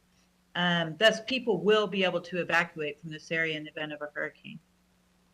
That's kind of it, and I'm available for questions. Okay, and then I'll before I summarize, Jonathan Stanton, do you want to add anything as the applicant here? Sure. Hey, this is Jonathan Stanton. So I have the property next door of the 232 units that was approved by City Council. I'm doing affordable housing over there. Affordable housing is a real issue and a real problem here in the state of Florida, especially in Hillsborough County. A lot of county commissioners ran on it. A lot of city council members ran on it. The mayor ran on it. And I know this is a big initiative for them. So the reason for that project, the 232 units in this one, is so we could build affordable housing in East Tampa. I haven't even built these units yet, and I'm already getting requests on people looking for places to live that is affordable. This is East Tampa, and this would be a great project to do with affordable, and we're basically asking for an additional 35 units on this site. That's it. Okay, and I'll save any other comments, obviously, for rebuttal. I'd like to summarize by saying that there's only a few vacant parcels in Tampa near principal highways with easy access to the central business district. This is an area that's, with proper design engineering, can accommodate that additional development. It's a man-made parcel with no native vegetation and comprised 100% of fill, as has been described by our engineers. Designated affordable housing community in Tampa with 14 units are earmarked should these amendments become reality. Currently approved for multifamily under to be considered under the transitional use 24 or 24 units per acre. We're proposing 35 with a commitment for affordable housing. Proposed design will be 4-story buildings with amenities. It abuts the Selman Expressway for easy access and hurricane evacuation, should that ever become necessary. Allows for direct connectivity of its residents to the Tampa Bypass Canal Trail with transit stops available on US 41 or 50th Street. And most importantly, there's a $4 million improvement planned for the Washington Street corridor from 50th to 56th Street, including water, sewer, and public utilities improvements. That concludes our presentation. We'll be glad to answer any questions. All right. Thank you. I only have one name left out of all the names you called out who I didn't get a response to, and that's a Haley Dalton. Haley works with the applicant, and she's available to answer questions if necessary. Then there is no one who signed up in the public comment for this item, so I will then turn it over to the planning commissioners. Questions or comments? Mr. Chairman, this is David Mechanic. I thought there would be a rebuttal if I might just add a couple of very quick comments. If I could. Dave's on our team as a representative. I'm representing the applicant. All right, go ahead. Yes, sir. Thank you, Mr. Chairman. David Mechanic, 305 South Boulevard, Tampa, Florida. I would just like to clarify a couple of items that are reflected in your staff report.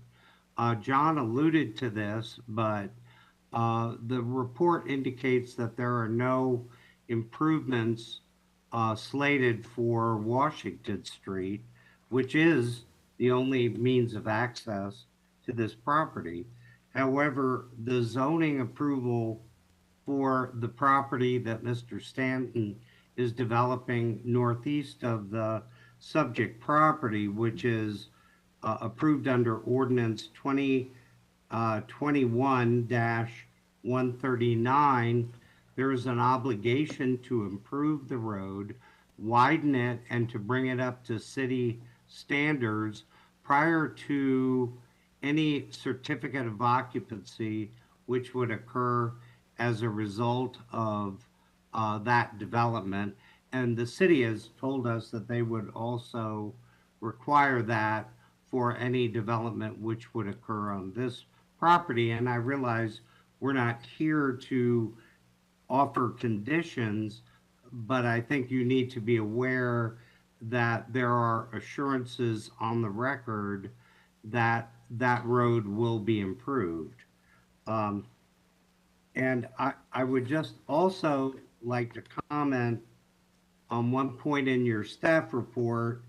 Coastal Management Policy 1.2.5 indicates that if increases in density are approved in the coastal high hazard area, that the applicant must mitigate for those the circumstances surrounding being in the coastal high hazard area.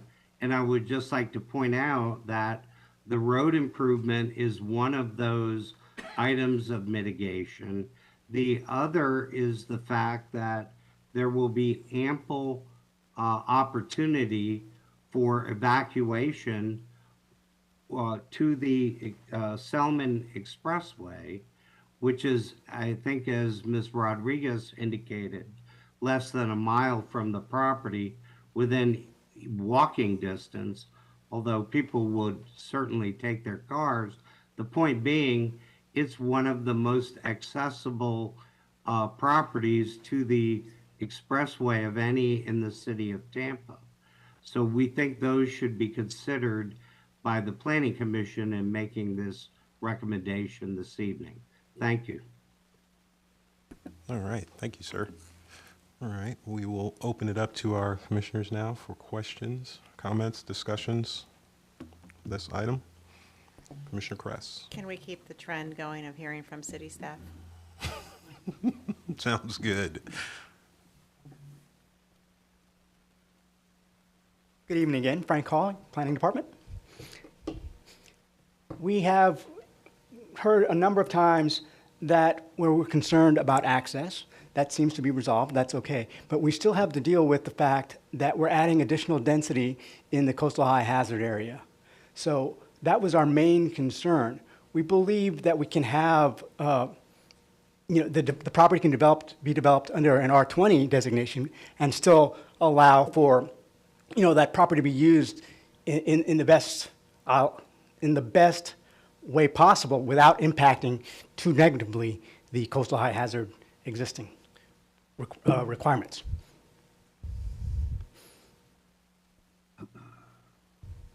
Okay. Any more questions? Yes, Commissioner Orton. Just like the one before, I'm against anything being built in the coastal high hazard area, especially this one's even closer to the water than the other one was. And it just doesn't make sense to do that. And yes, you may be closer to the expressway, but you're just adding more cars to evacuation. All good points. Commissioner Bernstein. I guess with all due respect to my esteemed colleague, I'm not willing to draw a line in the sand personally and say that we should establish a moratorium on any development whatsoever within the coastal high hazard area when our own actions speak otherwise. And when it's been directed to us, I think, as a guideline, like so many guidelines we operate under, but not a rigid standard. That being said, I'd like to maybe, with Mr. Guerra's assistance, to the extent it's available, and perhaps Ms. Ornita, you can walk us through it. My understanding is that to the northeast, a proposal, and we saw some of it today, was put for us via TACPA 20-24, and if I heard correctly, the City Council approved it. I may have missed it, but what did this body, what position did we take on that before the City Council took its action? Yeah, I actually looked that up. You all found it inconsistent by a 5-3 vote. Interesting.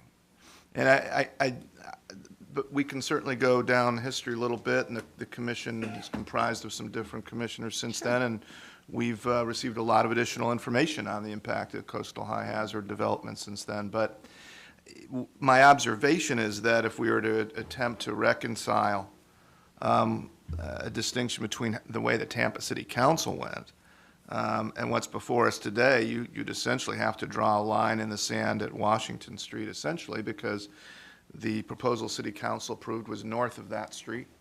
That's one way to view this anyway. This proposal comes to us south of Washington Street. Mr. Mechanic gave us some mitigation measures. I suppose he could have added the fact that it's been elevated by 6 feet. I don't have an engineer's perspective on what that does.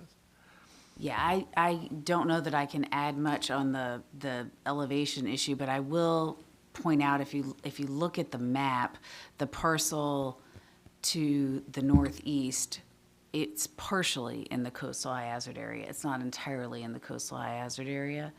I think one of our concerns was that the access to the property was in the coastal high hazard area, and that has a greater possibility of flooding, things of that nature. I would also add that the coastal high hazard area has changed recently, so it may have been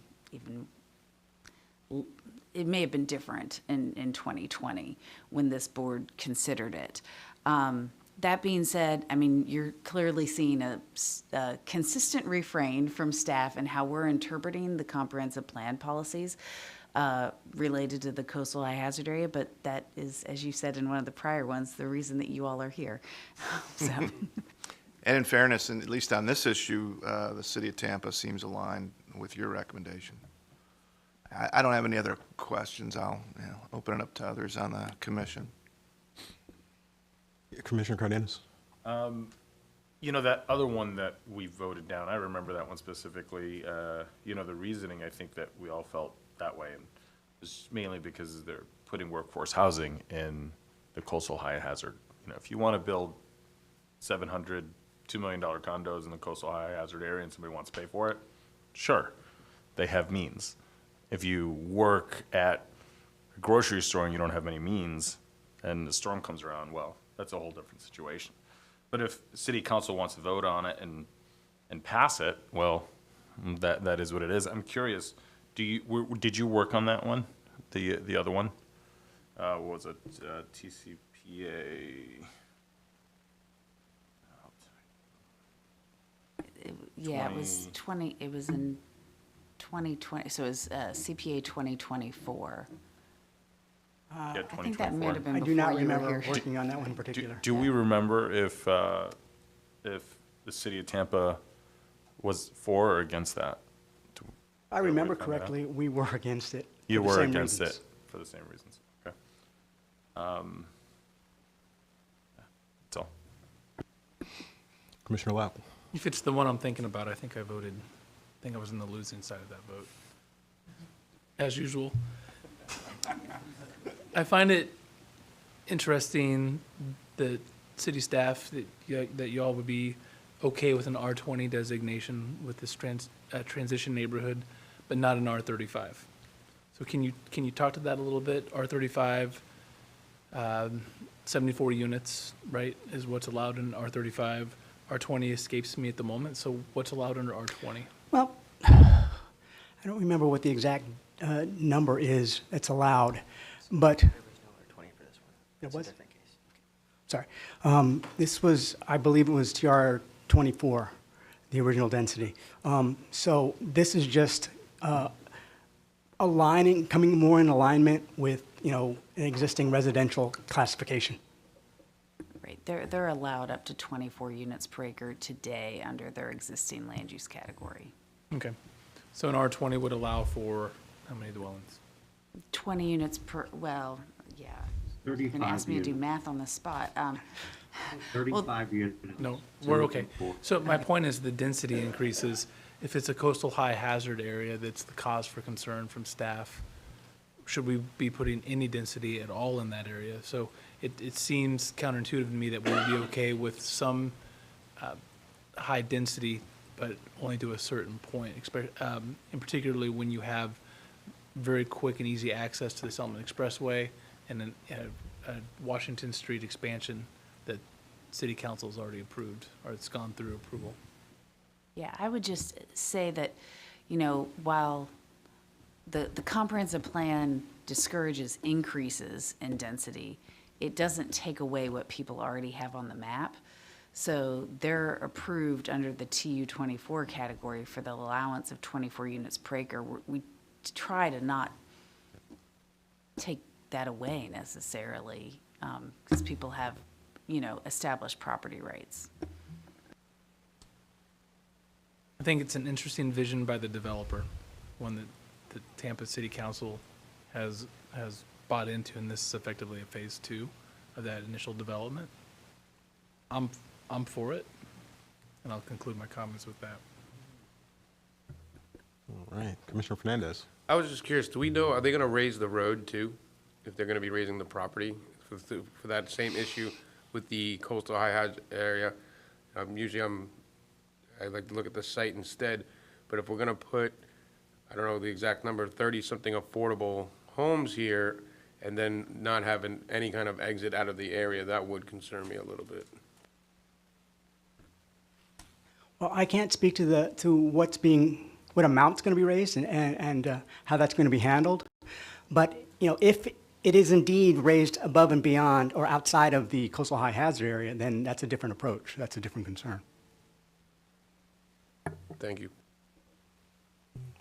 Any more questions? Comments from the commissioners on this one? Oop, did I see a light? Oh, yeah, Commissioner Cardenas. Yeah, I think I have some questions for the applicant. Maybe it could be one of his, a civil engineer that spoke earlier. My question is this, is if it's zoned what it currently is and they can put X number of units on it and we're taking it up and they can put more units on it, to what extent is the requirement in developing the land really bringing it up to a different scale where even if it's in the coastal high hazard area, it's forcing them to raise it and bring it to another level that's just overall safer?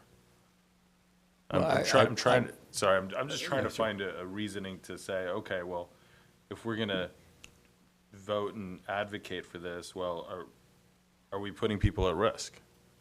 Or is this different to a level where maybe we're not? In the same way.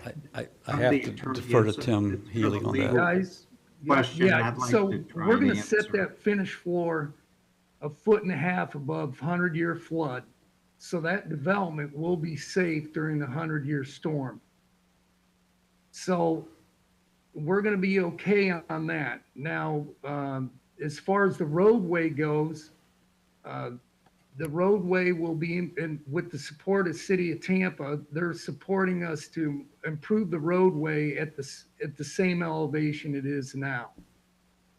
But again, the development on site will be meet the City of Tampa code, which is residential units have to be 1.5 feet above flood. So we'll fill that. There will be negligible effects in the Palm River Basin as far as drainage goes. But as far as livable units protection, we'll be protected. We'll be above flood 1.5 feet on our finished floor. Is that 1.5 feet above the FEMA flood level that changes every couple of years and goes up 1 foot or 2 every couple of years? Is that what we're talking about? It will be above the current FEMA flood elevation. And when did that change last?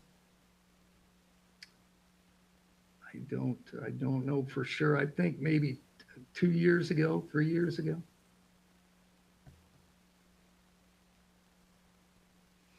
All right. Are there any more questions or comments from the commissioners? Discussions on this, Commissioner Lauk? I mean, maybe for conditioner, this will go through the Corps of Engineers, they've called it out. So from a flooding perspective, if it were to go through and be developed, not to speak on behalf of the developer, but there's a lot of approvals that need to be done. So from a floodplain perspective, it's going to be looked at when it goes to the Corps. Swift mud, there's a lot of approvals that they need to go through. That's correct.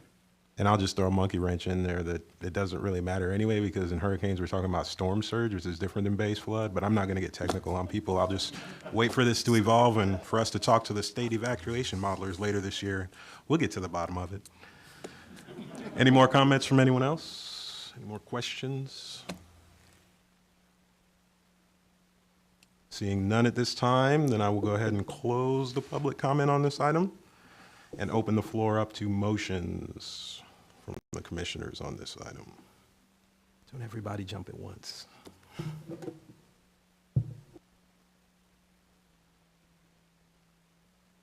Anyone?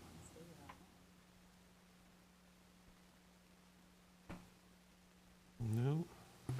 Okay, Commissioner Lau. I can make a motion, but I'm pretty sure I'm in the minority here, so I was waiting patiently for someone to make a counter motion, but I'll throw it out there. So I move that we find proposed future land use designation change for City of Tampa CPA 22-20 from transitional use 24 to residential 35, consistent with the Tampa Concept for Plan under sections 1.3 and 1.34, and for the recommendation of the Tampa City Council. All right, we have a consistency finding by Commissioner Lauk, and he's citing policies 1.3 and 1.34? Yes, sir. Or 1.3.4? Yes, sir. 1.3.4. Okay, 1.3.4 and 1.3 as his grounds for his consistency finding. It's getting late. We can't read our own notes at this point. All right, do I hear a second to that motion? I'll second. All right, we have a second to that motion by Commissioner Cardenas. Is there any more comments? Are there any more questions or discussion? Seeing none at this time, then I will ask the clerk to go ahead and do a roll call vote on that item. Bernstein, Yes. Bowden, Yes. Cardenas, Yes. Fernandez, Yes. Kress, Yes. Lau, Yes. Soria, No. Joseph. Yes.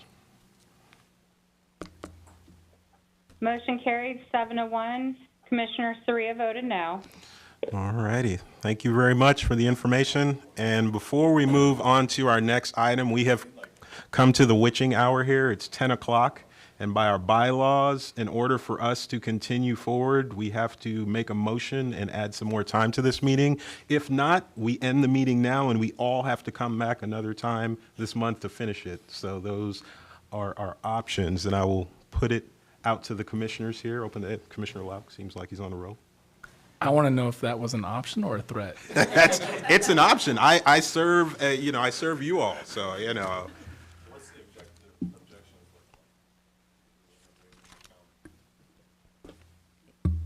It's not too many. Not too many.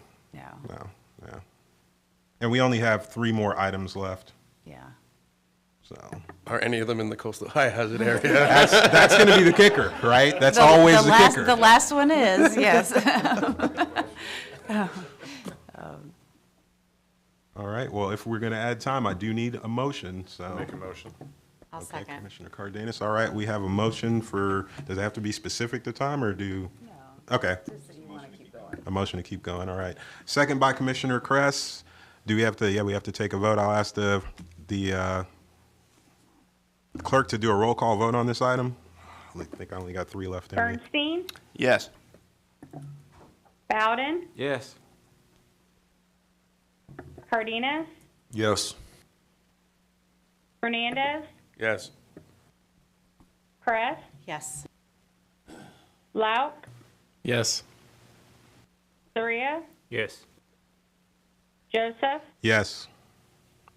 Motion carried 8-0. All right, and on we go to 2J, TACPA 22-22 Comprehensive Plan Map Amendment 101 West Amelia Avenue, 2500 and 2510 North Tampa Street, 106, 108, 110, 114 West Columbus Drive, and the presenter is Emily Phelan. Good evening, Emily Phelan with your Planning Commission staff. This is TACPA 2222, and I will spare you of all the addresses. Just the background, it's privately initiated, small scale, it's approximately 1.38 acres, and the request is to go from community commercial 35 and community mixed use 35 to urban mixed use 60. This is the general location. It's located in the Central Tampa Planning District, the Tampa Heights Urban Village, and also the Tampa Heights neighborhood. This is an aerial of the subject site.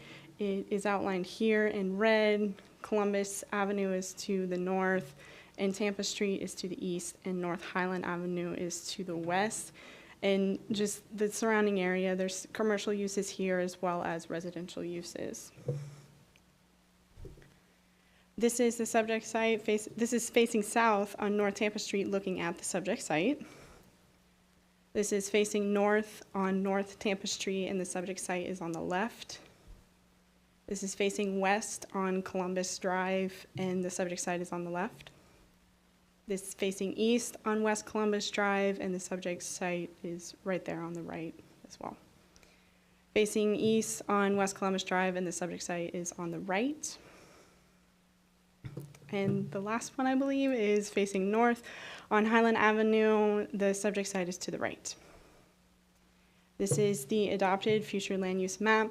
You can see the subject site is here in black. The pink color is CMU 35, and the red color is CC 35. You can see to the east, you have the CC 35, and to the north and west, and also to the south of the subject site, you can see the CMU 35. Further to the north is residential 20, and further to the south is residential 35.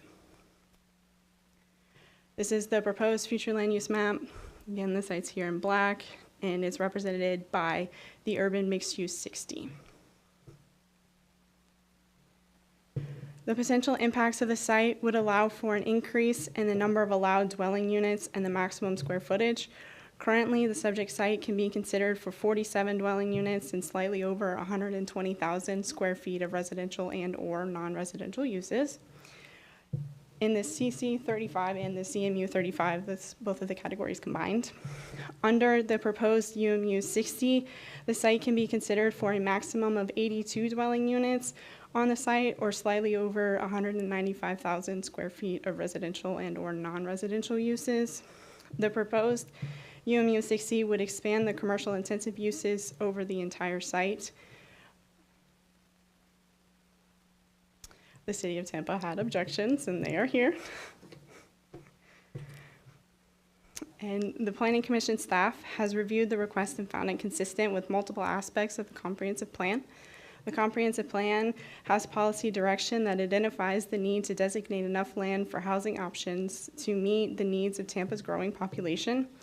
Additionally, the comprehensive plan promotes a development pattern consistent with the compact city form strategy, which encourages mixed-use infill development within proximity to transit and employment services. The request for increased density and intensity will meet this policy direction while balancing the neighborhood character the comprehensive plan seeks to protect. Planning Commission staff finds the proposed request comparable and compatible with the neighborhood based on the surrounding land use pattern.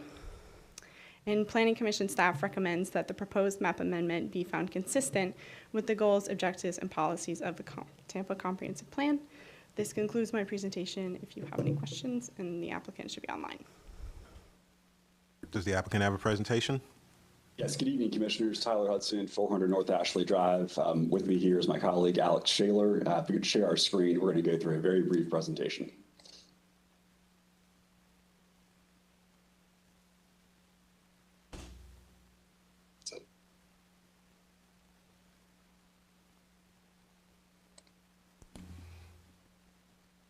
Next one.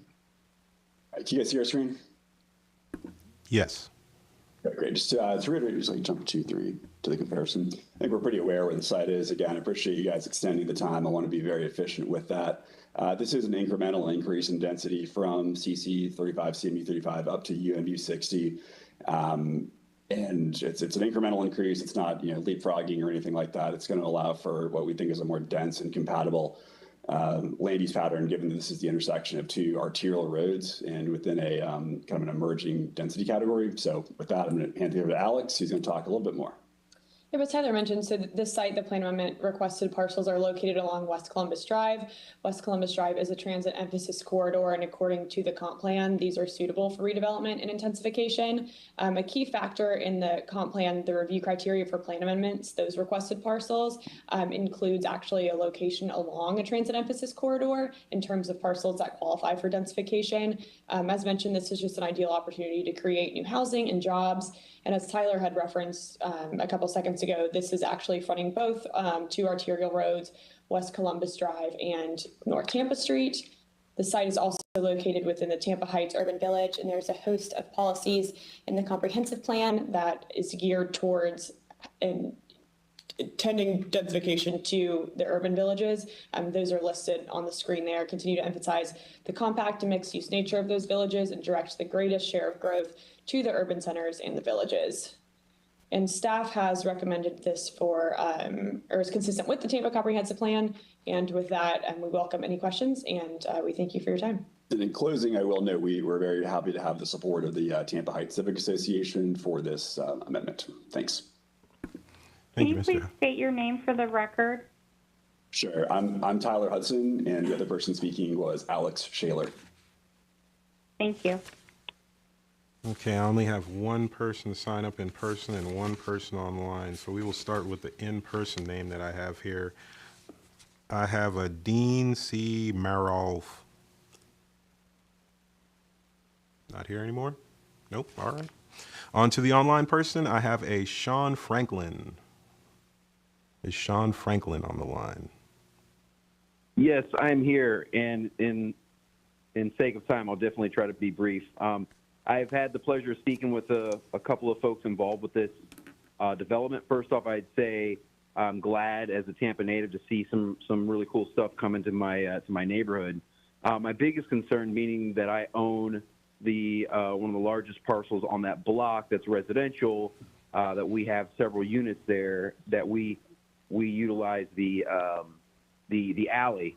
And, my biggest concern is we're the only ones that really use that alley. And when I'm looking at this development, I see this development happening along the corridor of Columbus Drive, and then this kind of offshoot coming down Tampa. So again, really cool to see, but then my concern is what's going to happen, to that alley, and maybe time will tell when we see stuff put together.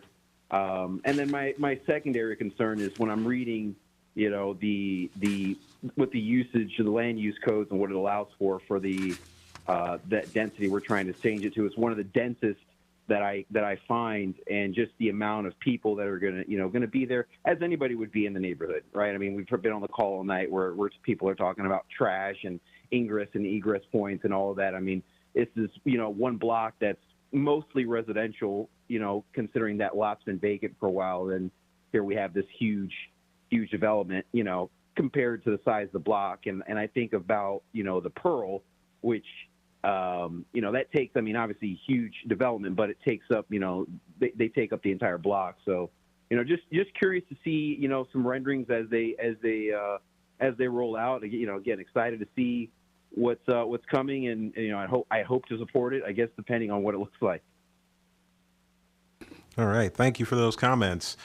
That was the end of our sign up for public comment, so I will send it back to Mr. Hudson to see if he had any response he would like to offer.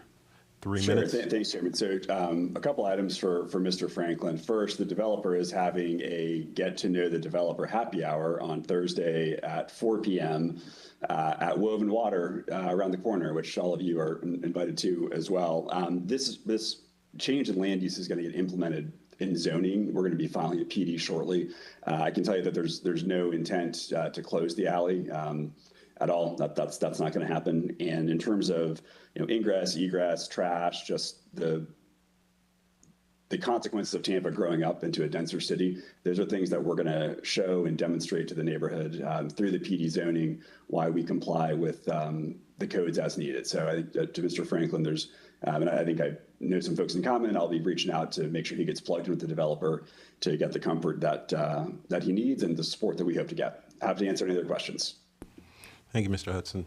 All right, to our commissioners now for questions, comments, discussion of this item. Don't all jump. Commissioner Kress. I'll just say that it sure seems like a great place for density. It's transit corridors, there are big roads that can handle it, so the city's recently improved Columbus. I think it's a city road, county road, I think it's a city road, so makes all the sense in the world to me. All right. Are there any more comments from the oh, sorry, Commissioner Cardenas. The next one is just down the block. It's probably connected to this. It actually looks pretty cool, whatever they might do there, potentially. Are you trying to distract us, Commissioner Cardenas?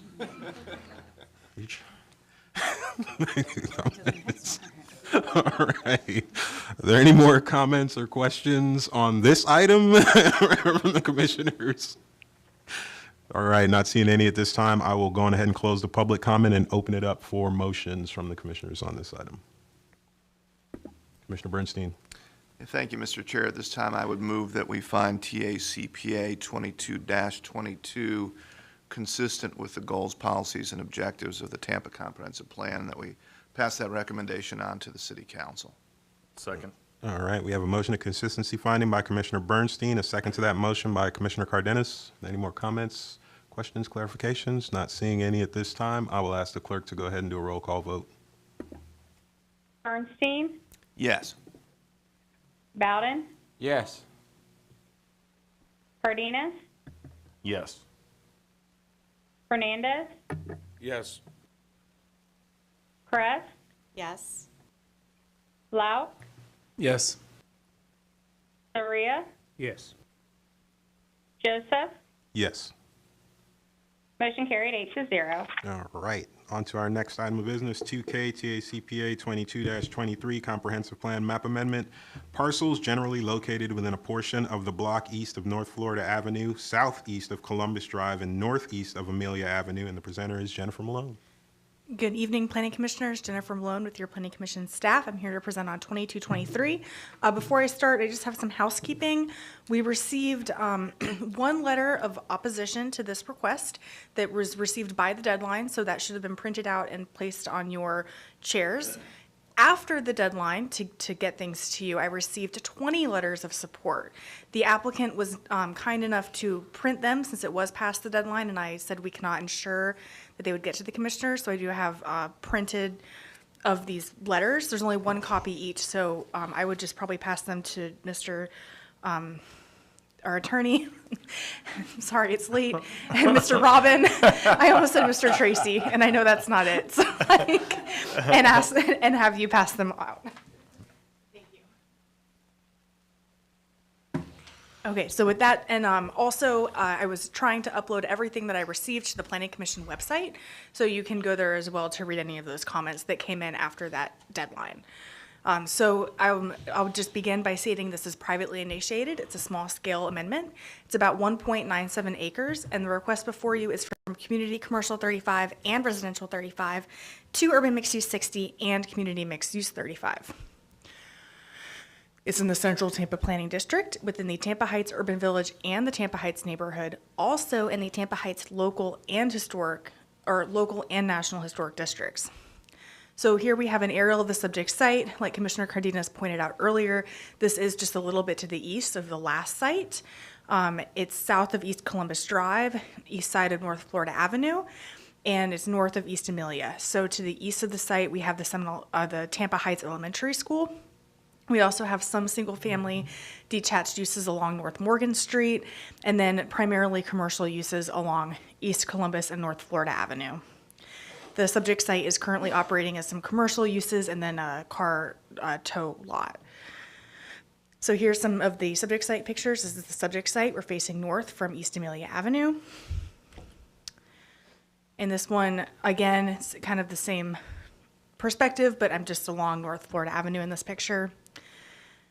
This one is the east side of the subject site from North Florida Avenue. So just looking directly at it.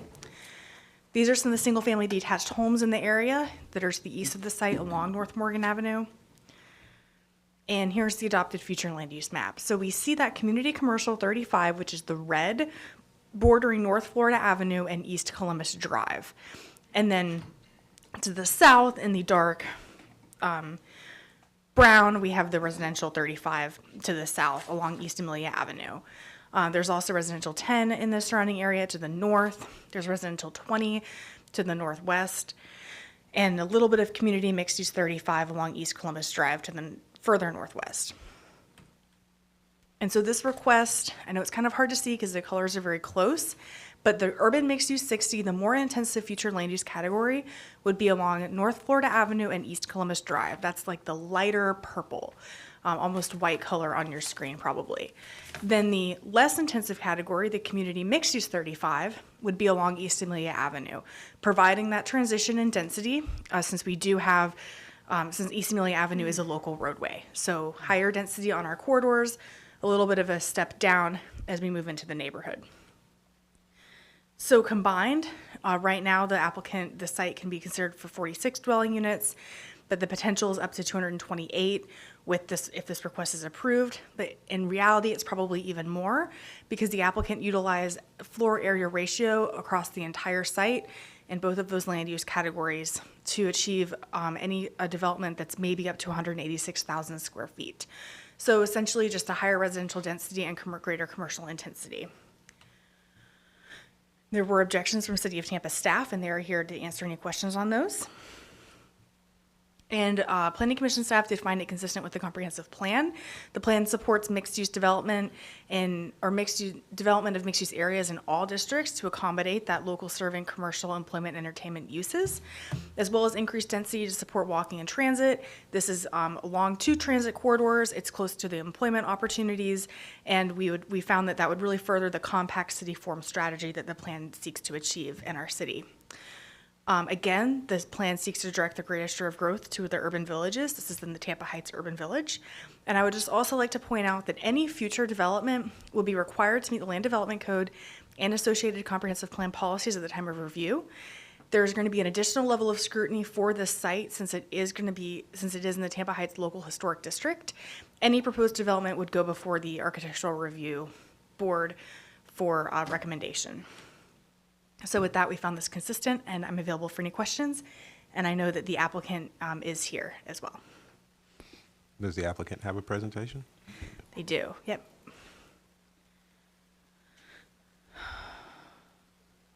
Yes.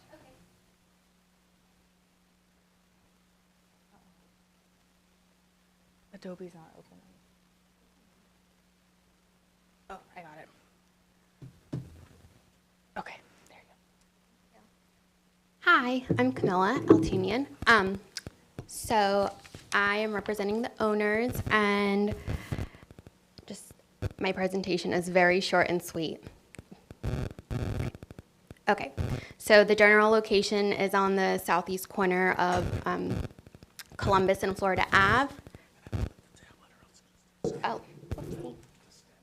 Can I move it over here? Okay. And it's within the central Tampa Planning District. It's within Tampa Heights Urban Village, the Tampa Heights neighborhood, and this property is also in the local and national historic designation. And then the current land use is light commercial, heavy commercial, and vacant. So CI RM24 zoning.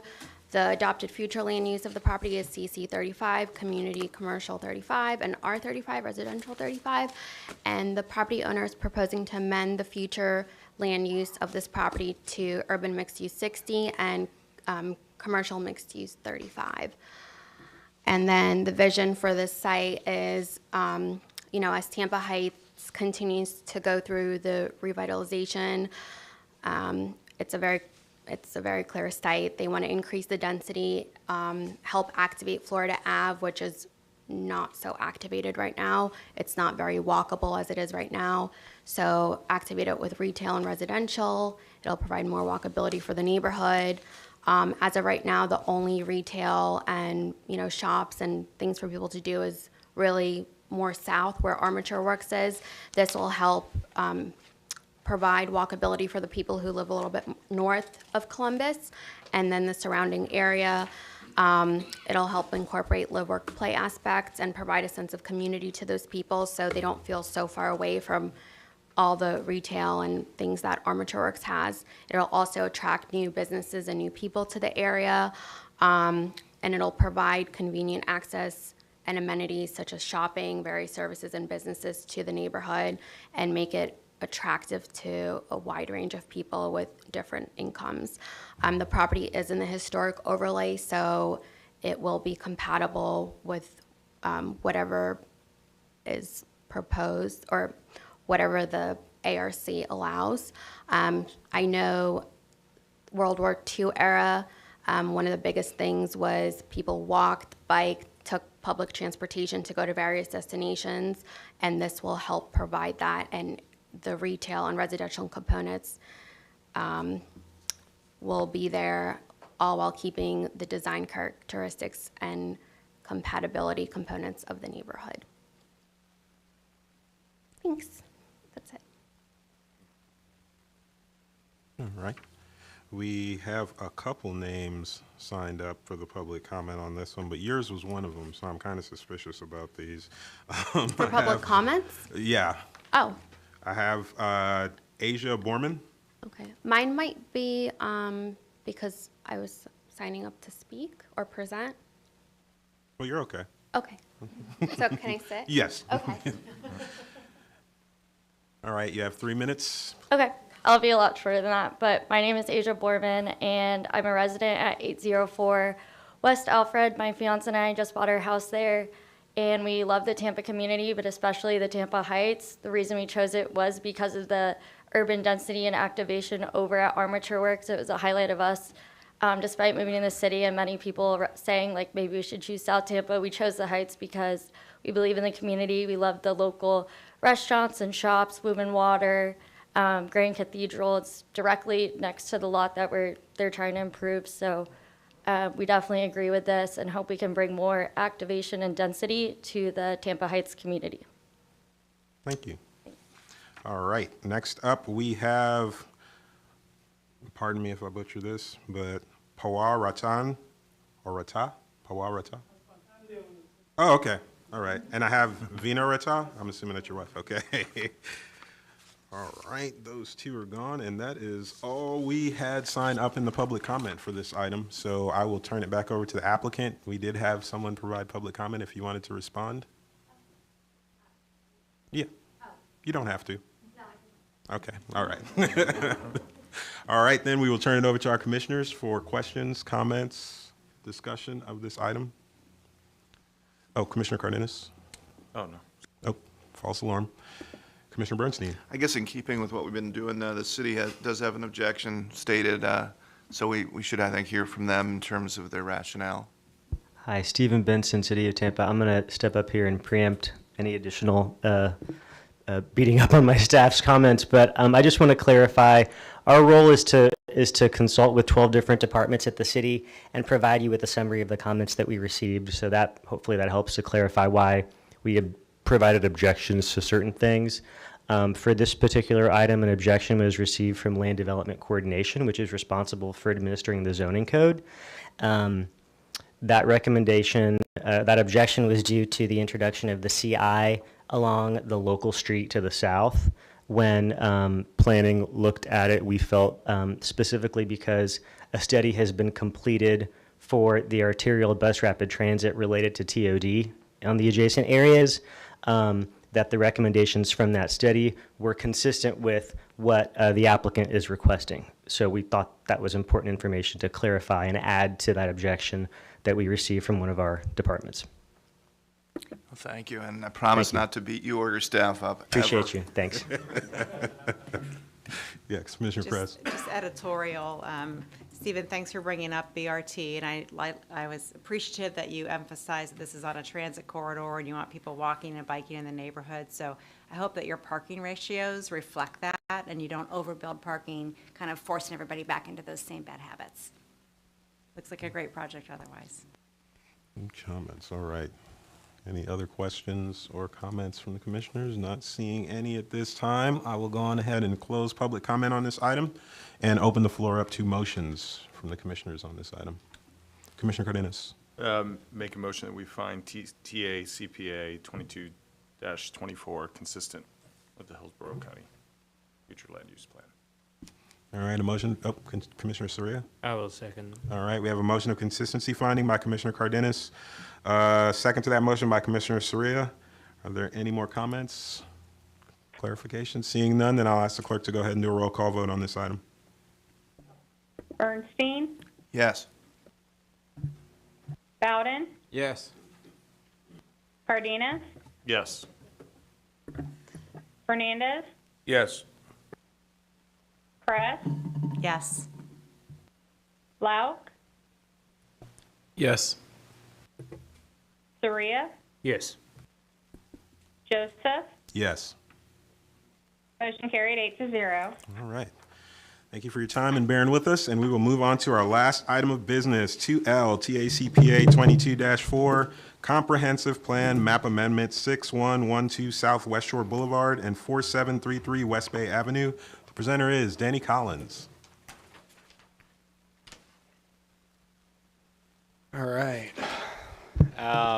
Danny Collins with your Planning Commission staff. This is Tampa Comprehensive Plan Map Amendment 2224 for the properties located at 6112 South West Shore Boulevard and 4733 West Bay Avenue.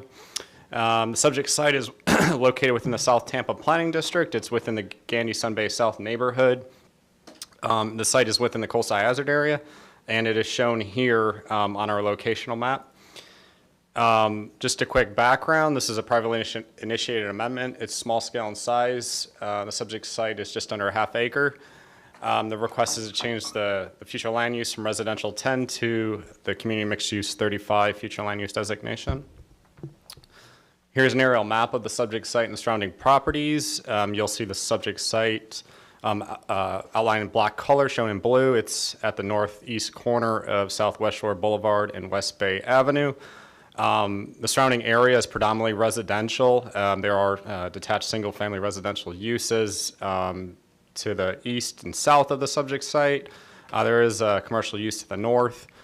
Directly to the west of the site are single-family attached uses, as well as the West Shore Yacht Club, which is northwest of the site, and then also some multifamily, single-family attached to the west. This is a shot, an image looking north at the subject site from West Bay Avenue. This is looking south along Southwest Shore Boulevard. The subject site is out of frame to the left. This is looking east at the subject site from Southwest Shore Boulevard. Subject site is presently vacant. This is looking north on Southwest Shore Boulevard. The subject site is over here and out of frame to the right. Here is the adopted future land use map. You'll see the subject site is recognized under the residential 10 designation. Residential 10 is generally to the north, east, and south of the subject site. You'll see that residential 10 is predominantly found along the eastern portion of Southwest Shore Boulevard. Directly to the west is land recognized under the CMU 35 future land use designation. And then to the southwest of the subject site is land recognized under the residential 35 designation. This land here is environmental sensitive areas. And the subject site, it's kind of hard to see on this slide, but is within the Colsi Hazard area, and it's denoted by these green lines on the map. Here is the proposed future land use map showing the subject site under the CMU 35 future land use designation. Here's a slide showing the potential impacts of the proposed change. So under the residential 10 designation, the subject site can be considered for 4 dwelling units or just over 7,300 square feet of non-residential development.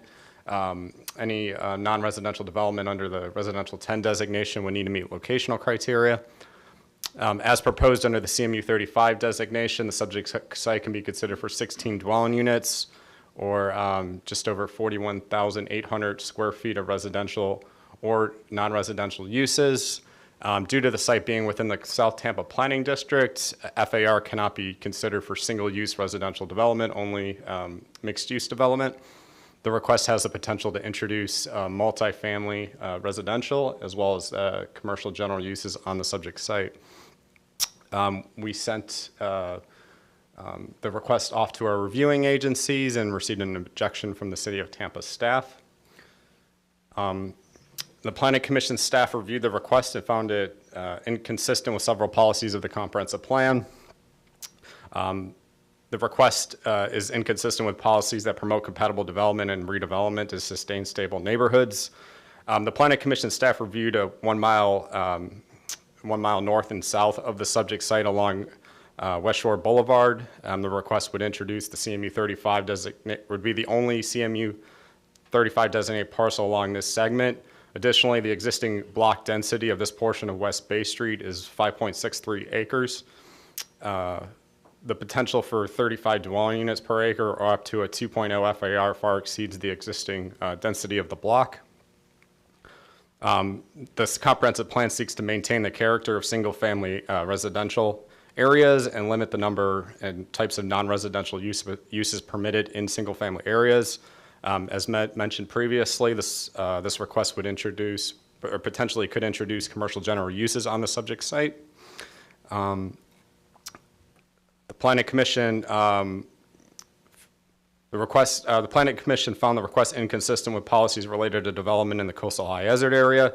The comprehensive plan generally directs additional density away from the coastal high hazard area and seeks no net increase in the coastal high hazard area.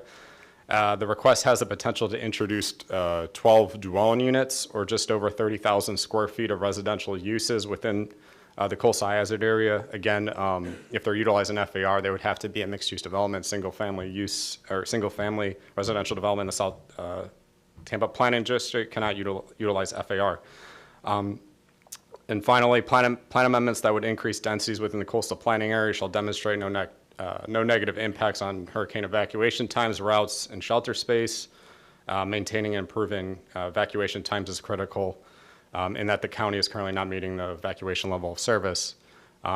Based on those considerations, the Planning Commission staff recommends that the proposed map amendment be found inconsistent with the goals, objectives, and policies of the Tampa Comprehensive Plan. This concludes my presentation. I'm available for any questions. Is there a presentation from the applicant?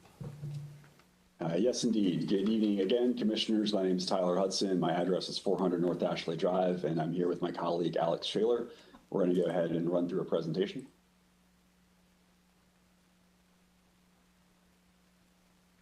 Excellent. So I think Danny did a pretty good job showing where this is. It's on a collector road, West Shore. It's south of Gandy, a pretty good distance. It's right across from the West Shore Yacht Club. This is an area that's seen a really significant amount of residential growth, some of which has been controversial, some of which we even saw tonight. Concerning more residential density in the area, what really hasn't happened in this area is a lot of commercial development, neighborhood serving commercial, and that's why we're here. As we're going to talk about in this presentation, the purpose of this comp plan amendment is not to put 33 units on this parcel. That would never happen, and I certainly would not work with any developer that tried to do that. What we're trying to do is put a limited commercial serving use that is not allowed under the R10. I will note that we're also pursuing a PD rezoning simultaneously with this amendment, which Alex is going to talk about in a little bit. It is worth noting that on this side of West Shore Boulevard, there are limited patterns of commercial development, including adjacent to us. Due north of us, there's an existing convenience store that I think has been there some time. And that's really all you have right now along this entire stretch of West Shore Boulevard in terms of commercial use is very isolated, really kind of convenience store use, every mile or so. This project's trying to change that. As you can see, there's a very significant pattern of CMU 35 across the street. I know staff and you as commissioners, we need to look at the colors and the lines, but I think it's also important to think through the actual built environment, not thinking through West Shore Boulevard being a moat or a wall, across which commercial development just can't happen. And so we recognize that we're introducing a new plan category across the street, but again, it's right there in abundance for the West Shore Yacht Club area, which has been in this portion of that development really entirely residential in character. Here's a slide showing the comparisons between R10 and CMU 35. Certainly from an intensity perspective, it's a significant increase, but as Alex will show in a little bit, the PD that accompanies this simultaneously. This is not a speculative comp plan amendment. It's going to be going to City Council the same night as the PD. We're proposing only a 0.15 FAR. We are not seeking to utilize anywhere near the breadth of the entitlements that this map amendment will allow us. What we are using it for is a very specific type of commercial development. I know everyone's eager for a big discussion about the coastal high hazard area as we approach the 11 o'clock hour, but I want to note one thing, and that's how this policy is implemented, or how this objective, is implemented through the policies. There's a reference to plan amendments, demonstrating no negative impacts on hurricane evacuation times. That's something that we can only do through the rezoning. This commission's purview is limited to making advisory recommendations as to whether amendments are consistent or inconsistent. There's no ability to attach conditions to that. That's really what the rezoning process is appropriate for. I think there's going to be a lot of opportunity to share with council, with the neighbors, how we are going to mitigate that through the rezoning. But as far as this being, I think this is a very thin, hollow basis for an inconsistency finding, because it's viewing this too much, I think, in isolation. And again, not to go too much on coastal high hazard area, but the comprehensive plan's a pretty meaty document. It's very difficult to regulate the entire built environment of a diverse growing place like the city of Tampa. In 380 pages, you could have 3,000 pages. And I'm not trying to make too much of like a textualist argument here, but while there is language about the coastal high hazard area, there's also a lot of references about mixtures of uses and ensuring that there are neighborhood serving commercial uses in certain areas. And while there are a lot of, there's policies that Danny alluded to about preserving single family neighborhoods, we know that there's a lot of provisions too about mixtures of uses, and we can talk about this a little bit later, but we're very proud to have the support for commercial use on this property from Stephanie Pointer and the Gandy Civic Association. There's been a clamoring for retail in this part of the city, and this is an opportunity to present it, and it's why we need this comp plan amendment. The coastal high hazard area is fairly broad. It doesn't seem to be getting smaller. It covers nearly the entire Gandy Sun-Bay Civic Association area. And I think by strictly imposing this, quote, no new density in the coastal high hazard area, what you're essentially doing is freezing the future land use categories that are in place as of today. And for an area like this, for this specific property, the R10 future land use category, it does allow some limited commercial uses. It doesn't allow the full breadth of commercial general uses, and that's why we're filing this application. We certainly would avoid to have fewer applications if we could. This is being filed out of absolute necessity because the drive-through retail restaurant concept, it's a coffee shop, that we want to put on this land requires the land use being something other than R10. And CMU 35 is the least dense, least intensive category that we can change to in order for our PD zoning to advance. So with that, I'm going to turn things over to Alex. Yep, Tyler did a great job setting this up. Just to further expand on some of those points. So as mentioned, commercial, and as you all are well aware and City Council is well aware, commercial is a huge demand in the south of Gandy area. So as Tyler mentioned, CMU 35 is the lowest land use category that would permit us to develop that drive-through restaurant concept. Availability of goods and services is a critical component of building healthy neighborhoods. And as Tyler mentioned, we do have the support of the Gandy Civic Association, and we've worked really hard on that. The property owner and the applicant is also a neighbor in this area. And he was driving by and looking for coffee and couldn't find anything in the relevant vicinity. And this is what established this application. For a little bit of background, this, as we mentioned, this is accompanied by a filed PD application. As Tyler mentioned, both of these applications will be heard together at Tampa City Council in December. And this application is strictly as shown on screen for retail and restaurant. And as Tyler mentioned as well, this is a 0.15 FAR, so pretty low density. Just as we mentioned, we need this strictly for the use so we can have this driveway facility on the site. There are a lot of comp plan support for this specific commercial within South Tampa Planning District for mixed use corridors, a host of policies that promote this kind of development, and those are shown on the screen. I won't, and we're running late tonight, and I won't elaborate on these specific policies.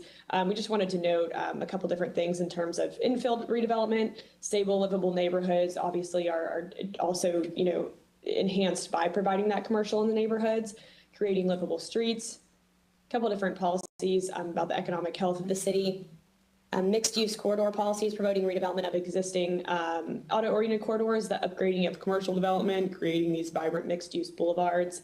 Again, another land use policy 6.1.2, also alluding to the mixed use along specific corridors in the city. And with that, we'll conclude our presentation. We've got just a summary of these supporting policies on this last slide. Those are the ones that we had just referenced, and we are available for any questions, and we appreciate your time. All right, thank you. We have a list of names of people here online. I think some of them may be with you, and we have also an individual in the room, but I'll go through the online first because I don't know that many of these people are there. Michael Murray, is Michael Murray on the line? So Michael is the applicant, and I think he's probably available to answer any questions, but I don't think he has a presentation. What about Phil Murray? That is also with the applicant team and not making a presentation. All right. Michael DiNicola? Not with us. Hello, Michael, go ahead with your comment. Yeah, I'm a 20-year plus resident, and I live actually right across from 4733 West Bay Boulevard. Honestly, it's a residential neighborhood. It's always been a residential neighborhood, and I don't feel like a drive-through going through a residential neighborhood. My kids play outside all the time. My neighbors' kids play outside all the time. And I just don't feel like it's safe. We're a neighborhood for traffic to cut through on Bay Street. And that's really why I want to object it.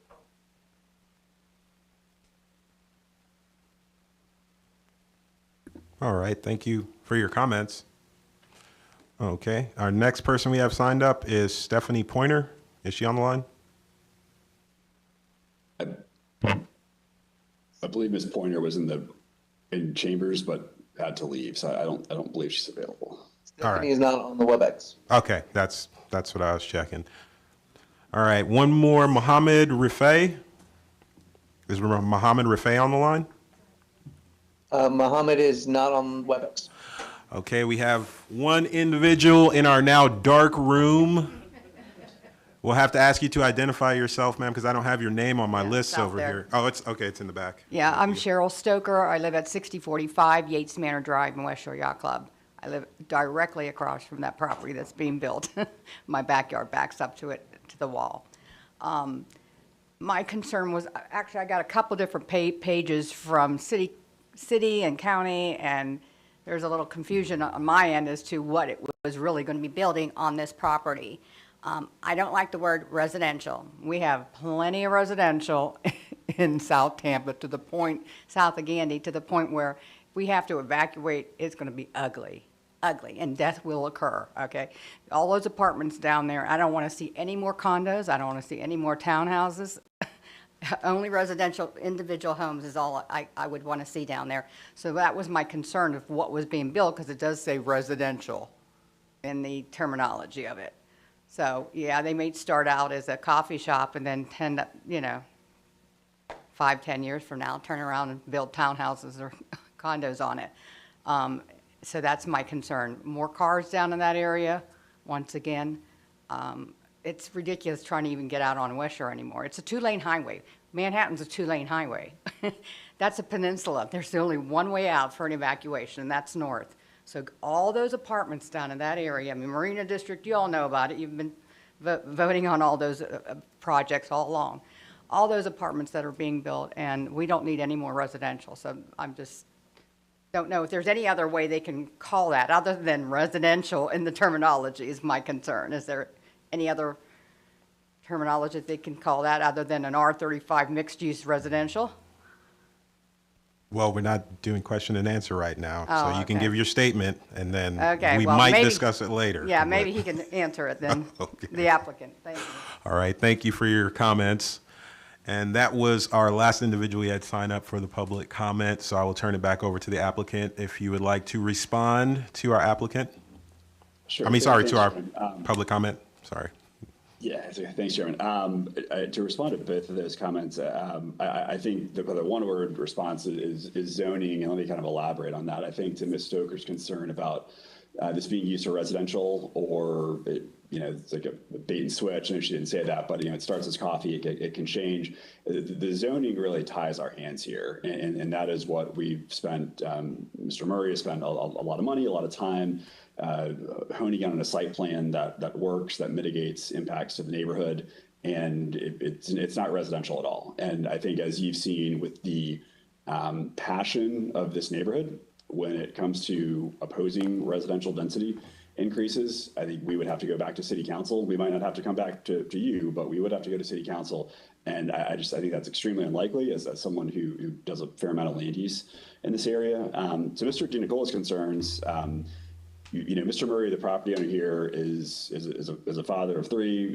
There's absolutely nothing proposed by this development that's going to change the harms to the neighborhood. I mean, the PD zoning process allows us to put into place safeguards that protect the residential nature of the adjacent neighbors and the adjacent property owners. Right now, the frontage parcel here is CN.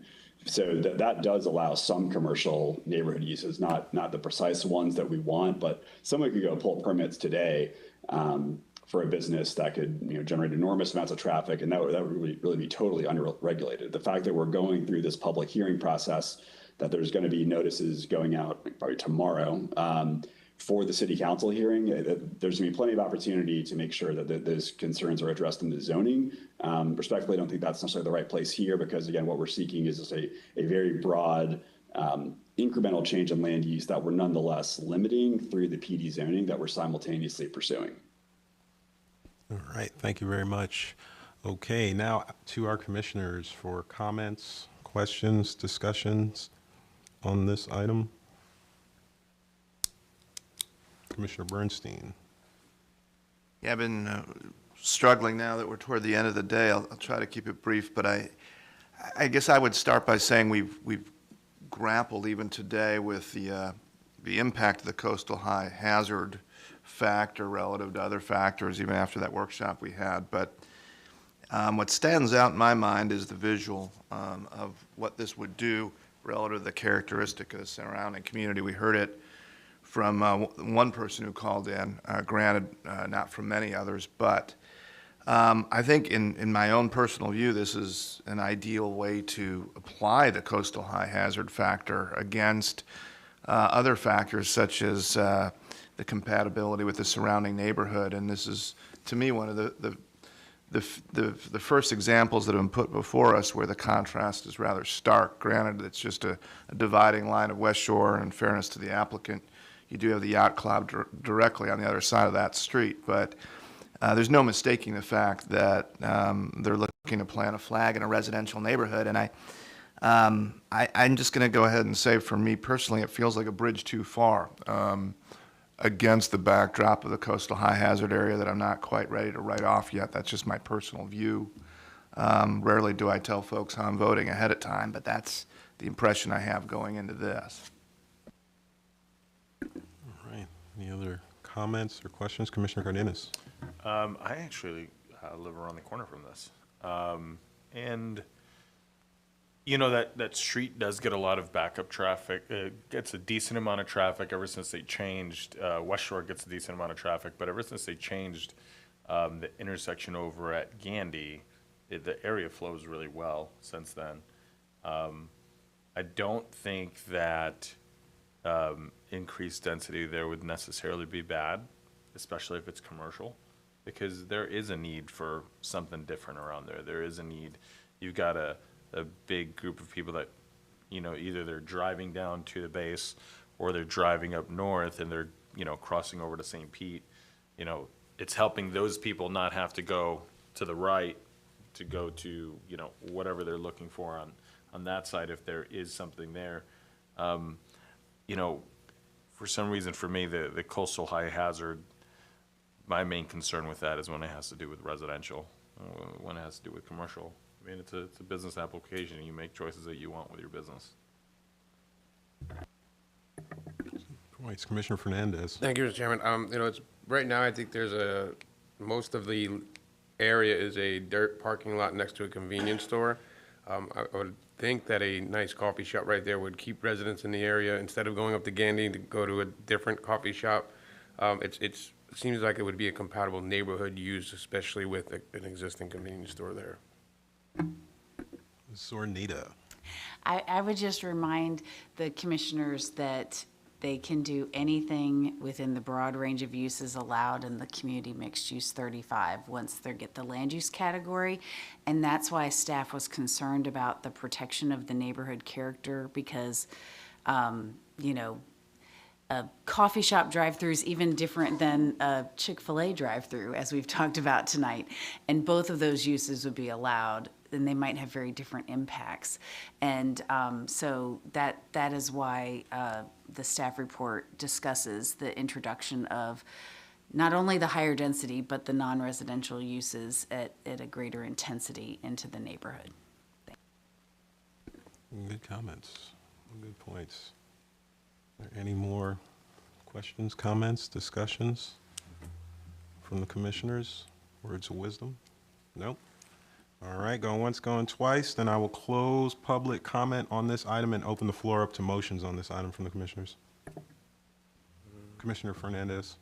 Give me 1 second so I can find the number. I'd like to motion that we find the proposed future land use designation of the City of Tampa, CPA 2224, from residential 10 to community mixed use, consistent with the Tampa Comprehensive Plan, and forward this recommendation to the city, Tampa City Council. And yeah, citing policies 6.1.3, 9.1.4, and 9.3.1. All right. That is a consistency finding by Commissioner Fernandez. Do we have a second to that? I'll second that. All right, second to that motion by Commissioner Kress. And it was a consistency finding citing 6.13, 9.1, 6.1.3, 9.1.4, and 9.3.1. Are there any more questions, clarifications from the commissioners on this item? All right, seeing none, I'll ask the clerk to go ahead and do a roll call vote. Bernstein, No. Bowden, Yes.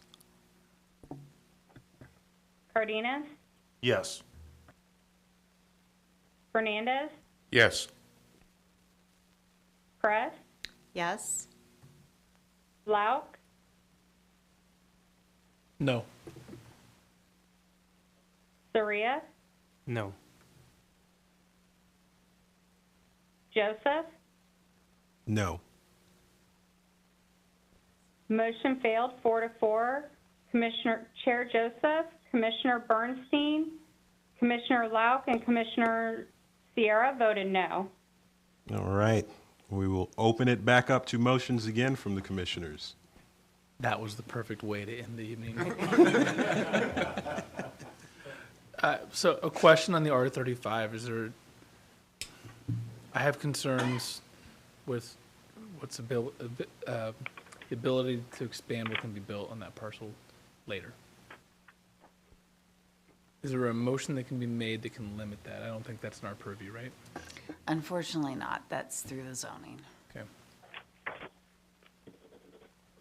mean, just in all candor, it's going to be hard for me to accept a motion and vote in favor of it with the density of that neighborhood with residential, bringing commercial into it in that area would be tough.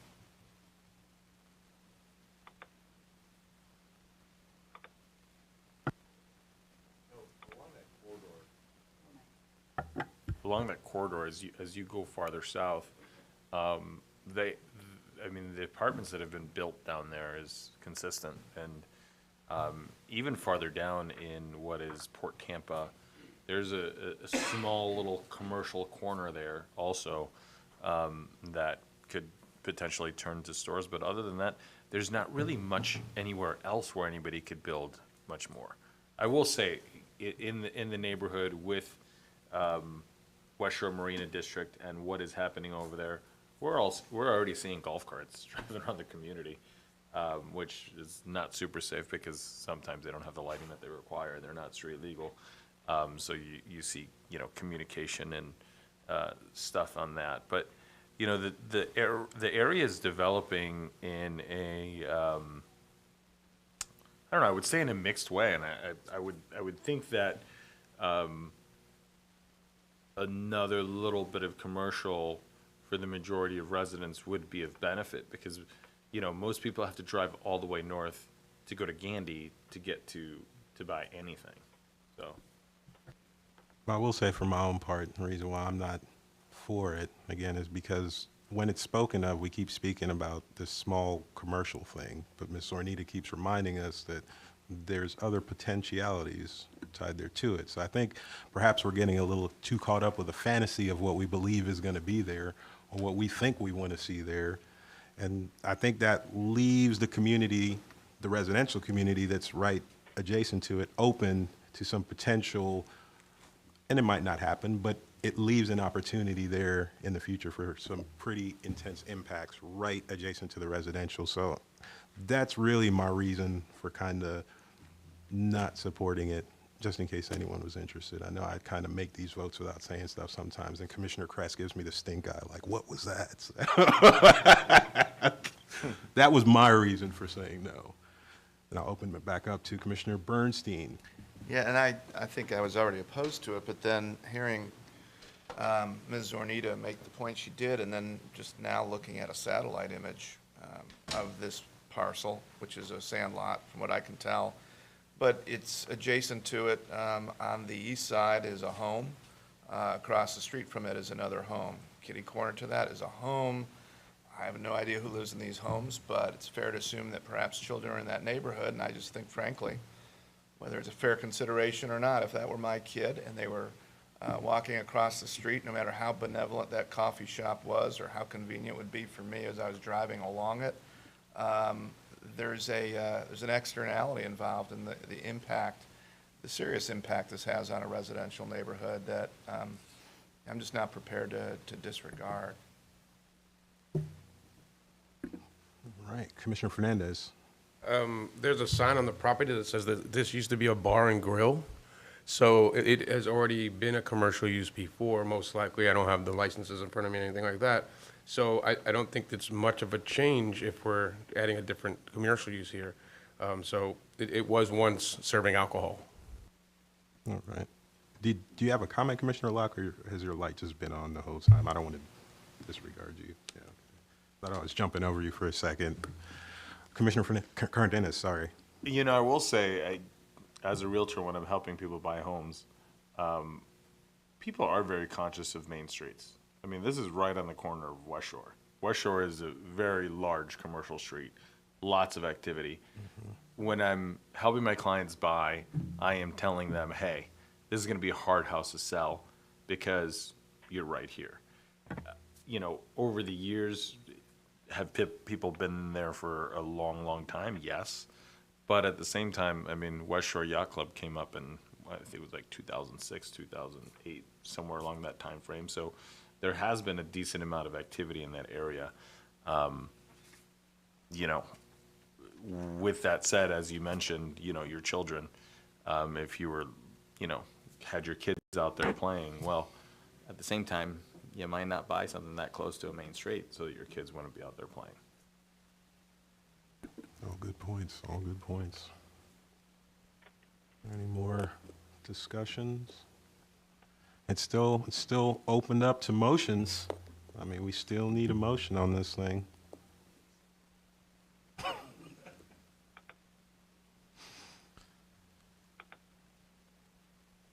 Well, what do we? Yeah, I mean, if no one wants to change their mind, Tracy, what do we do? Is it just, I mean, it's going to go forward without us taking any action, which is never good. I mean, it still goes forward, right? When does this go before the city, Mrs. Renita? I'm sorry, Mr. Robbins, can you please turn on your microphone? Yes, I did. Yeah, I believe it's scheduled to go to city council on December 1st, so that would be before the next planning commission meeting. The applicant is requesting a continuance to December 8th in front of city council, so if that is granted, it would be December 8th, but it was advertised for December 1st.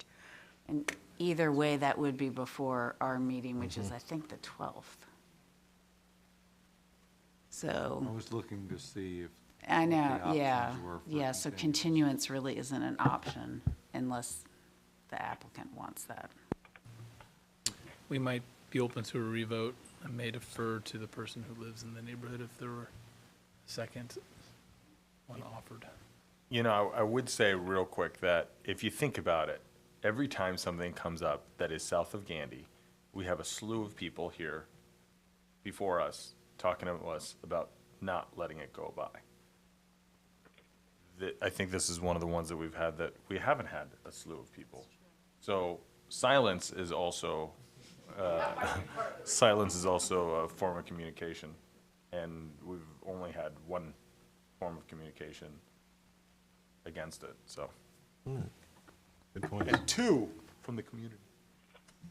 Commissioner Fernandez. Can I'd like to motion where we find future land use designation for the city of Tampa, CPA 2224, from residential 10 to community mixed use 35, consistent with the Tampa Comprehensive Plan, and forward this recommendation to Tampa City Council. Are we citing the same policies, 6.1.3, 9.1.4, 9.3.1? Yes. Okay. Yes, sir. All right. So that is a motion of consistency finding by Commissioner Fernandez, citing the same policies we cited on the first one go round. So do we have a second to that motion anywhere? Please. I think maybe I seconded. All right, we got Commissioner Kress. The motion is back before us again. That is a motion for consistency finding, citing policy 6.1.3, 9.1.4, 9.3.1, made by Commissioner Fernandez, seconded by Commissioner Kress. Would the clerk please go ahead and do a roll call vote on this item? Bernstein, No. Bowden, Yes. Cardenas, Yes. Fernandez, Yes. Kress, Yes. Lauk, Yes. Soria, No. Joseph. No. Motion carried 5-3. Chair Joseph, Commissioner Bernstein, and Commissioner Soria voted no. All right. Thank you all for your time, for the information. That is the end of this meeting. Meeting is adjourned at 11. Everybody have a good night. 11.